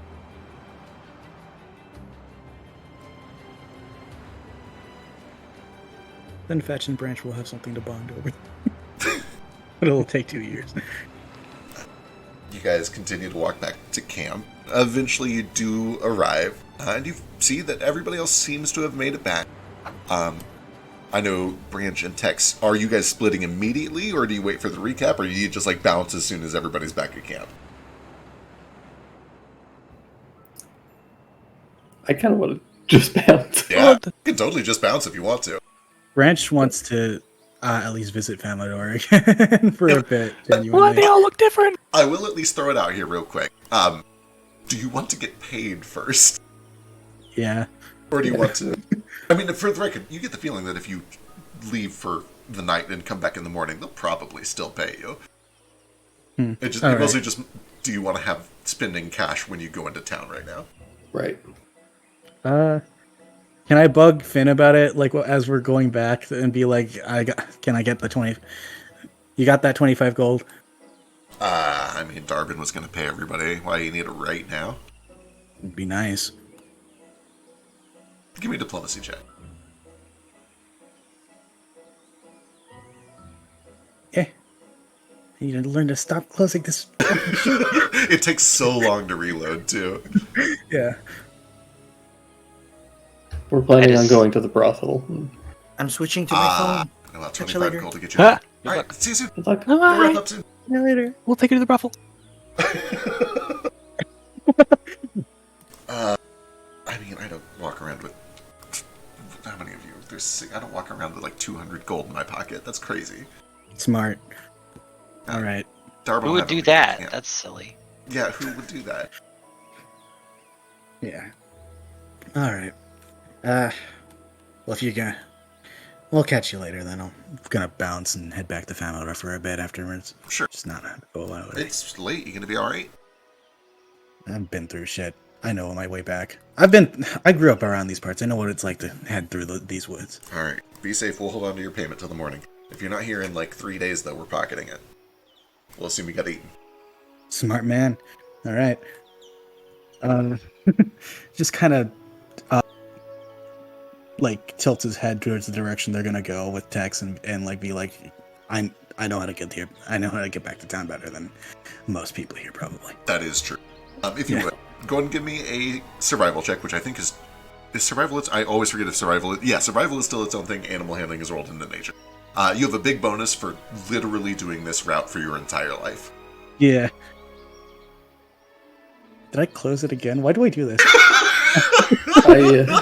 Just double click on the bar at the top to shrink it. Yeah. Wait. Oh. Yeah, you can minimize by just. Oh my god. Yeah. Thank you. Neo, you fucking saint. Okay.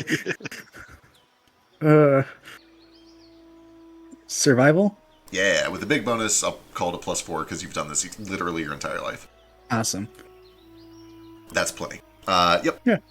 There are a couple of scares, a couple of areas where you definitely hear big roars off in the distance, but you know to just hold the fuck still, stay near the edge out of the tree cover, and move as soon as things go quiet, as soon as you hear the birds again. So you move with the birds, and you are eventually able to make your way back to town. And you do find that, as always, they're more worried about getting you in the gate first before they start questioning you. And they know who you are. You've done this the whole time. You're able to get in, no problem. You're able to get back to town. Yeah. All right. I'm sitting on Branch's shoulder, and I start, I do that annoying cat thing where I go from one shoulder, and I, duck under your chin and crawl onto the other shoulder, and, just, way too in your face. Yep. Did you mean what you said earlier, that you don't want to be remembered when you die? Absolutely not. Not currently. No? No. I ain't got anyone who really wants to remember me. Why should I burden them with a fucking thought? That's stupid. Did you bring me just back to town just to insult me? Only partly. Yeah. Well, what do you want to do? By the way, the way you fucking handle that kid, you got muy habilidoso. I ain't never seen manipulation that fucking clever since... I ain't never seen manipulation that clever. I don't know what you mean. Sure I don't. Anyways, I'm looking for someone. A mark. And I know you have. In spite of how down on yourself you are, you have quick fingers. You watching? Of course. Alright. Guess that's all I could expect of that cat. What's it He does like have quick fingers. He never gave the gun back. I never did. Sticky And I'm not fingers, dude. going to until he fucking asks for it. Anyway. Yeah, what you want? A mark? Yeah, have you ever been to the, oh god, I'm terrible with names. What's the... Avanella? Yeah. Okay. Have you been to the Temple of Avanello? Branch, almost certainly as just part of your, like, oh, I gotta go deal with this other church. You would know that Avanello is the god of beauty, of art, of mostly just general god of beauty. Second question about that. Do I know? So I know that. Have I been to this place specifically though? Yes, almost certainly at least once or twice, just as part of like collecting taxes and making sure that their forms are filled out. Have I increased those taxes for my own personal benefit a few times there? That is ultimately a personal decision, but before you commit to it, I will let you know that it's one thing to shake down a beggar for a copper piece. Trying to do, like, there's a lot of paperwork involved with collecting taxes from another church.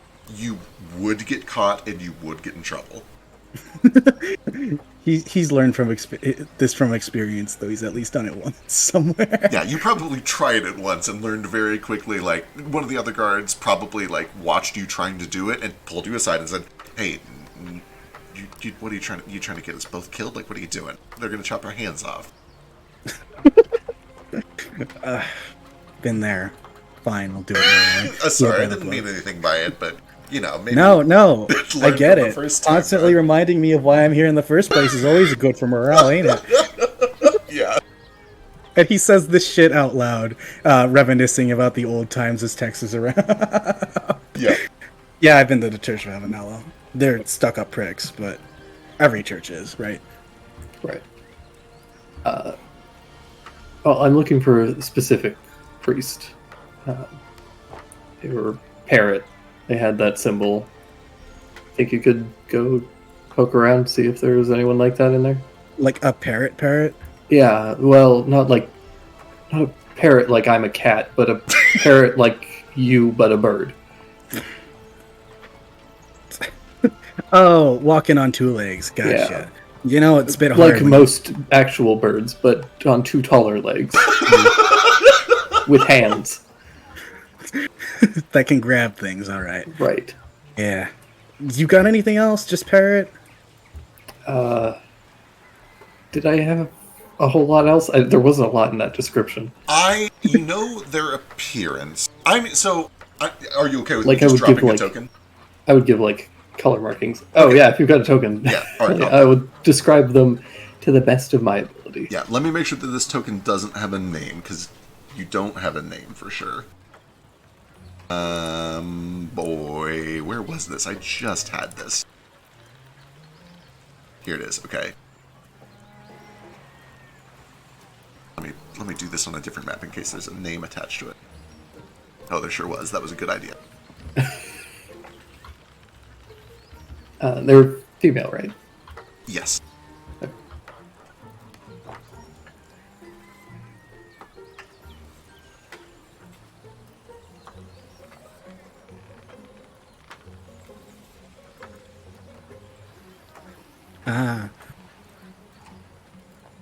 Strixwoman, dark skin, kind of blue, green, and yellow wings, much like a parrot. Long black hair, straight, not a lot of waves. Not full on Aarakocra, fully Strix, yeah. Huh. Yeah, I was picturing Aarakocra. I thought you were a better furry than this. I think you'll find that there are quite a few non-furry species in my world. He's slowly becoming Tex in real life. All right. This has been the truest character to my soul I've ever played. X was straight all along. True. Sure. Probably even seen it before. So, what's your mark? Also, what am I getting out of this?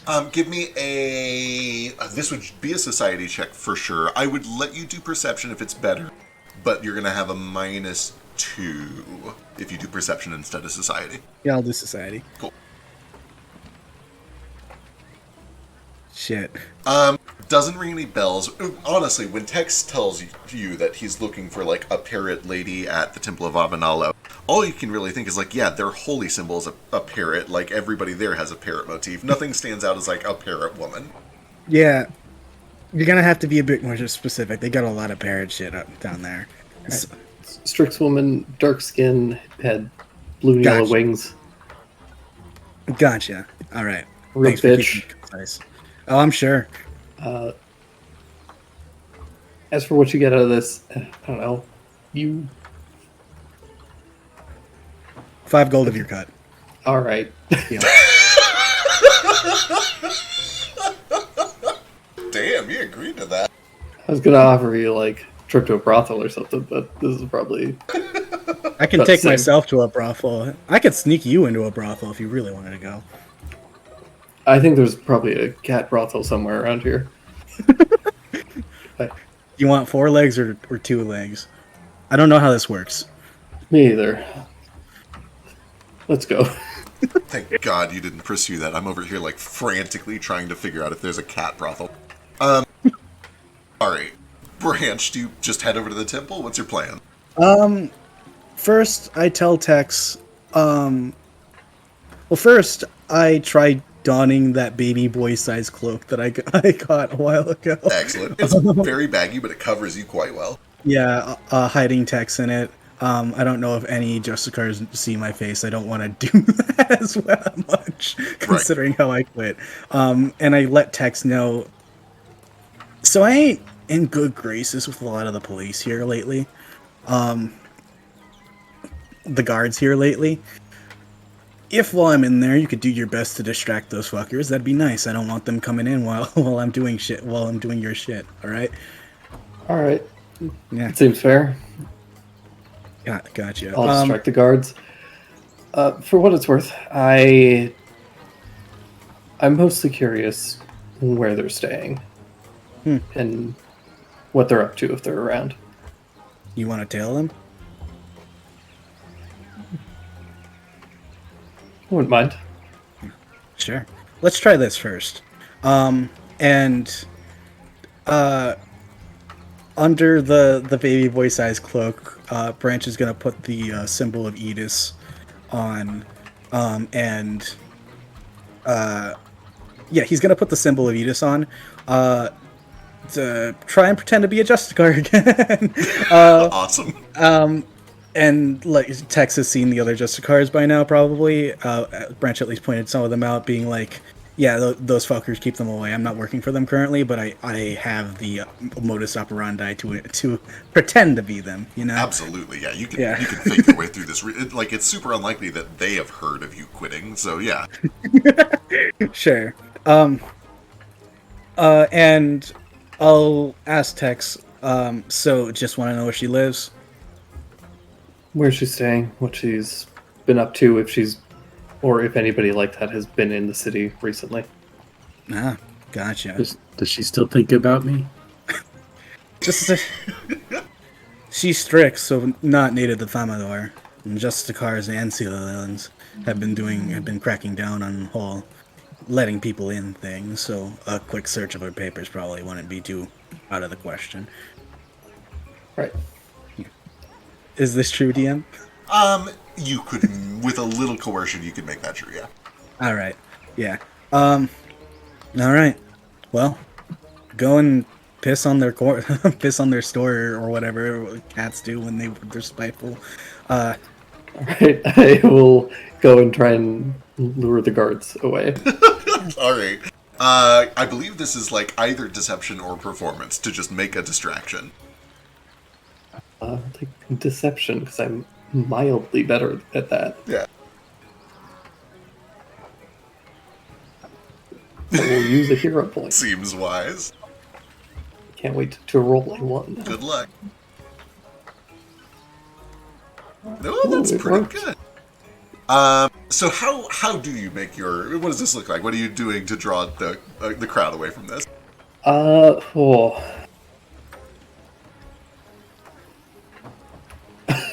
You know what I do? Because Branch is helping me out, I've changed my mind, and I go and I leap on top of a building. I pull out the gross jar, Oh, open the no. lid, and I just bat it off the side on top of his guards. And then I meow very loudly, and I take off. Excellent. Onto the other side of the Yeah. roof. A couple of people come over like, oh, something is... Oh. And they just, like, start gagging at the smell of what you stuffed into this jar. They begin, like, full-on panic running. Some of them run around the corner and heave in the alley. Some of them, like, run to go get a sack and try to bag it up and kick it down the street. And everybody just vacates. Nobody wants to be near this jar. Branch is holding back laughter if he saw that. Like, composes himself before he heads in. Excellent. Branch, once you're inside, you have a couple of options. First of all, this hallway and the entryway is kind of open. If you want to just, like, start snooping, you've probably got a minute or two to do that. Or, if you want, you can skip all of the red tape and just walk straight back to the sanctuary, try to find somebody in charge, and then pretend to be an Aegis-side that needs, like, records or whatever. Yeah, I'm gonna do that. Just, like, peer into I'm gonna peer into a few rooms, maybe even knock before to, like, try and look a little official. Okay, but wonderful. Yeah. So I'm going to call, first before anything happens, a very easy deception check to just play off like you're really on official business. This is very easy. You have everything you need to do to pass this off. It really was your job less than 48 hours ago. Yeah. Plenty. You're doing perfectly fine. Everything is completely above board. You know the protocol. You know everything. I know it. So I guess the next question is, you find a woman who's in charge. She's, for the record, the Temple of Avanalo is one of the most beautiful temples in the city. Everything is finely crafted marble. There are beautiful paintings, floor to ceiling, murals on the ceiling, and the priests and priestesses are wearing like light white silks or sheers or just beautiful and very sheer clothing. And one of them with this like beautiful curled red hair, a human woman, looks at you and says, "Oh, welcome. You're quite late. Is everything all right, sir?" Well, first off, those earrings look fabulous on you. Oh, I absolutely love them. thank you. I just made them. Oh, you handcraft stuff. Oh, Sorry, I course. don't pay, because of the Justicar business, which I am always currently doing. Yes, you. I don't have a lot of time to actually spend in like other sanctuaries and stuff. Oh, it's but understandable. I know you're very busy. I'd absolutely love to come over and maybe get some like handcrafted stuff from you someday. Oh. Give me a diplomacy check. Yeah.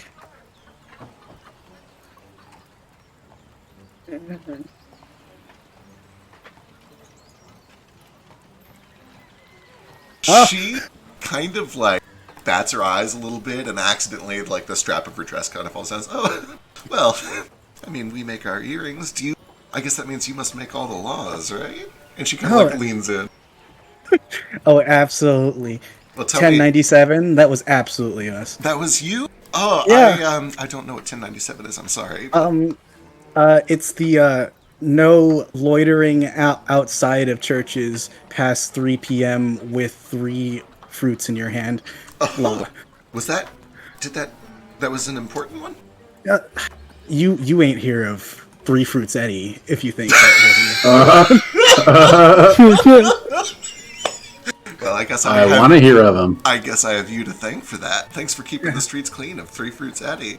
Well, what Yeah. can I do for the hero that kept the streets clean of 3 Fruit Eddie? Oh, nothing. Just, do you have, we've been getting reports of course, I wouldn't expect the Temple of Anala to do this intentionally, but we've been getting reports of, illegals, outsiders entering without, proper and, just paperwork that allows them the, luxuries and overall niceties that Famador has to offer them, possibly even making the streets worse. 3 Fruits Eddie was one of them, I can tell you. Oh, no. What can I do to help? We just need some records of your current employee, as well as the general people who tend to visit you, the Church of Avanala.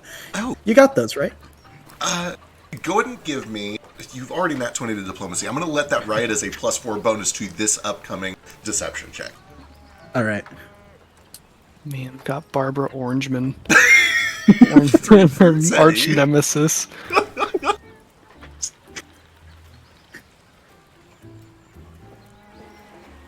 God damn, Branch, calm down. I picked the right person for this job. You sure did.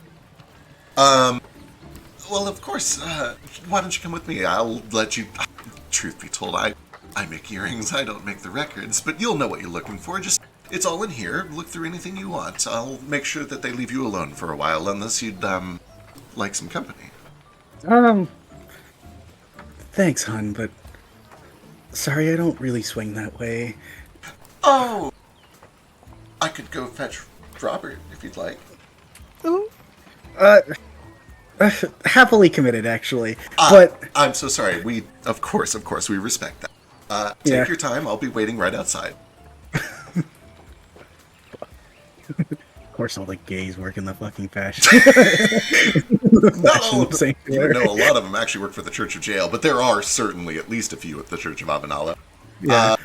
Actually, you would know, you would just know this is your job. You would know that there's a little bit of a troubled history going on there where Cyrillin is not super cool with that. And as such, they've been tightening down on it. Turns out they're a little backwards.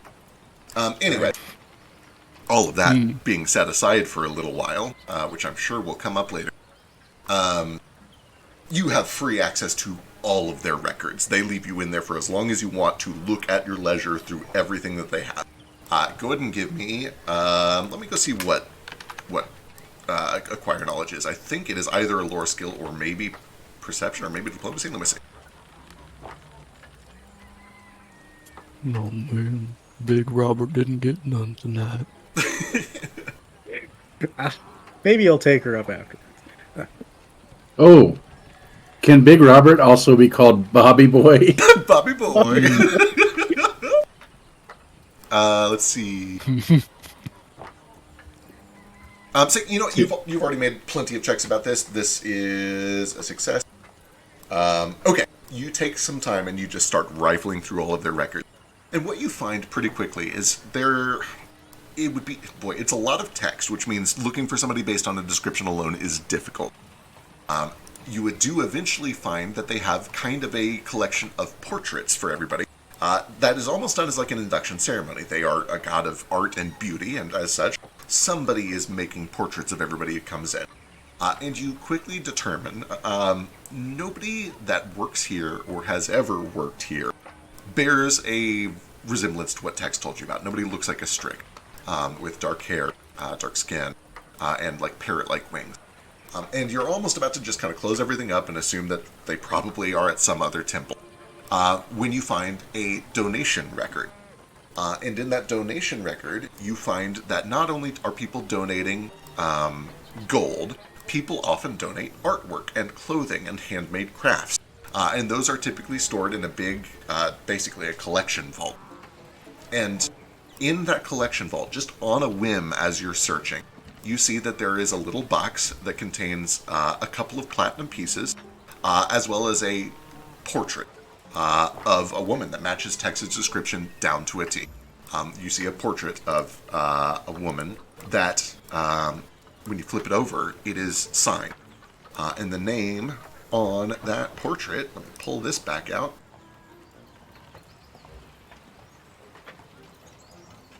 is Sakazaki Taiyo. Did that sound okay, Okdima to me? It sounds very Octima to you, and that tracks with her being Strix. All right. How much platinum is in there? Two platinum pieces, which is like $10,000. A lot, and probably would be noticed if it went missing. Somebody will eventually notice that it's missing. But, All right. you know, you're alone in here, so, you know, I don't want to say that to say don't do this. I'm just saying that's a lot of money. I pocket the platinum. All right, add 2 platinum coins to your inventory. Oh, yeah. Let me open up my notes, and let's go. Anything else before you bail? I do Um, I'll close everything. I didn't find any like actual information that might be a little illegal in the Church of Avanala, of course, probably, right? You did. I am okay. So before we move on, give me a religion check. I can't. Okay. Are you trained in religion? Yeah. Okay, give me a religion check.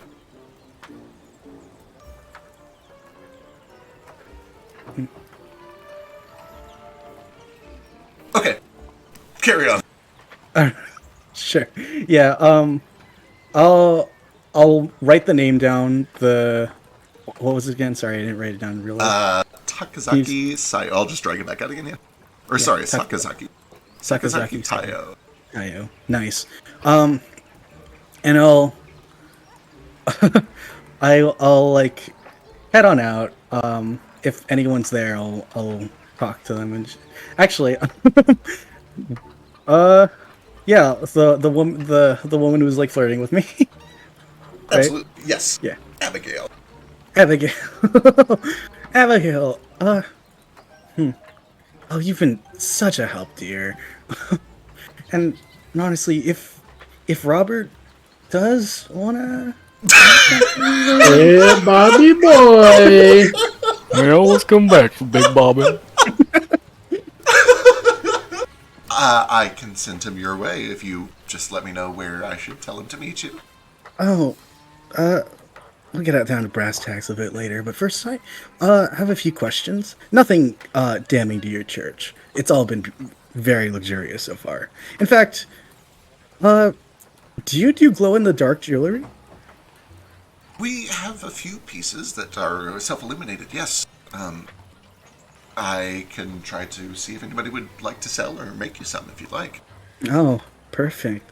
I've been meaning to get some stuff. As well as maybe a few for me. Dark, late. I have to tell you, dark play. It's some of the best that you can have in your life, as long as you can keep track of the other person.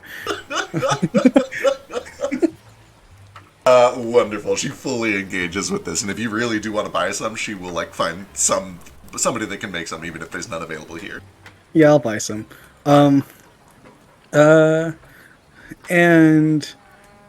the other thing.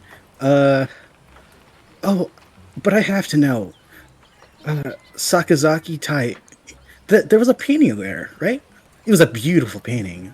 I just have to know who the the beautiful goddess depicted was. Sakazaki Taya? Sakazaki. That name doesn't. Where did you say? I don't recognize the name. Where did you see it? In your records room. Can you show me? All right. And I'll bring her. I guess I'll bring her in. And show her the painting. She takes a look at the painting, and she takes a look at the empty bowl next to the painting. I'm sorry. This looks like it was a donor at some point. It would have been a year ago. She does have a holy symbol. She must be from another church. I don't believe she left any information about where she was from, but she must have stopped by and made a donation on the way through. Oh, well, that's lovely of her. Hope it was a large donation. Yes, this is a little strange, actually. They normally put it right next to it, and she just starts looking through the shelves. Oh, did something go? No, it's quite all right. Don't worry about it. And she kind of does look a little nervous. We can send some Justicars over if you fear any thievery or anything. Perhaps.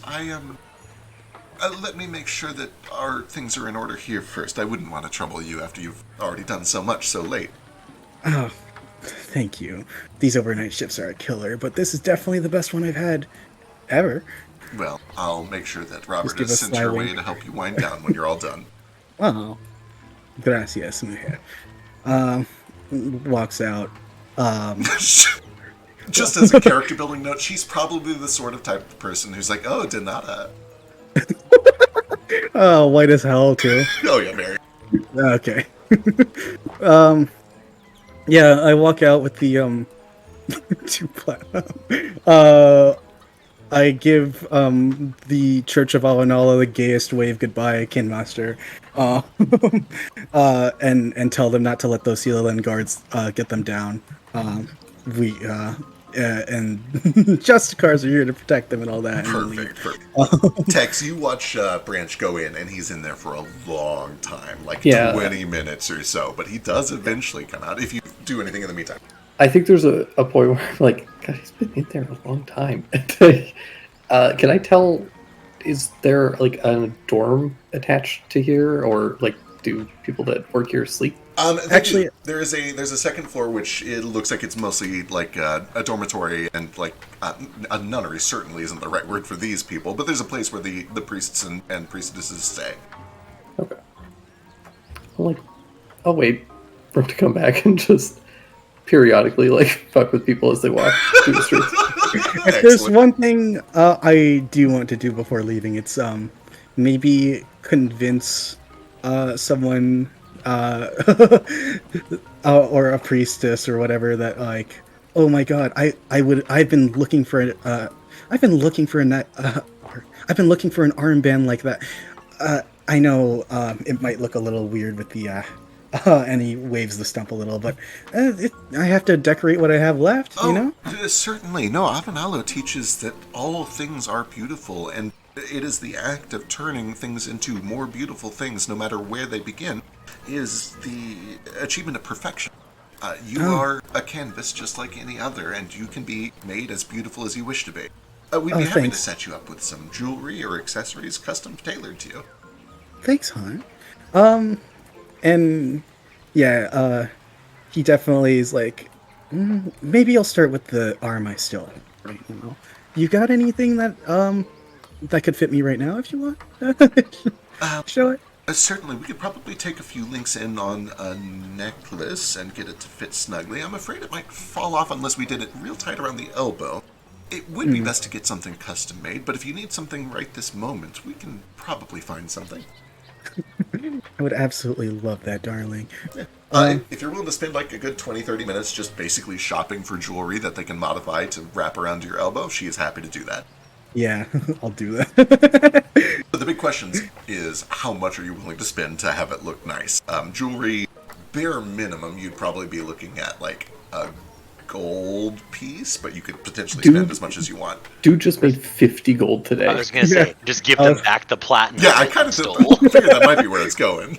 Yeah, possibly. I'll give them 1 platinum and be like, will this also go to the order of the glow in the dark stuff that I requested earlier? Certainly, yes, absolutely. I will give you this now, and I will. Where can we contact you when the glow in the dark piece is done? Yeah. Or we can hold it until you return. Yeah, you can hold it. Or well, okay, I don't say that. That was okay.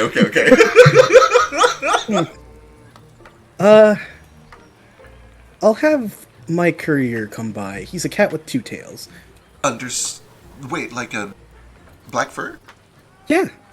That's strange. Somebody mentioned seeing one of those a couple days ago. Anyway, we'll keep an eye out for him. That was stupid of me to say. All of Tex's dreams and faith in Branch immediately dashed.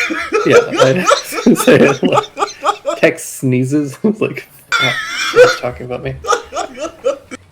Yeah, she sends you off on your way. You have the arm piece now, and you'll have a glow in the dark piece soon.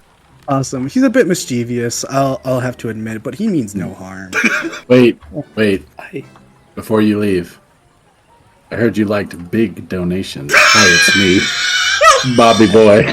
I hope to God Bobby Boy is the one that I stole from. Oh.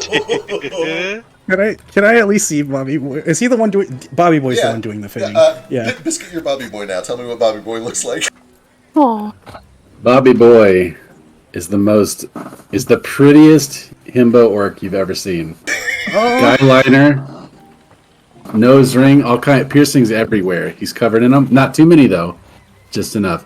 He's got a brilliantly red and green rose bush tattoo crawling up his arm and his thigh and his side, right? Love it. bright red loincloth, lots of gems and jewels, navel piercing. He's got 2 tongue studs.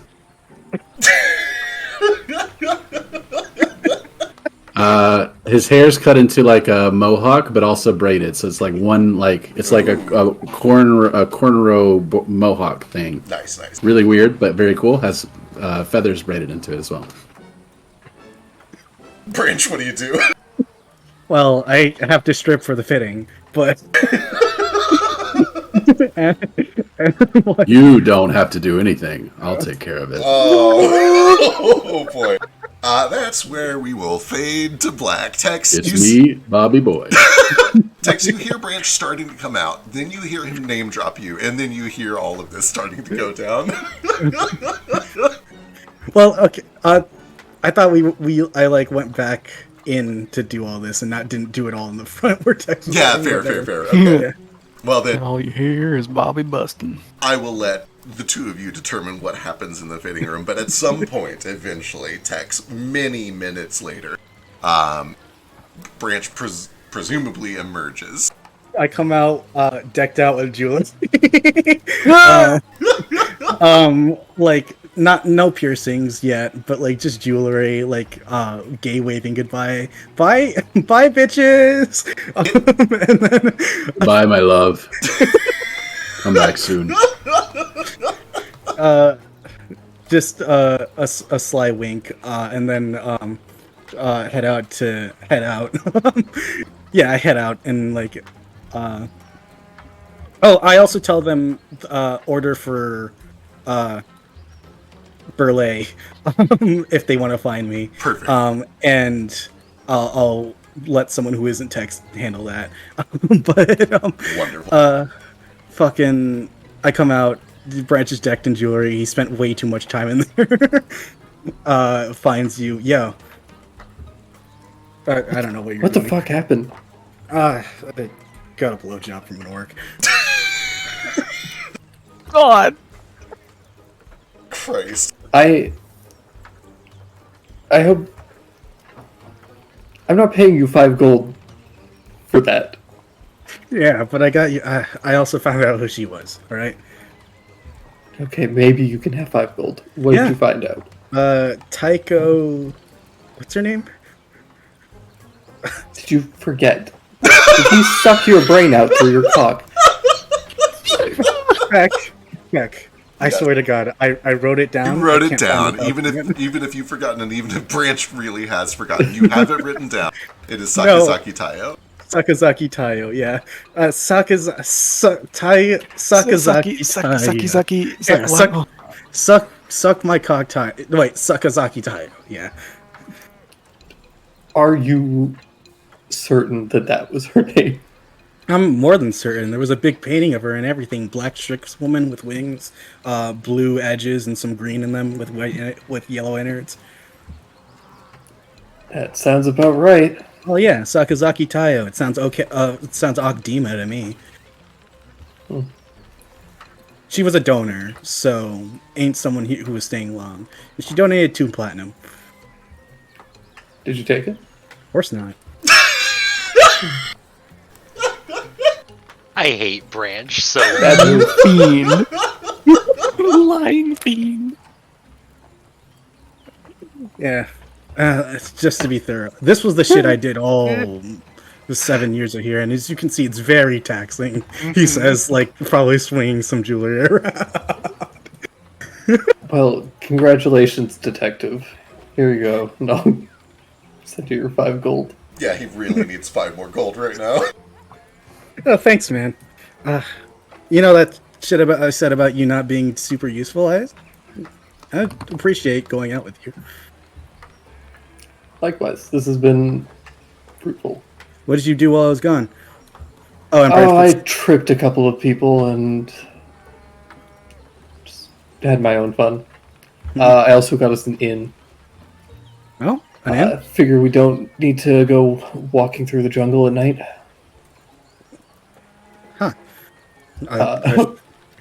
Lead Branch back to the shitty inn so that I can get my fish soup.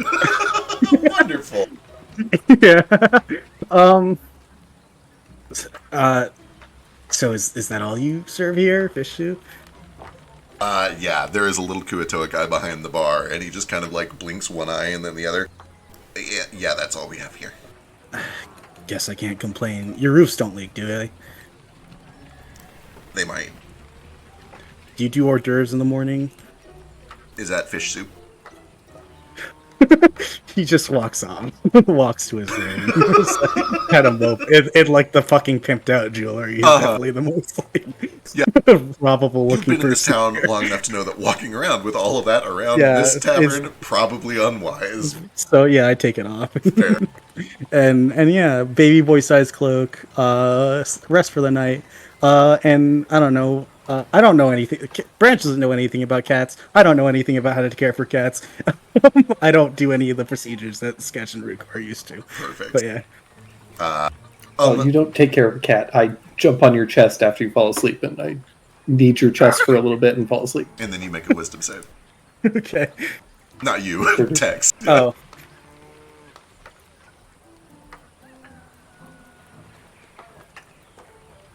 Delightful, wonderful. I'm going to use my last hero point. You would, you son of a... Damn it! Oh, spicy. Oh my god. Drake has discovered the new meta using hero points to try to fail. I was going to do that earlier for something I forgot. Alright. Unless you guys have anything that you do in the middle of the night. The night goes uneventfully, the morning comes, you can have more shitty fish soup if you want. Is the plan to just go back up and get your payment from Landfall? Yeah, I think so. Alright. Let's branch out something. He can send you all on ahead, but maybe next session shit, or we can do it now. I do want to visit the Temple of Edis for a little bit. Okay, no, we'll probably save that. If not for next session, then at least I want to jump back and make sure nobody else is doing things at the camp. Okay. So, jumping back up to the camp, you guys...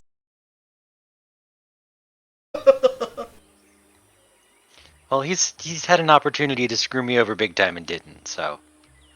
Oh, yeah, that hasn't been brought up yet. Sketch. They do not like us here. They will screw us. You shouldn't trust anyone.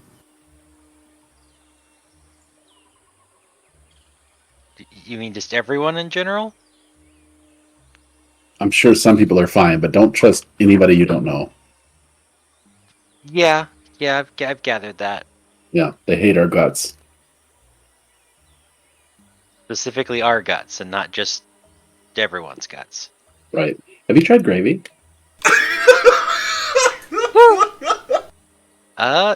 No, but did you know that giants use bone in their bread? They grind up skeletons. It's weird. That's kind of cannibalistic, isn't it? I thought giants were made out of bread. Well, it's not like giant God. skeletons. They use little skeletons, which is kind of counterproductive. You think they'd just use a big skeleton because that's going to have more bone meal. Maybe that's like... If you make produce too big, it tastes bad. Maybe. But no, I haven't had gravy. What's gravy? I think it's some kind of blood sauce. Ooh, weird. Yeah, it's Sounds quite good. good. Yeah. Salty, That sounds like blood. slimy, That doesn't sound like blood. gray-ish, brownish. That doesn't sound like blood. Kind of looks like diarrhea on a plate. Oh. You're not really selling me on this. Yeah. Jesus. Oh, and it's chunky.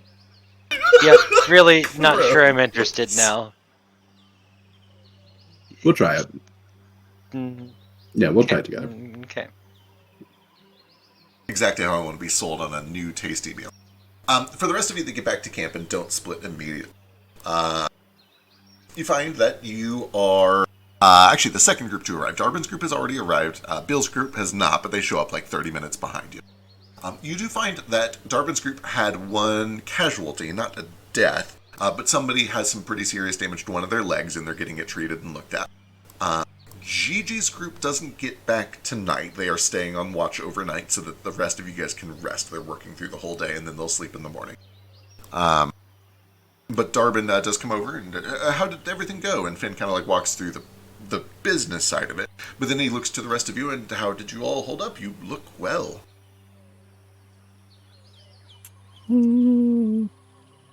I didn't get hit a single time. We held up better than Jane. Yes, it does seem like their group ran into some difficulty, mimics by the sound of it. But they all made it. Apparently there were some close calls with the strange one. Kind of looking over to Baby Boy. Oh, he's there. He is. They show up like 20 minutes after you guys, but we can at least say that they're there. Oh. So you don't know what he is either. I haven't a clue. I wasn't really going to ask yet until I'd gotten to know him a little better. I made the mistake of, and he kind of motions over his shoulder to Bill Grimm. I've learned that some people are not quite what they look like.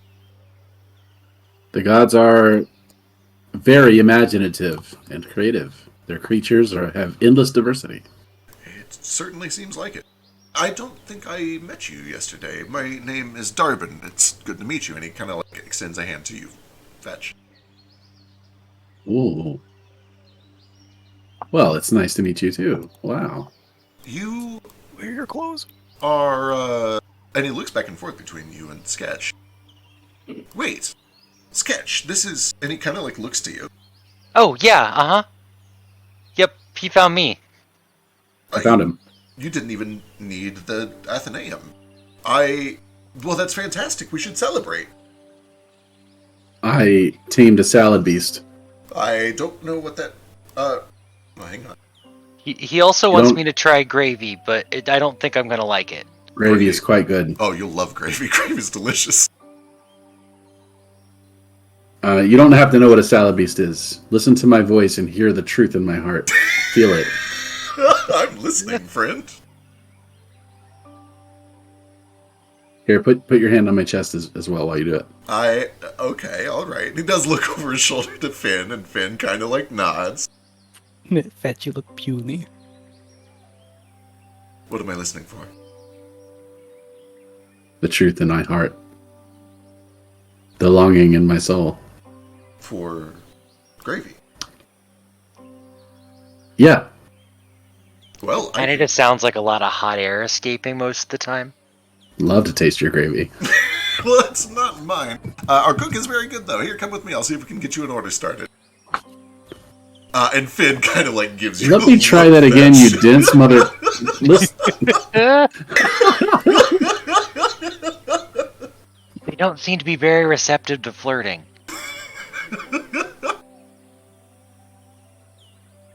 For what it's worth, if you actually want some gravy, they cook you some up, and it's quite good. What if you want some gravy? If you want Oh some my God. gravy, you're gonna have to keep talking to him for a while. I'm gonna Darbin, lick this piece of metal. Oh, where did you get this? That doesn't matter. Lick it.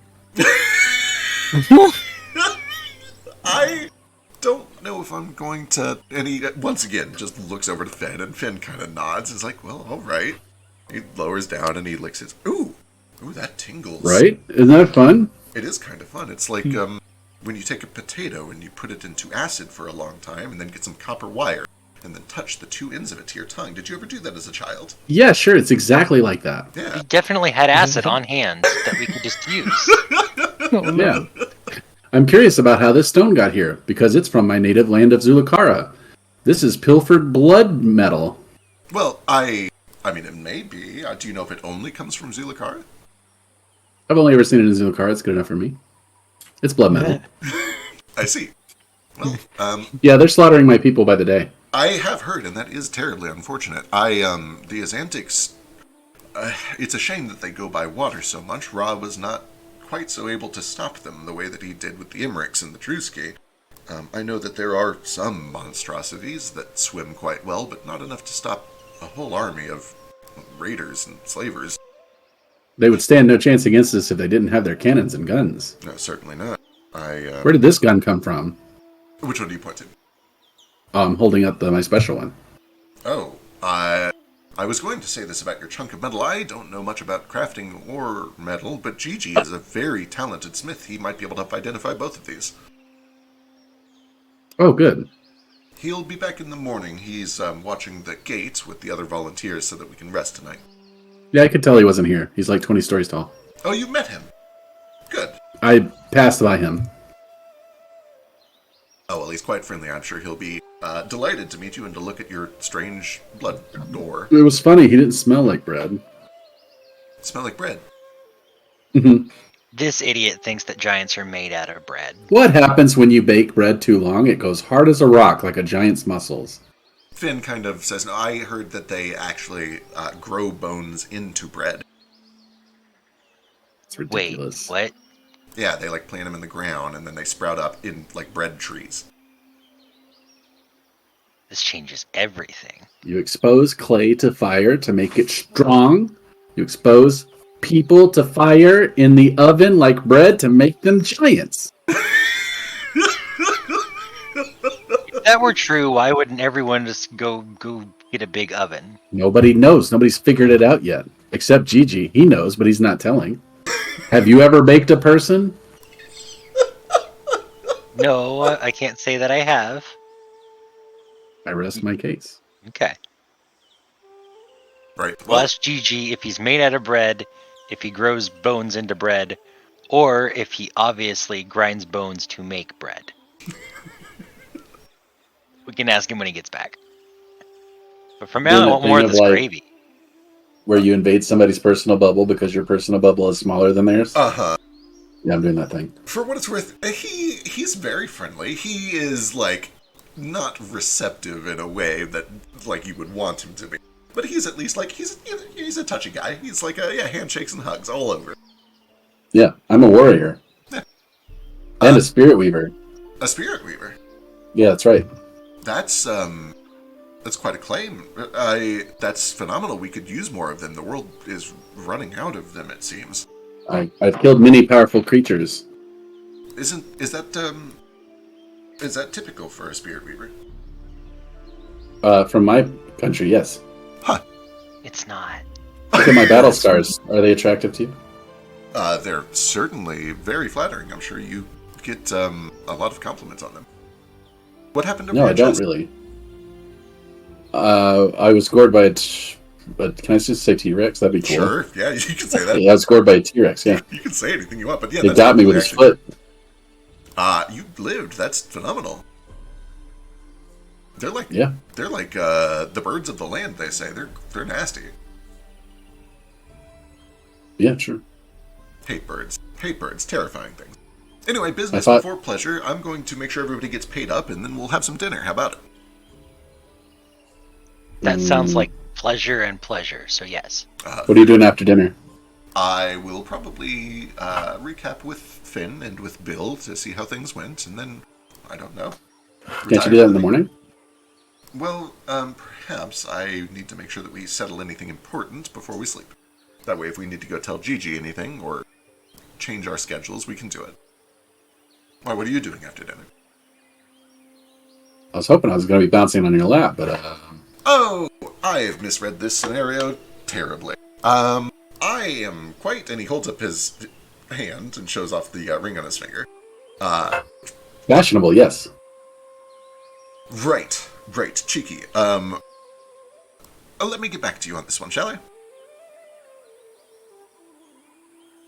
I'm too skinny for him. He's too large. He knows I'm small. I'm not small. He's just big. Why do I feel small?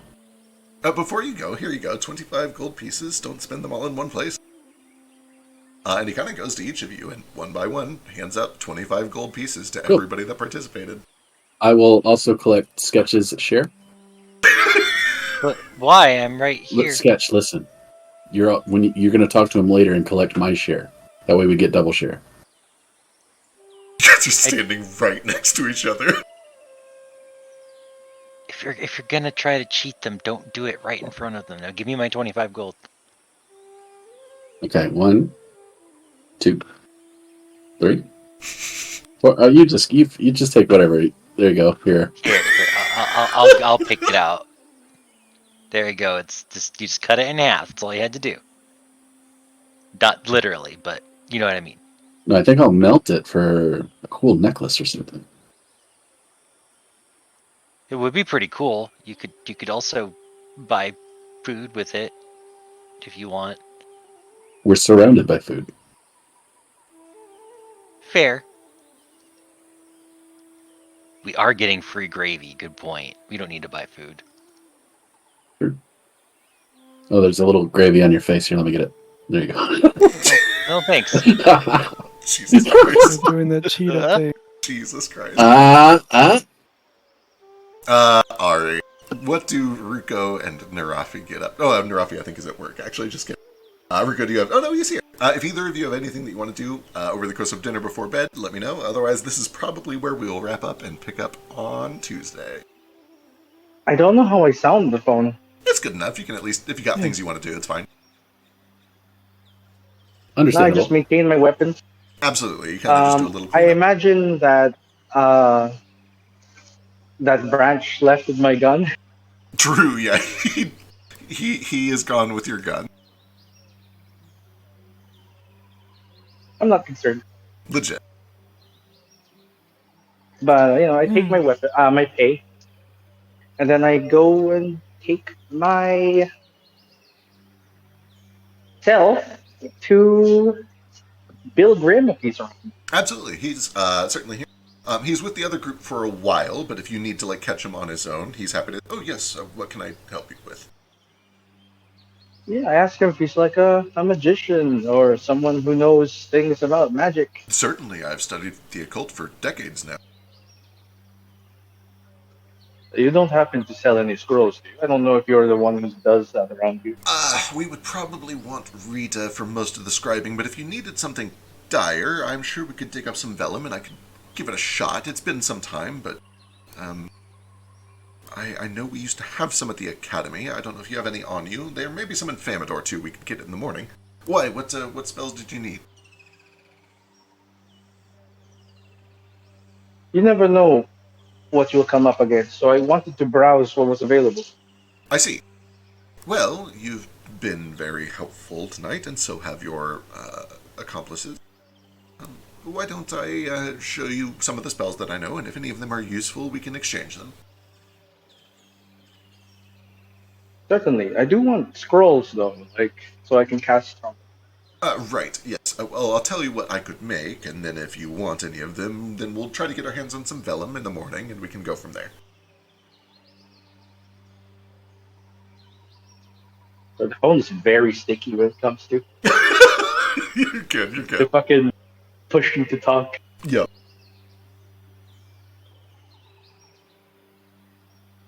I would appreciate that, Fredla. Wonderful. And I will actually send you a list of the spells that he knows, and we can figure out if there are any scrolls that you want. Yeah, and their prices. Absolutely. Let me write this down because I'm going to have to research how all that work. But I know it's not too They're fairly terribly cheap. complicated. Yeah, it's a lot cheaper than 5e. I But- did a little bit of it on Bones, but it was a long time ago. Yeah. Oh, that's about it. And I maintain my weapons, my armor. Perfect. And that leads... Oh, Neil, you got your hand up. What's up? I wanted to try to catch Finn by himself at some point. Absolutely, it's easy enough. There's a point where he is kind of putting some things into the tent. He's wingmaning for me. Oh my god, you're the best buddy ever. Oh, hi. What's up? Hey, two things. Wanted to apologize for my brother. He's not been away from Thulakar as long as I have, so It's all I'm right. sure if that was me 2 years ago, I would have been that forward too. No, I get it. Cultural differences. I've acclimated.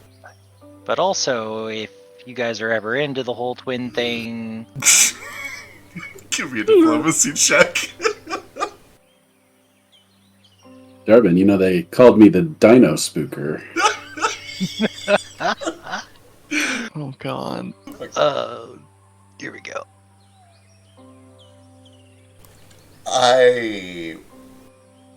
He, for a long time, just kind of blinks a couple times at you. I'll confer with Darwin and see what he thinks about it. Yep, no pressure. Right.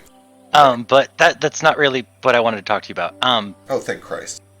Should I tell him about my thing? Oh, well, that's a sticky one, isn't it? He's your brother. Yeah. He had trouble counting to 7 earlier. Math's never been his strong suit. Is keeping his mouth shut his strong suit? No. Well, family is family, and I understand that. But information is dangerous, and you have to understand that too. If I were to handle it delicately, I would maybe tell him that you have something important, but that it is dangerous to share it with him, and you just don't want him to think that you're keeping secret.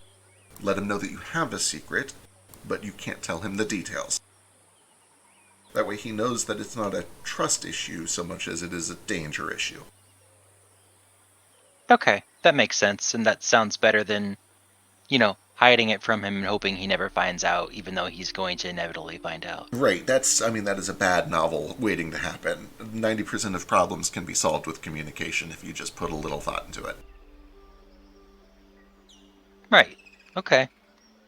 Well, thanks. You know where I'm at if Darbin's interested. Then you're interested, because... Yeah, okay, bye. Goodbye. I have an incredible amount of physical endurance. Oh, really? What can you do? I can run for miles, and that's not the only thing I can do. You can also talk nonstop for as long as you want. Sure. Ruko, was there anything that you're getting up to tonight? Oh, I'm sure. I don't know. He's gonna find a really big rock and sit on top of it. Yeah, there's a real nice sitting rock over here. And you can actually see that there are parts of the rock that have been kind of like worn down with time, where clearly for at least decades, if not longer, human hands have kind of pulled themselves up along this ledge, and the vegetation has been kind of stomped out, where there's a nice climbing path right up to the top of it, and there is a beautiful view of the sky from up here. Wonderful. I'll stay up here for probably a whole hour past bedtime and just try to connect with this brand new place. This, anything I can feel, even if it's just pretty or meditative, I'm going to try to connect with where I'm at, try to sense spirits, try to sense whatever I can. Absolutely. Do you And have a thing for this, or are you just kind of just chilling and seeing what happens? just kind of chilling mostly. I mean, I'm doing some detect magic and stuff just to sense more. Love it. Give me whatever your best spellcasting check is, which is probably occultism. Okay. Let me double check to see if I have anything special for this. I don't think I do. Because I gotta ask because PF2 has 7,000 things for things, and it's easy to forget. Exactly. Let me look through your feats too, see if I spot anything. It's good. Alright, I was doing an occultism. Yeah. Oh, wait. Yeah. I will say, Cool. if you wanted to, you could literally, read the vibes of this rock with your fancy new thing that you just picked up. Yeah. And if you wanted to go around, just touching random things, that's another thing you could do. But if you want to just chill and get a vibe from, nature around you, that is also cool. I'll start on the rock, and if something compels me, I can go for a walk, start touching other things. Alright, let's see. With a touch, read the previous Yes. others. Similar to the thing you move at half another cat, you can... Wait, this significant emotional resonance attached to them. Okay, so it does say here, if you're looking for a particular type of emotional resonance, you can choose to ignore others. Do you do that, or are you just picking up on everything? I'm following leads. I'm just going to get a general sense at the start, and if something seems tense in a certain direction, I'm going to follow whatever one is the most strong. I love it. I dig it. I'm going to click this to see what this does if you find a thing. You spend a minute concentrating and get a face. Okay, cool. I'm going to say, over the course of just an hour of sort of melding with the world around you, touching rocks, touching branches, touching sitting stones and campfire log, you're kind of just able to get little echoes of this place and the people who interacted with this place. And although there are many objects throughout here that are damaged or destroyed or worn down with time, many of them still have very strong memories attached to them. Even just when you start here on this rock and you brush your hand over it, you see brief, flitting images of faces. There are a group of people that are all huddled around a friend as they cry, as they have clearly lost somebody. They look down at a ring in their hands and they all comfort that person. And then you get another image of a young pair, a pair of teenagers that look up at the sky together and for the first time put their hands next to each other. You get a group that kind of sits around singing and laughing and drinking, and you watch as one of them laughs a little too hard, stumbles, and falls off backwards and lands with a thud on the ground. And in many of these, you see that they're wearing the colors of the old Landfall Guild, and in some of them they're not. It's just day-to-day people who took shelter within the walls of this campus. But it becomes very clear to you as you start to move around and look at this log where somebody played an instrument for the first time next to a campfire. Somebody was brave enough to sing for the first time. This used to be a lively place where people lived interesting and real and ongoing lives. Many happy moments were had here, and also a lot of very difficult losses were had here. This was a place where people went off on a daily basis to do the jobs that were so dangerous that they got paid $15,000 a day to do it. And many of them didn't come back. And that was always met with community. It was always met with sort of a group resilience. There was a lot of bonding that happened here because of that. And all of these echoes are old. And that's the thing that starts to set in around the 30 or 40 minute mark, is all of these faces are different. Give me a flat d20. Give me a luck check. Okay. I will be interested if I see any of the people we know. Yeah. I once swallowed the heart of an anaconda. The whole thing. That's quite big. You didn't even chew. You just kind of slurped it. You didn't choke. No, I can swallow a lot of things without choking. Shut the fuck up, man. You opened that! Shut the fuck up. There is a moment when you kind of walk up towards the ledge, and you find a smaller little sitting stone over here.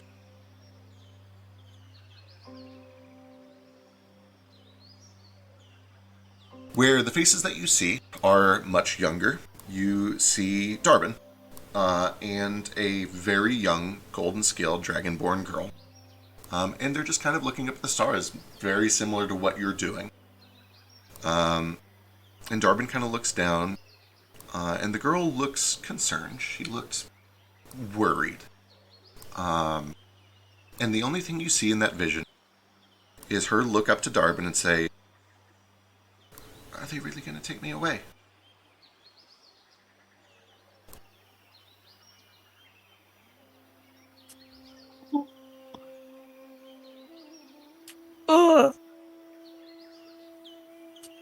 Ruko's doing a little cry out here. It's okay. This spell does some intense stuff. Huh. Okay, well, it feels like everything sort of checks out around the camp. You wanted to get a sense for, like, a basis. Like, what is this place? Where are the lies? Where is the truth? This helps him to sort of solidify that. For sure. Give some humanity to them. And as he's walking back, he sees Darbin and Finn's tent, and he thinks, I shouldn't use magic.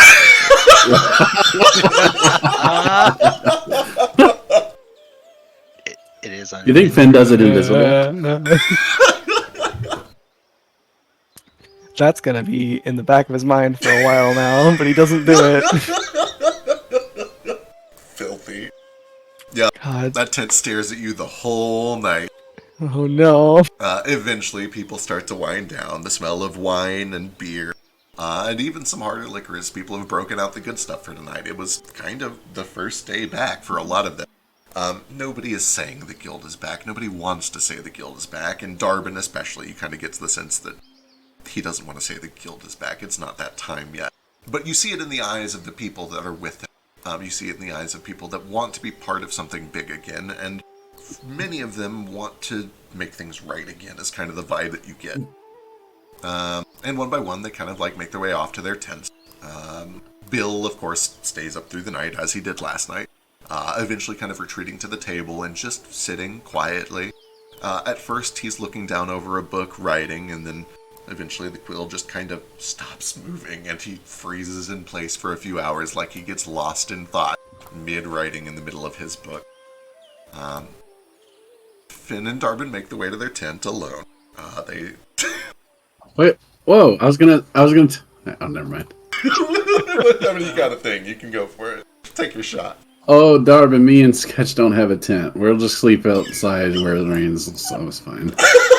I mean, unless you know someone who has a little extra room in their tent, Darbin. Oh, I think I do, actually. Come with me. And he takes you over to an empty tent that is like 2 tents down from there. We happen to have brought several because we figured many people wouldn't be equipped for this, and, we are always eager to be prepared. It's very It's going to be a cold night. Oh, well, wouldn't it be better for some of us to huddle up together in the tent? Certainly, and he calls out, would anybody like to huddle with these two? Finn kind of like elbows him in the ribs, and like he leans over and whispers, and is like, oh, right, again, this. Let me take a rain check on that, shall we? I will return to you upon next rain. First of all, how dare you? This is biscuit bait. You did this on purpose. I wasn't expecting this to be anyone bait, but apparently it has landed with half of the party, so, you guys have fun. Hey, Hopper. Yeah. You want to stay in my tent? Do you have any good books? You actually watch as, like, his soul leaves his body. Yeah, can I? Sure. Okay. What do you mean his soul leaves his body? What do you mean? Give me a perception check. Oh, yeah. People don't like him because he's a nerd. Yeah, people don't like him. He's a nerd.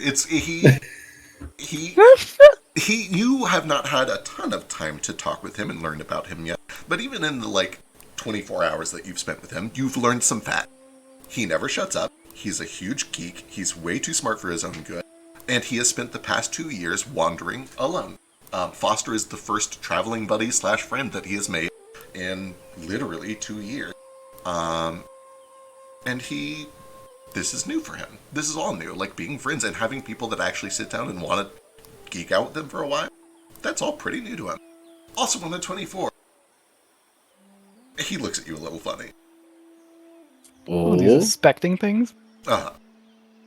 No, he's bashful, Oh, okay. I'm not being sinister. I just want to see if he's got some good books. Yeah, absolutely. And if that's all it turns into, he is delighted with that. He has a ton of very good books, including the latest copy of Prospero's Guide, purchased in Del Muerto just a few days ago. That was months ago, actually, but a month ago. Got any fiction? Fiction? Like fake stuff? Yeah. Storytelling is just like lore. Yeah, but it's... I don't know if I do. Do you have any fake stuff? I've got a lot. I got by memory. Okay, well, tell me something. Oh, okay, wait. He's gonna try to gauge the atmosphere. What kind of story? Could do something mystical. Could do something enchanting, or something interesting.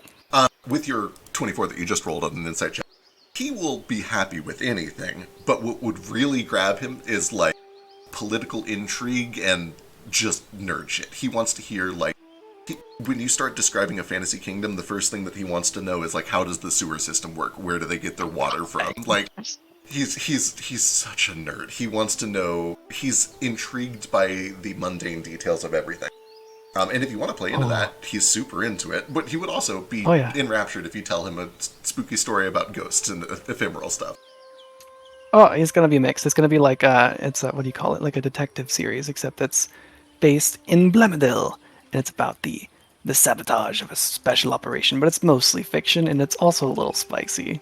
But low-key, you get to explore the sewer systems and the weird networks of God. how to get into these places and these locations, Wait, so and they then I build slip in. over a swamp with like elevated. Why don't they just like go anywhere else? Why would they do that? Why would they build in a swamp? Well, it was initially for defensive purposes, you see. Oh, And also, you have a lot of different options. If you get the bogs to vibrate, there's places where the gases are explosive. wait, like the swamps explode? The swamp gases, yes, sometimes they can become ignited if you agitate them lower down. Holy shit! The methane. Methane, like the gas methane? Yeah. You guys just have methane floating around in the swamps? Well, it just decays slow, anaerobic. Oh my god. Yeah. There's no chance anyone in this universe knows about methane. Oh boy, I think I looked this up recently, and it was like pretty old. Unless I'm At thinking the something very else. least, they won't know to call it methane. That's probably I'm true. speaking Yeah. to an audience. Yeah, He probably says that the femoral, like a Right. We're also okay. we're also speaking English. But yeah. He absolutely geeks out, and he's enthralled. Give me a performance check. Tell this story for me. Oh man, you have a cultural bonus. We've also gone. So we've gone 2 hours over. I know. Oh, he's back. Branch, I would like you to take an extra hero point for your lovely work at the town just now. Thank you. You know what? Everybody just take a hero point. Like, with the session ends as soon as we've run out of things to do. Each of you can have one more hero point. Yep. Oh boy. All right, good luck.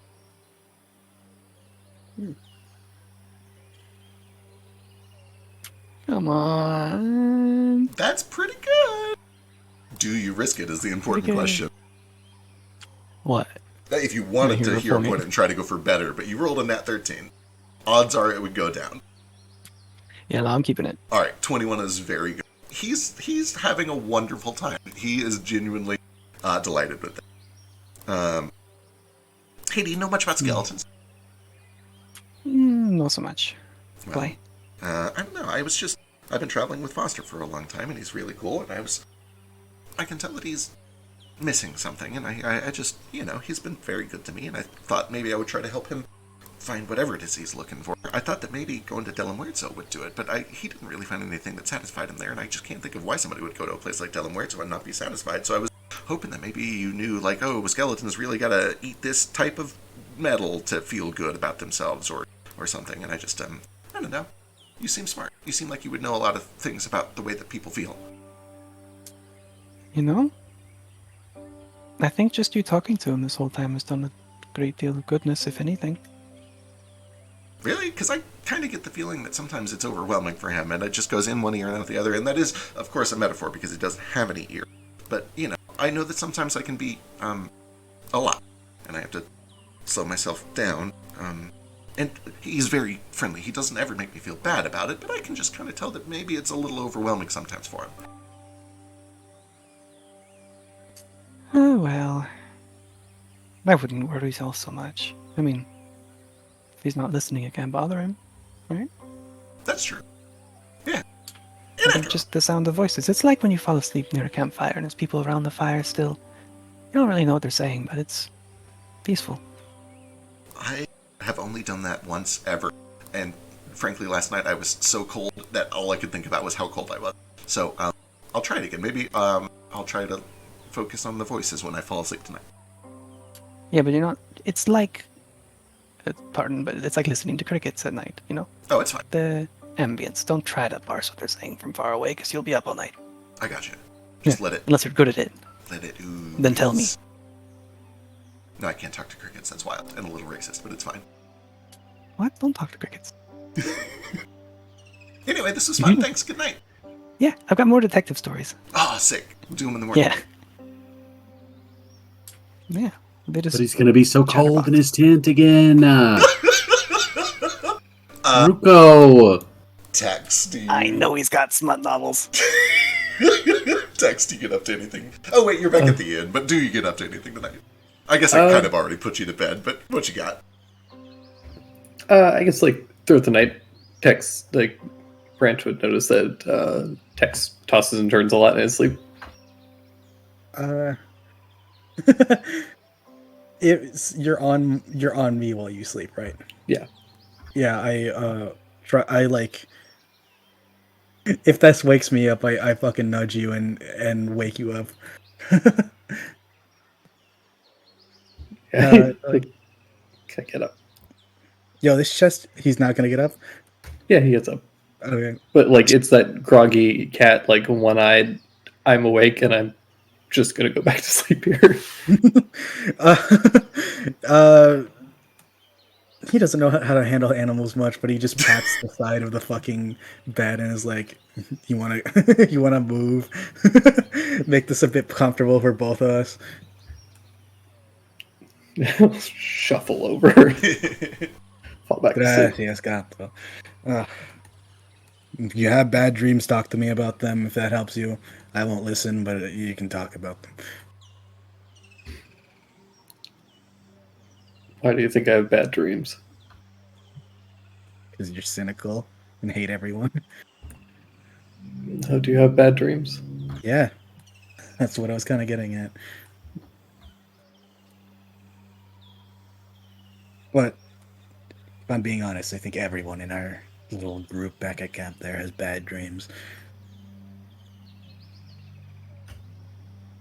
I don't know about everyone. Have you seen... Do you genuinely... Other than maybe Baby Boy... Right. Do you think any of them are truly happy?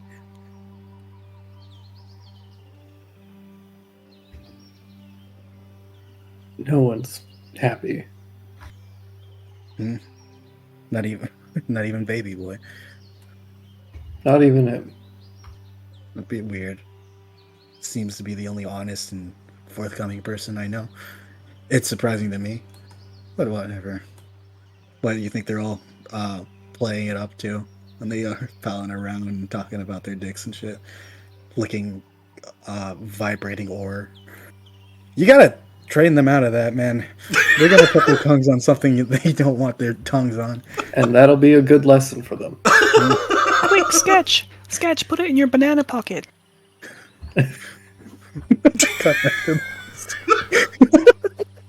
You don't have a banana pocket?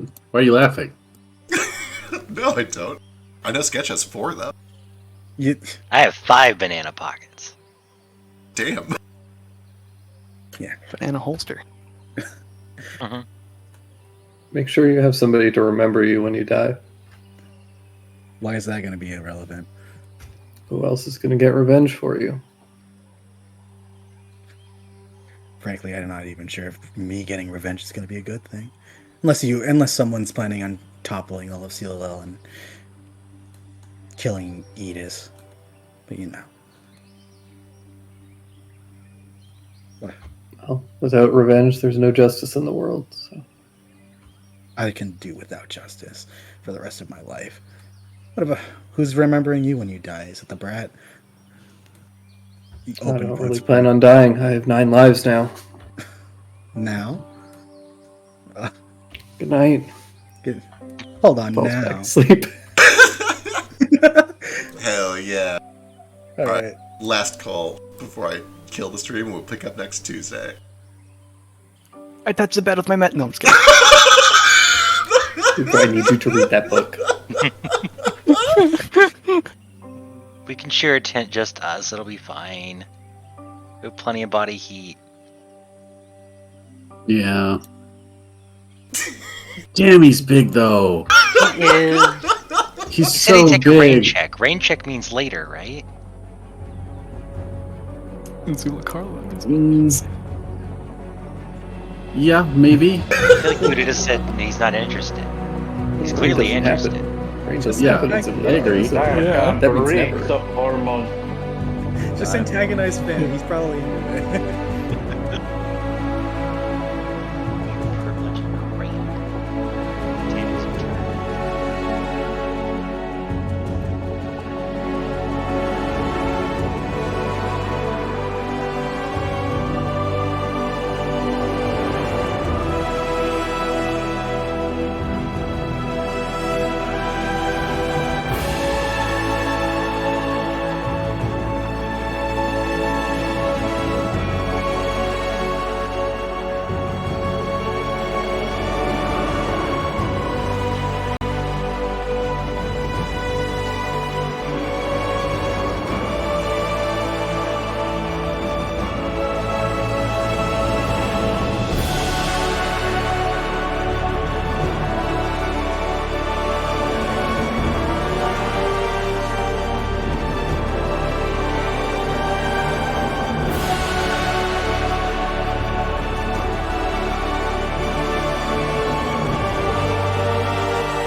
Eastward of Eden, where the clouds meet the dirt, we left our poor mother and seeded the earth. Gates, they were shuttered, the latches were locked. Oh, eastward of Eden, where men become gods.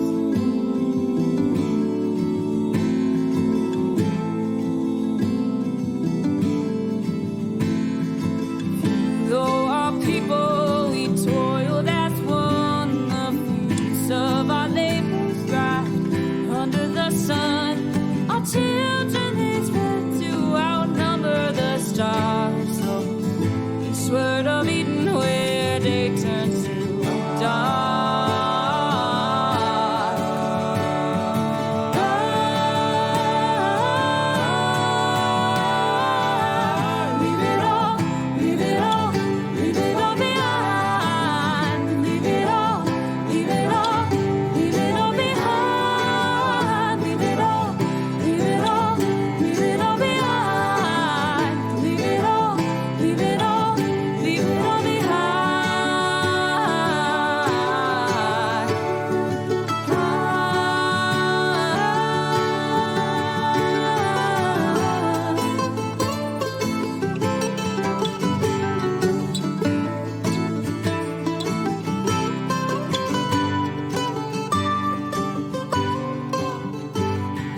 Watered our forests with fire and flood, and fed our own egos with our brothers' blood.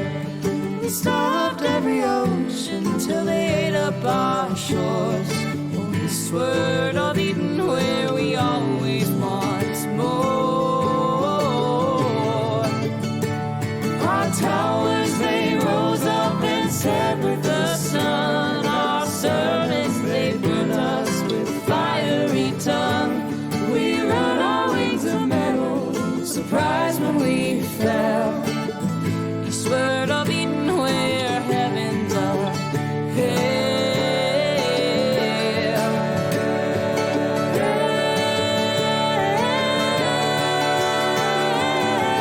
Leave it all, leave it all, leave it all behind. Leave it all, leave it all, leave it all behind. Leave it all, leave it all, leave it all behind. Leave it all, leave it all, leave it all